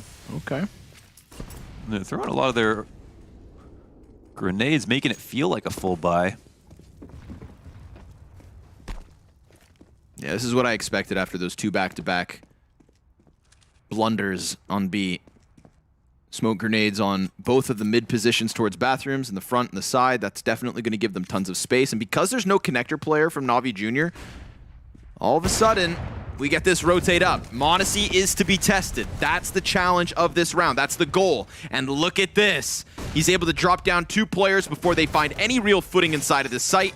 And he now has a bolstered defense around him. Onkir and Flamey. Last round playing alongside Headtrick. This round playing alongside m0NESY. Now all the pieces for NAVI Jr. are starting to come together. It was falling flat at first. The comfort of Young Ninjas was what was netting them those first few round wins. We have now seen a success story on both sides of the map from NAVI Jr., which means that we have seen the key pieces of their victory. If they are to win on Overpass, they need to do a good enough job on the CT side, hinging around the 2 examples that we have fresh on our minds. So you could see with Onkir rotate over to the site, they knew what was coming to them. Those 2 smokes were kind of just a blatant sign of some kind of explode coming out. And doesn't mean that Young Ninjas made a bad move. With some flashes and 1 lucky kill, they could have still overrun the site. They had to take some risk there. But look, it's just a farm round here between both players inside the bathroom. You should be scared because fear is here. And so's m0NESY. Starting to add kills to the scoreboard. He gets 2 in this one. Wow, man. 2, they just... I don't want to harp too much on this because not necessarily a bad call, but it's just 2 full shutdown site execs and then ecos that follow. There's just so much money was invested in those rounds. They didn't get a lot of kills off them either, so I think I got 1 round with 3. The next round, no chance at all. And it just feels like the mood has shifted a lot for NAVI Jr. They've got to be feeling pretty good despite being down 2 rounds. Now m0NESY and Connector. Oh, what a pick, man. Dude, he's powering up. He's powering up. Those strafes were great. Just added to the timing, and Fear finds his on his opening tactic over on the A site. And let me tell you, definitely don't want to go B. Feels like the ball's rolling for NAVI Jr. now. They came into this 3rd map stuck in the molasses. They've pulled themselves out of that gut. Now they've got themselves a chance, and it's not too late either. I mean, 7 T rounds for Young Ninjas is good. They've got chances still, but where are you going to go? Who are you going to hit? Your full-on B exits were completely collapsed down on. And now m0NESY's starting to hit you left and right towards A. 3 smoke grenades still for the Young Ninjas if they want to try and throw in a full-blown execute once more. Sapek trying to find impact on the pillar. He's hoping that Flamey peeks into this, but Flamey and Onkir could peek it at the exact same time. And yeah, they're starting to get a little curious. You want to fight, kid? You're going to get one. But Sapek walks back, and m0NESY now just jump spotting on the A site. Fuzi would have to hit a zinger of a shot. Smoke grenade goes down. Timing won't land the op shot. And still, of course, the bomb floats outside of B. So as they fall silent, Fuzi's trying to puff his chest and justify a rotate upwards. But with long control tucked in by Fear, I feel like him and m0NESY really have this one easy peasy. Backstab versus Fuzi. 7 seconds, they're going to call it quits. This is Young Ninjas conceding a 6th round to NAVI. And this CT side starting to stack up. Yeah, super nice setup overall. Nice opening kills. Nice pick from Fear as well on the A site. I wasn't sure I expected Onkir to be the guy who played with Modesty. I just forgot, I guess, who was with him before. But no, that's normally where you put like your electronic, I guess. You know, you put your second star out very often out with your Opper inside of the bathrooms. But Fear has done a fantastic job in there. And that was a great opening kill from both him and Modesty. And Modesty takes attention away from Fear. You know, you see that smoke down, you see, oh, Modesty's making the stairs play. Not necessarily going to be a rifler there to peek as well over top of balloons.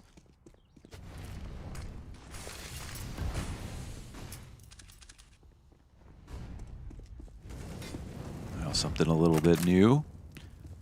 Getting aggro out towards long.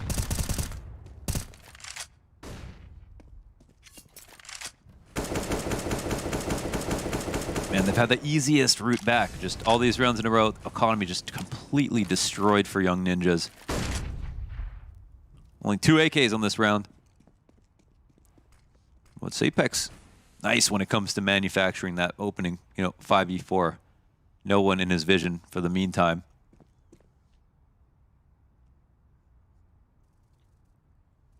And most rounds, a play like this can be risky, but on this round, he's got to take some kind of risk. Oh, he just misses the shot.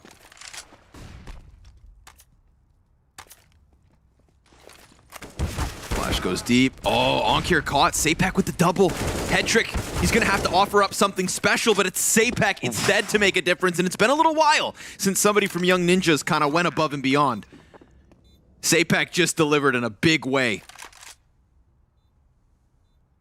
Taken to the top, 12 and 9 off of the back of that 3K, but Monasty's still in this. And he swaps out to the AK-47, re-peeks. What a headshot, and the player's burning. God damn. Monasty's able to equalize the numbers. There's this late lurk from Fear coming around from Monster, and by God, there's still time to make this work. Yeah, it's a team flash, but if anything, now Young Ninjas won't think about the fact that there could be this Monster player coming in. Monasty caught with his hands busy. Sapek has the ace. What a time to find all 5 Young Ninjas with their 8. God damn. Well, it was the opening kill that defined Sapek on those previous rounds. And on this one, he has the boost. He's waiting for the kill, and he spots 2 crossing. He doesn't find the frag, but he does have the communication for his team that now is the time to attack, and ends up being the tip of the spear somehow as well, with his team entering, I think, running in before him. Beautiful stuff from Sapek. All 3 and 2 committed back pit. You can't ask for more. Dude, when he got that second one, gets the player out of position. Sapek's had enough. Oh, it's going to get aggressive. And Fuzi's able to shut down Fear. So much damage done, leaving Fuzi on 4. Modesty over to the top. Multitude of players here to stop him. And this could just express lane the A hit from Young Ninjas if they want to. But they double back, and Fuzi, because he's tagged up, is going to swap over to the AWP. Onkir's trying to get ahead of this long play, and if Fuzi's not cautious, one bullet's got him dead to rights. We're right back to the even 3v3. And Onkir knows when he needs to beat a timing. Ran up super quickly, saw the opportunity for the Young Ninjas, and said, I'm going to be there first. That's exactly what you need to see in a moment like that, and it brings the numbers even. And even the health advantage here to NAVI.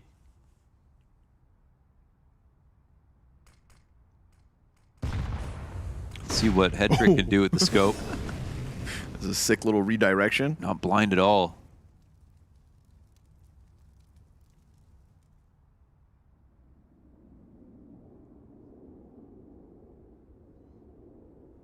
Head Trick's been stellar on these holds, but I don't think we've seen one with an op.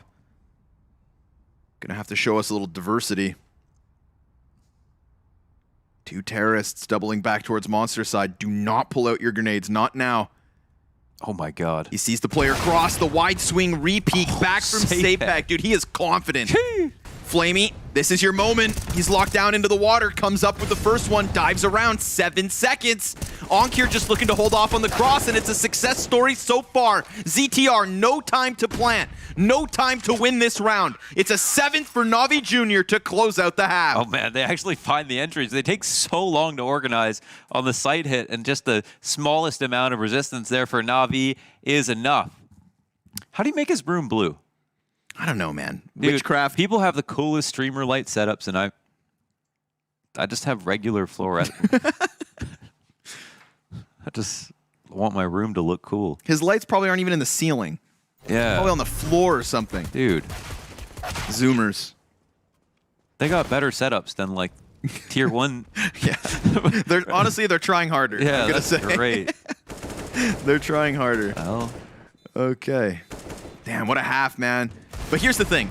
We came into Overpass. We needed to see NAVI Jr. offer us something on the defensive. They did that. It was a slower start, so they definitely gave Young Ninjas a little bit of runway to get airborne.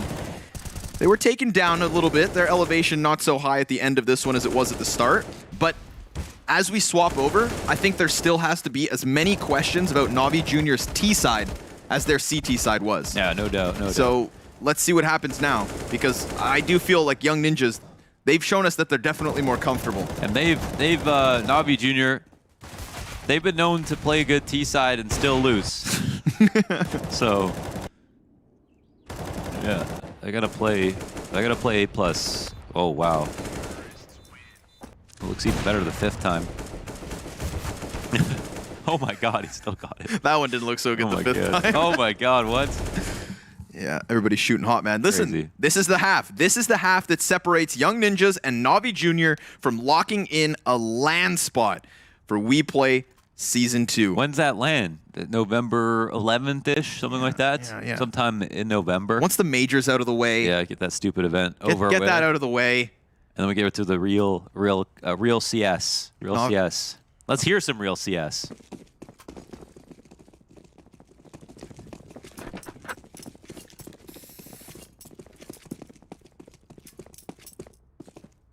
På mid. Yes, Bomb där, bomb där. Går ni 2 ut CV. Vi går upp A. Jag går kalla. Okej, vi dubbellägger den lång här också, alltså kalla. Ja. Jag går med dig. En bit ifrån. Kan jag spela retake? Du är Nice. Du är Nice. resten av. De kommer gå av nu, 100%. Jag går och ställer mig lång här. Ja. Släppte CV. Jag har sett mig gul. Jag håller kvar hugget. Spring upp du alltså. Den är banan. Ja, jag står lång. Gå skylt, Kalle. Gå skylt och hjälp han lång. Håll hans långa. Håller lång. Man kan gå upp Anna. Jag är uppe tryck. Japp, ingen är lång än. Håll bara inför någon går upp sig. Han är lång. Han är lång. Han är... Två, tror jag. Jag kommer upp med då. Behöver inte gå upp, han kör inte. Vi är hög ändå. Det är play. Långt lång. Ser ingen lång. Ser inget A. Han är inne i B-side. En bara. kommer ner. Två, plantar. Nej, plantar. Och en är late. Plantar CV. CV och default. CV och default. CV, eller låg jag. Jag pickar CV. Jag smackar. Sista CV. Gå tillsammans. Vi heter 50. Kom vänster med Kalla smoke. Använd din smoke. Kan vi söka Jag smakar monster? CV. Jag smakar Använd din CV. smoke. Håll bara Jag monster. Stoppa. Jag kommer hålla. Monster. Nice. Bra, Bra Oliver. Snygga skott. Nice Anton. Nice. It was not an easy round for anyone. Oh my god, man. Those are some crazy shots, bro. First 3 kills, all 1-taps. Monacy going for the ace. I mean, what more does he have to do, man? I know. What more? That was a beautiful round from him, but and just equally from Sapek. Like, holy, that's crazy. That's crazy. That's crazy. That's crazy. That was crazy. Man, that was the one I wanted to see. Oh, that's crazy. Oh my god. That was like 8 out of 10 kills were like quick ones. You can't shoot back. Yeah. Listen, man, these guys want that land. Damn. 2 rounds the lead. Young Ninja's going to start off with a little bit of momentum, but we talked about what happens when you plant the bomb and buy. NAVI Jr., double AK, single Galil. And clearly an individual level that can compete. It's just a matter of not getting bogged down by the map itself. Yeah. And they they put together some good T sides. So, you know, they played it. They have some experience. They played, I don't know if they beat Virtus Pro Prodigy, but they played close.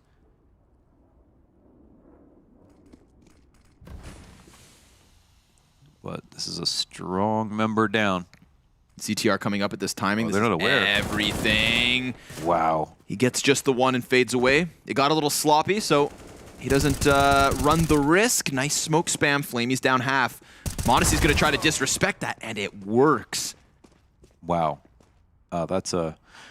But at what cost? Quite a risk. Yeah, let's see. I mean, it's some HP here, but still, there's some M4 shots coming off. No compensation back from the T side.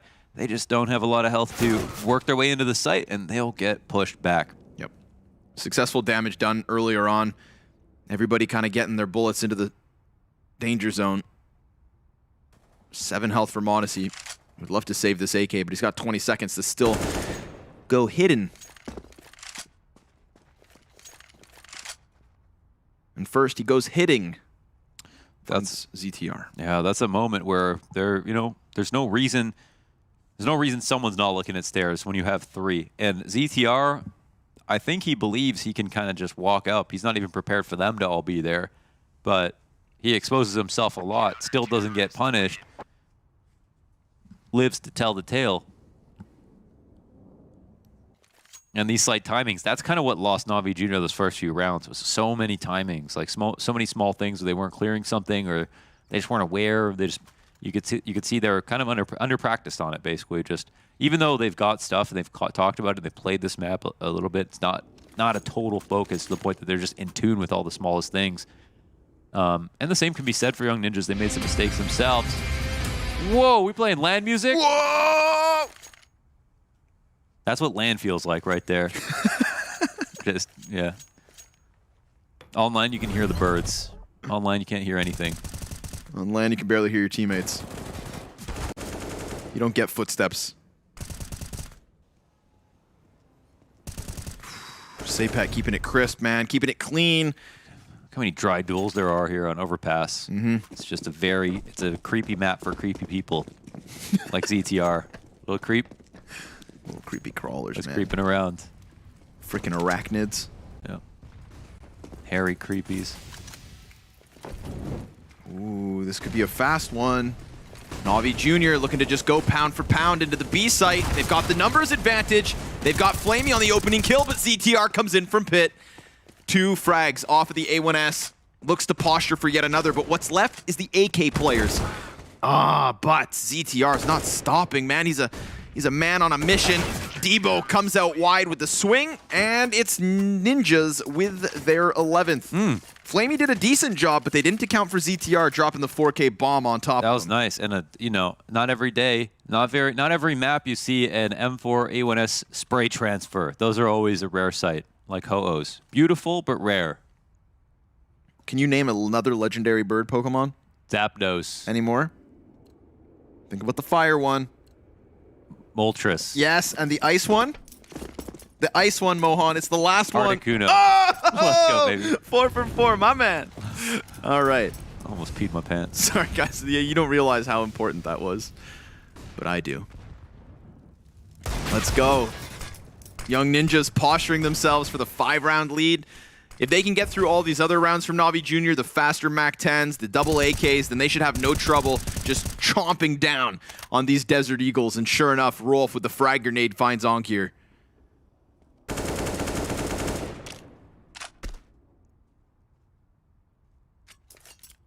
Onkir gone again, man. Gone but not forgotten. But gone. They need him. They've got a sweeping offense. Just kind of walking up.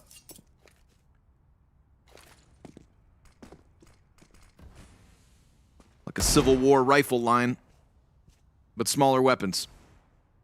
Just trying to find the contact, trying to commit. Was that the one where they like all line up and agree to walk at each other? And then just shoot. So like, at what point is it like you're too like? Why don't everyone just stop and hit the ground and start shooting? Because it's against the rules. Oh, but it's literally you have to rules. keep walking? No, you just stop eventually. You know, the guys in front crouch, the guys in the back shoot I would break over. the rules because if I win, it doesn't matter. Yeah, but you know, you're also talking about guns. They're dead. You've got to pour gunpowder into, then a cotton swab, then a bullet, then a long stick to pound. I'm gonna write the history book and say I ran at them the whole way. I'm sure that's happened plenty of times. It's against the rules, man. Can't break the rules back then. Can't break the rules.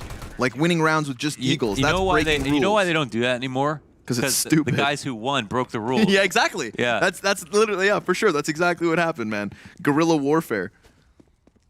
Guerrilla warfare. It took over. Some guy had an epiphany, went, John, is this stupid?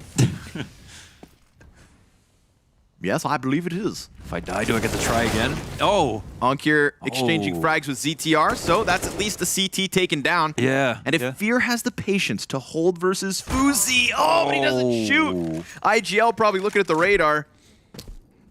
Delayed reactions. And an electric slide back down long to get Young Ninjas into the safety net of their bomb sites. Damn. 4v3. And on top of that, you've got one of your heavy hitters in Onkir wounded. But these are the 3 players from NAVI Jr. that we highlight time and time again as being the X Factors, as being those heavy hands. What can Flamey offer us in what is a crucial moment? Because if they let this gun round slip, it's 13 for the Young Ninjas, it's a 6-round lead for the Young Ninjas, and it's a likely ticket to LAN for the Young Ninjas.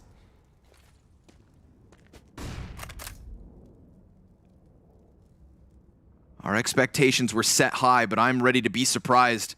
NAVI Jr., this is their round, and it's waning. Flamey, unable to deliver a single kill in this 3vx towards the B site. 20 seconds to spare. They've seen that flashbang, and m0NESY wants to take down one of these players, but I think he's realized they need these guns. They have to save. And dude, this is the closest that they got to winning a round. They got 1 trade and stairs control. They had one good trade. That's this half for NAVI Jr. So, oh my God, it's not even close. It's not even close. It feels like it's not even close, and it's going to get even farther. The discrepancy, the divide will only grow. This will be a much worse loss than NAVI Jr. have had even in their other losses, or loss, I guess, on the map. And yeah, that's tough. That's tough. This map, like we said earlier, again, it can feel gigantic and only bigger, especially when you aren't getting that opening kill. And you can't just take back all this space so free. Or so easily. Whoa. That was brave. Between the legs, around the world, and back again. Trailing by 6. T-side have themselves a bye, but it's not very beautiful. And if they lose this one, you know, yeah, okay, they've got $3,400 loss bonus.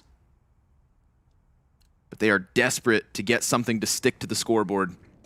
0 T round wins so far for NAVI Jr.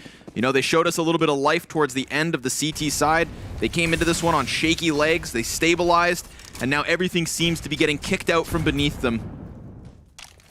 I'll believe until it's over. But at this point, it's starting to feel like blind faith.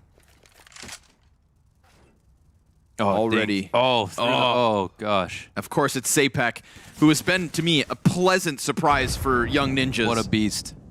Definitely their key piece when it matters most tonight. Rolf looking to move forward. Yeah, they might try to send this, but 3 CTs still up here, ready to peek off north side. No one pressuring Monster at all. The Monster plays a little late, and now the 2 CTs going to turn their attention right back. Rolf is on with it all. 4 kills for Rolf. He is popping off. And he is having a hell of a time tonight. 2 away. Young Ninjas looking to lock out the CT side to send NAVI Jr. down to that last chance qualifier with a message. Oh, yeah. They've just been put in the microwave. That's like a cheese string. Like a cheese string. They got melted down. That's too easy. I mean, look, the pressure. There's no pressure from long while they exit out through short. And yes, sometimes you want to start with short, and sometimes it's about killing the Rolf on the grate or the guy on the corner of long. But in this situation, they needed somebody to be able to help them trade or take attention away from them. They just had such little utility coming into that site to assist those entries. It was such a Hail Mary. It was such a Hail Mary. 14-7. And it's not one of those close 14-7s. These rounds have been so one-sided. Just looks so disjointed. Yeah.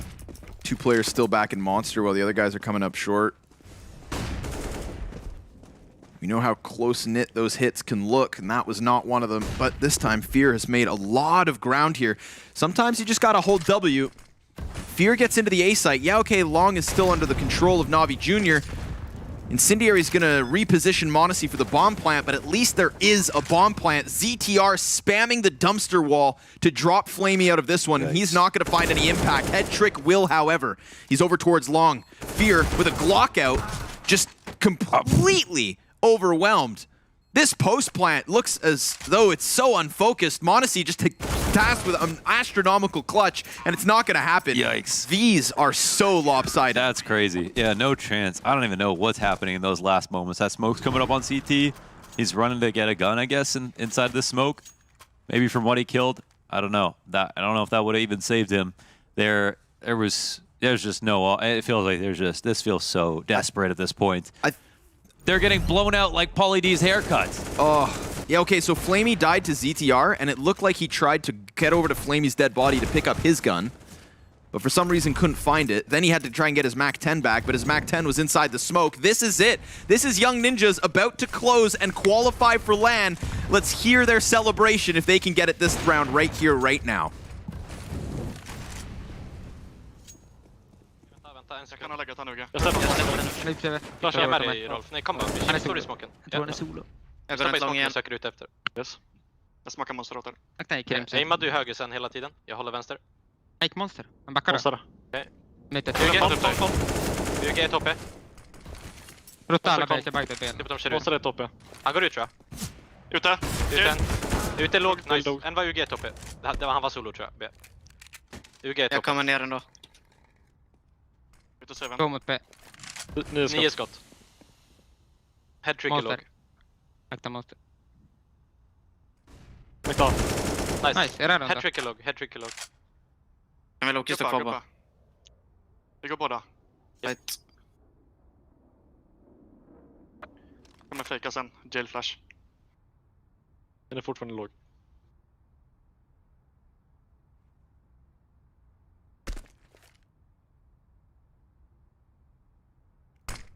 Kagga. Där B. Kappa ner. TV. Flash, jag vet, jag loggar. Jag widar. Default och dildo typ. Jag softar. Nice, en till höger dildo. Du såg en höger dildo. Tank, tillsammans nu. Flashen monster. TV close.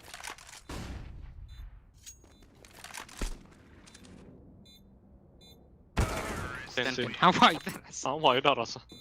I feel like he knew Fear was gonna swing there. Yeah, he felt it coming. He felt it coming, but Fear just shooting too hot. That damn dildo guy. Yeah, get him out of there, man. What's he doing in there? Oh man, are they just delaying the inevitable though? It's just been such a stomp. This is like the most one-sided half. Literally, okay, they win around there. Apart from that, that's literally a fish head.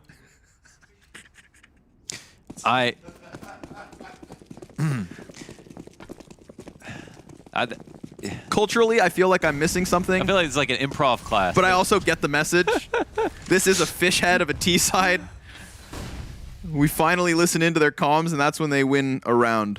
That's what we should call that pillar instead of dildo. Fish head?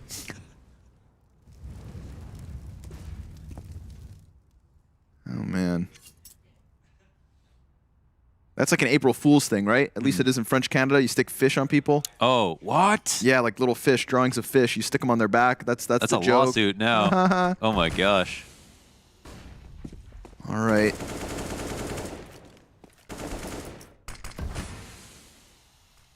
I don't doubt Young Ninjas in the least bit, but I will sit here and be open-minded to a NAVI Junior comeback, at least something.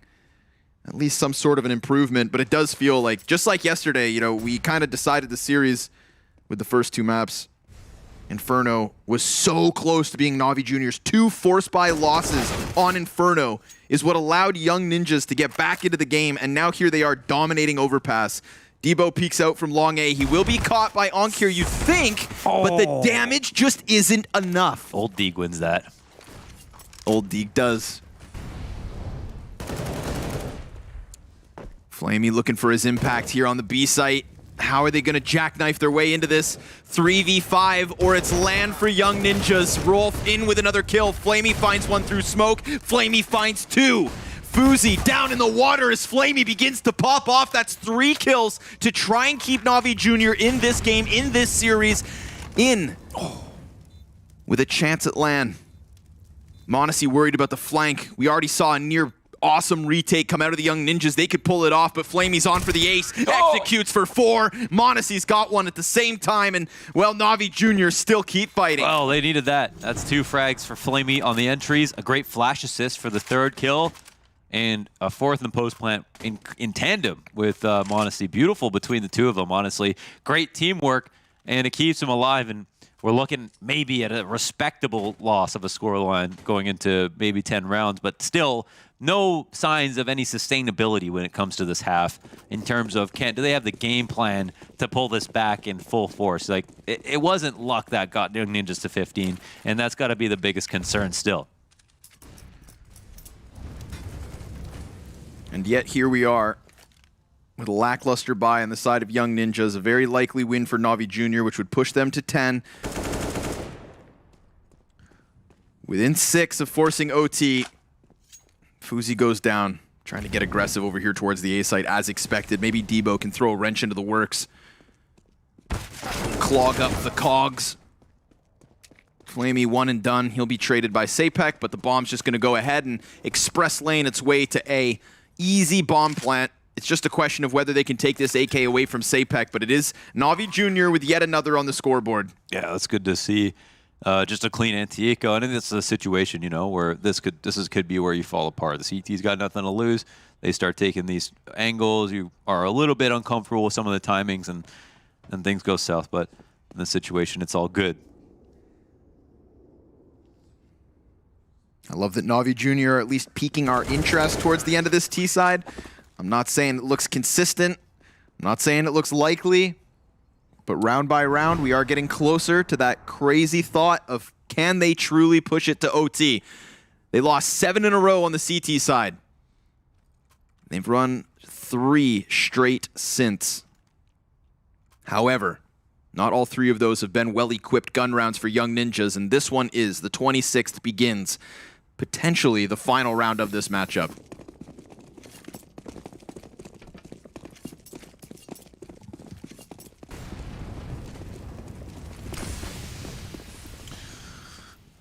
We know Navi Jr. have an affinity for the T sides, even if they are a little under-equipped tactically on the specific map. And this will be the round to show us if they got their claws in. It obviously could end at any moment with what Young Ninjas have already showed us, but we hold our breath now as Navi Jr. approach onto the A site. Don't lose a player. Start to get some map control.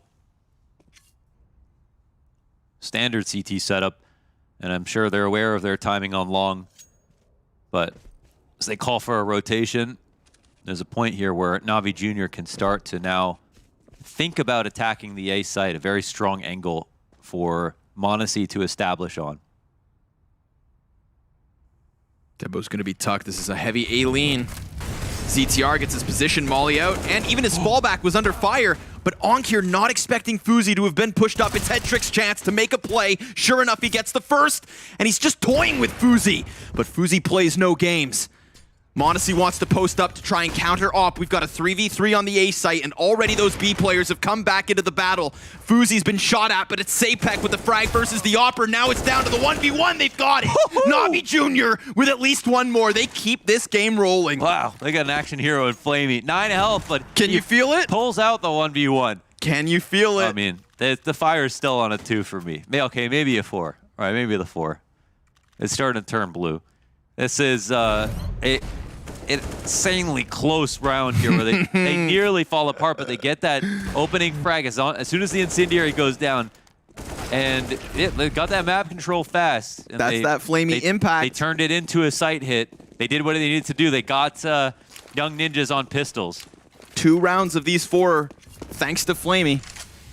Once down on the B site with the big multi-kill, and this time with that clutch. Now they've got Young Ninjas back onto pistols. It looks like Navi are going to be within 3. Oh, it hit him. Flamey finds the headshot onto Debo as that nade pops off. And oh, another calling out this position. Oh, that's also good. Plus the tag confirmation. Oh, they're feeling it, man. They're feeling it. Broke a couple ribs with that one. 4 Berettas outside of this window. Headtrick just shot at. Doesn't know what the hell is hitting him. Flamey's got a 3rd. Against the unarmored pistol players. Feels like they couldn't do anything to lose this one. NAVI Jr. alive and kicking. Yeah, maybe they are sweating. Top connector compromised, but the door's closed, so ZTR is not going to be able to find much. Head trick on high alert as that one swings open. Barrels, it's barrels. They check. Fear's going to close this out, and sure enough, 3 more rounds to do the unthinkable.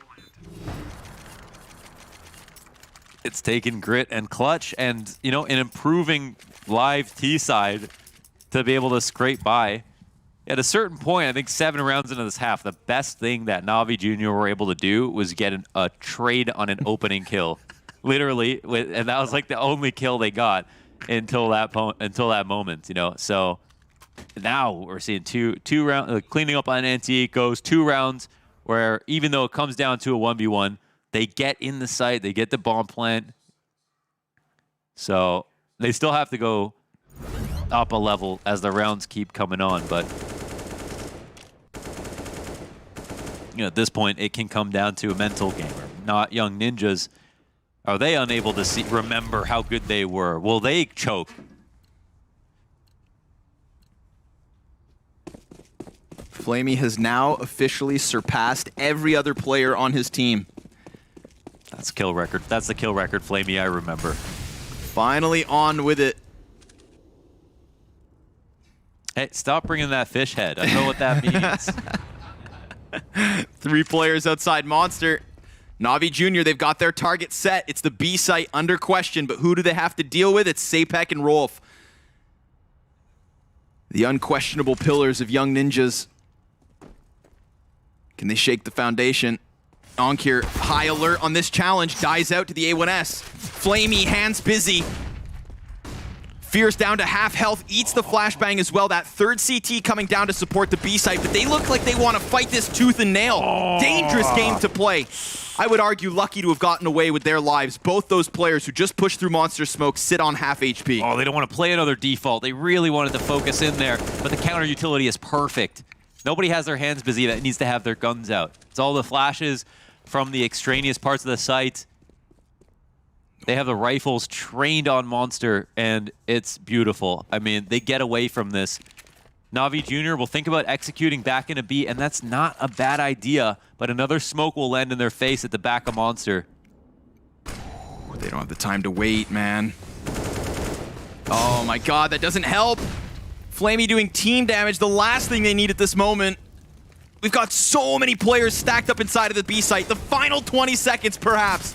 Young Ninjas looking like they were choking. They could feel that noose closing, but now they've got their hands on the prize. Flamey back in with a team kill, but Fear keeps it up. Flamey even able to get it down. ZTR, he's gonna make the difference because Bomb is on the ground like the hopes of NAVI, left in the dust, left in the dirt. It's the Young Ninjas to qualify for LAN.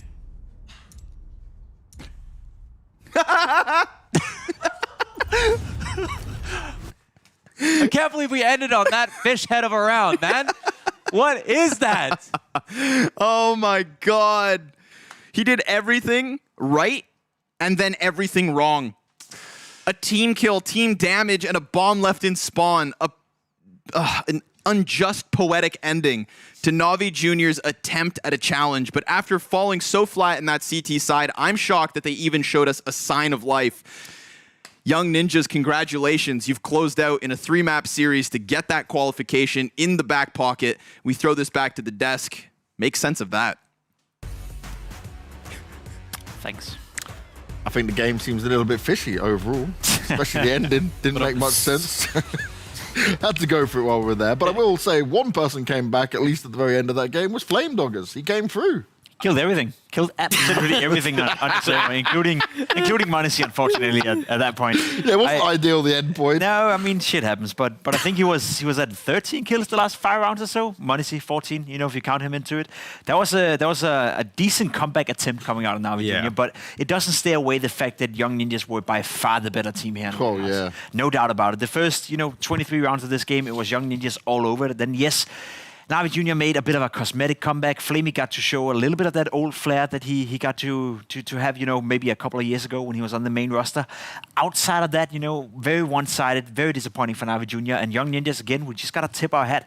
Even though that they don't have that star player within their roster, I mean, Sapek pretty much played like a star throughout it, right? But they still managed to make it work every single time they play. And once again, they book a spot at the finals. You cannot count these guys out no matter what. Yeah, really fitting in. The fact that I would say there's a handful of people that showed up for Young Ninjas there at the end.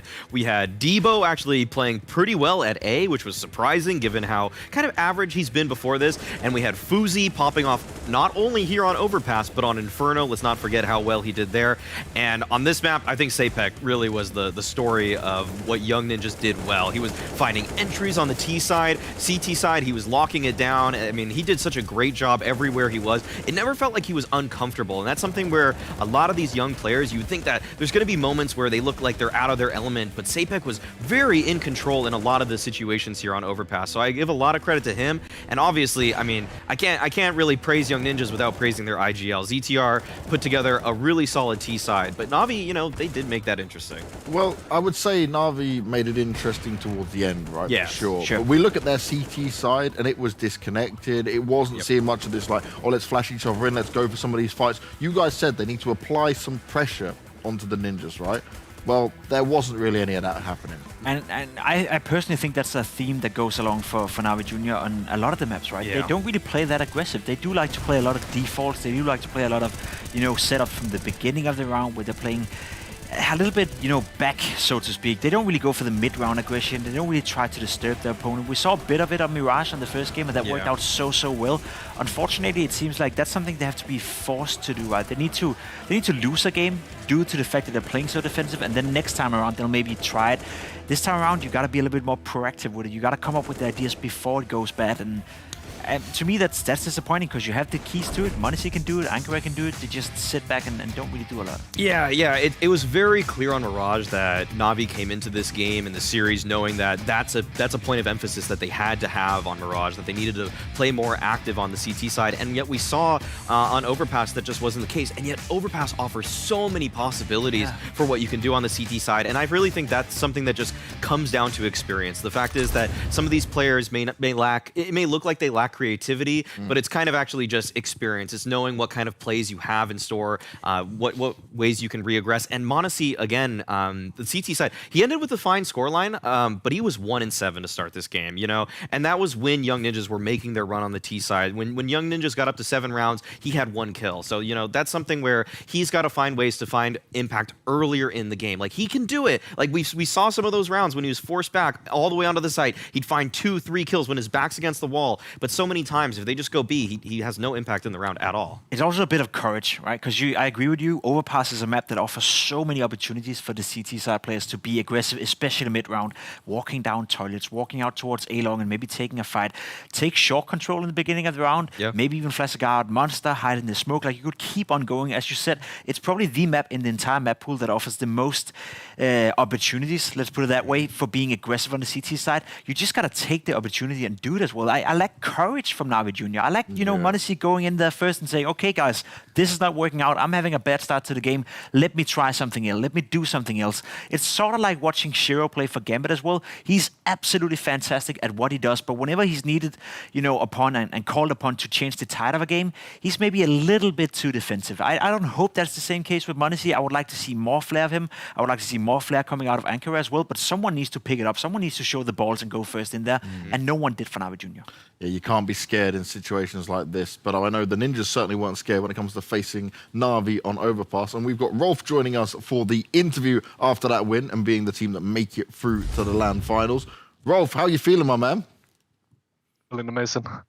You've done it again. Yes, back again, right? It's the LAN back. You guys are qualified back-to-back as well. I want to ask you to start off with, though, what would you say is the biggest difference from looking at the Young Ninjas in Season 1 to Season 2? What improvements have you guys been working on? What have you made?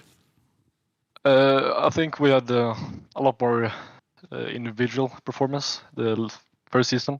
I think this season we have more like team chemistry and team play, I would say. So if we just get down the track, we've practiced once or twice before this tournament. So if we get the prac down, I think we can be really dangerous. Rolf, we're kind of a little in the dark on Debo, but what are some of the strengths you've seen in his play in the short time that he has been your teammate? I would say he's not selfish at all.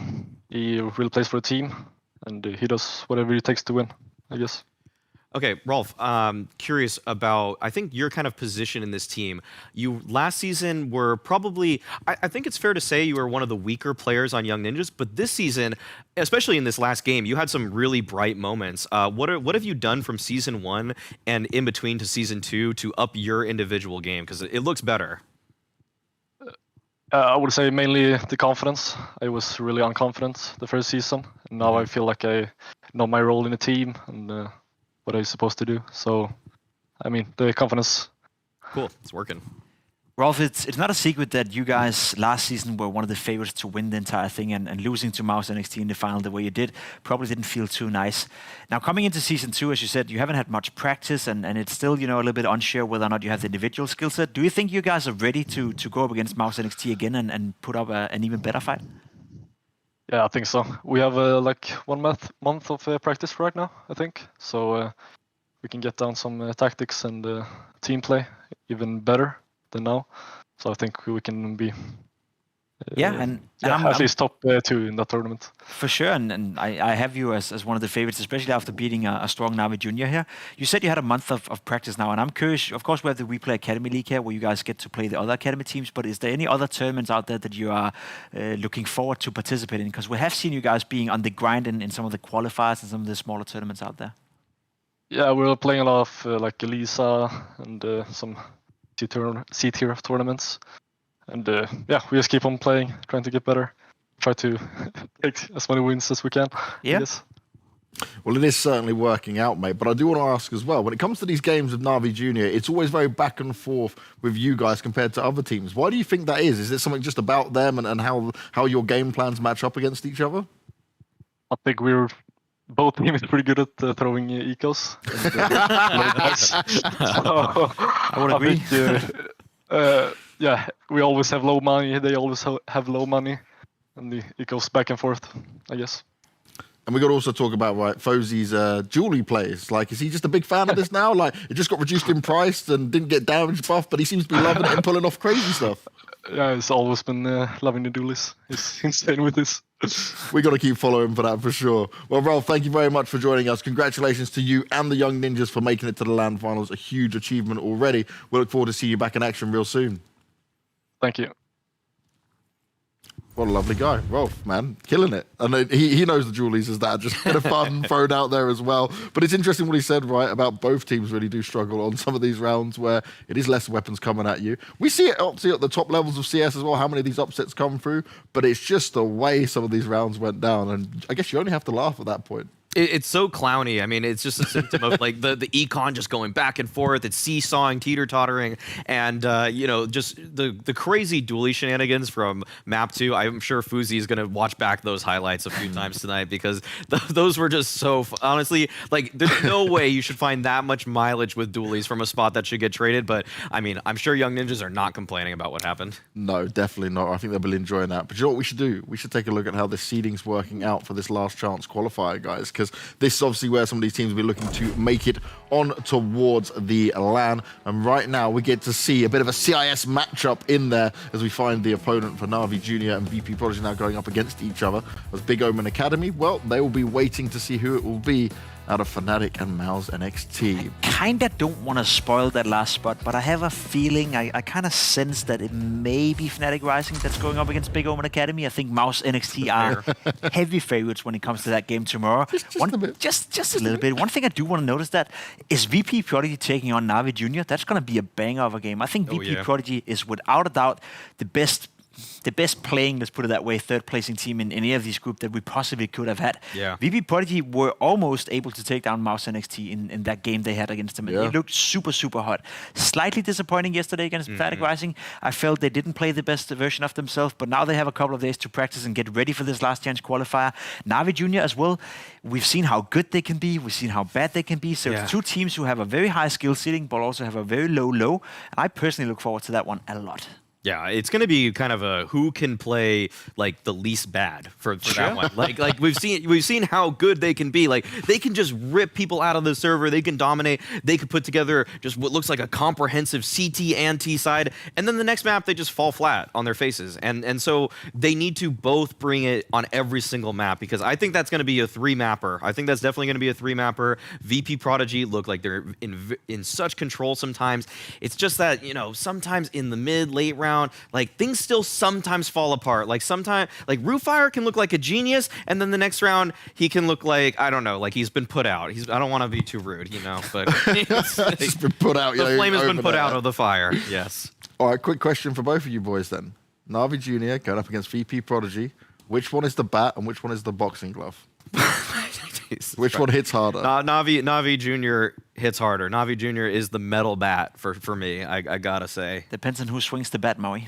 Yeah, but Roofire's tricky. He's got a little uppercut, you know. He's got a couple jabs here and there, and that can catch Navi Jr. off guard, I will say. Money's gonna shit all over him. I'm not gonna fight for Roofire and VP Prodigy because I think Navi's gonna win also. But you know, I think it's gonna be a great matchup. I'm gonna give you a bit of a prediction here because I'm not gonna be there for those two games. Oh, so I just want to spoil it a little bit for you guys. I think both VP Prodigy and Navi Jr. will be the two teams who progress into the LAN series. It's a double elimination bracket, right? So they can afford to lose one game, and I think if VP Prodigy were to lose the first one, they can definitely make it through the lower bracket. Vice versa for Navi Jr. I think those two teams have been the ones that have impressed me the most, with Big Omen Academy being the outsider. And for whatever reason, despite Fnatic Rising actually playing well and winning games, you know, weekend Regali is one thing, weekday Regali is another one, and those games are going to be during the weekdays. So I don't believe in them. Well, let's take a look at our schedule for tomorrow. Pimp, you've given us some wise words there, what's going to be happening, what could be happening throughout the last chance qualifier. But tomorrow is the game that will decide how all of this group stage ends. And it's Mao's NXT, who have been oh so dominant, going up against Fnatic Rising with weekday Regali this time around. And, well, weekday Regali hasn't been hitting as strong, but maybe for this one, he can step into that deathmatch. He can play a little bit stronger when it all goes out. But Maui, Pimp, you've been absolutely killing it as always. It is a pleasure to be back when it comes to all of this. Pimp, I'm going to miss you, but we got one more day of you, and that's what it's all important make the best about. out of it. Make the most out of it. You're going to swing the bat at someone this time? I'm going to hit you tomorrow. On that note, I best end the show. I don't want to be hit by Pimp on a bat. See you tomorrow.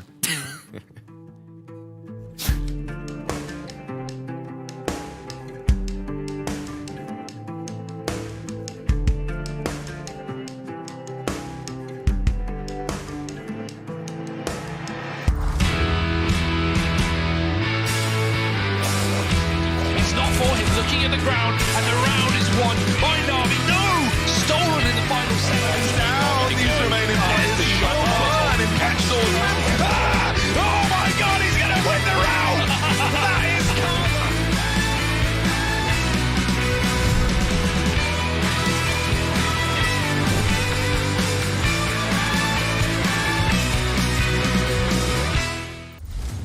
I got a fun house mirror of saints and sinners I see when I look in my eyes. Yeah, I got some demons, and we're all doing fine.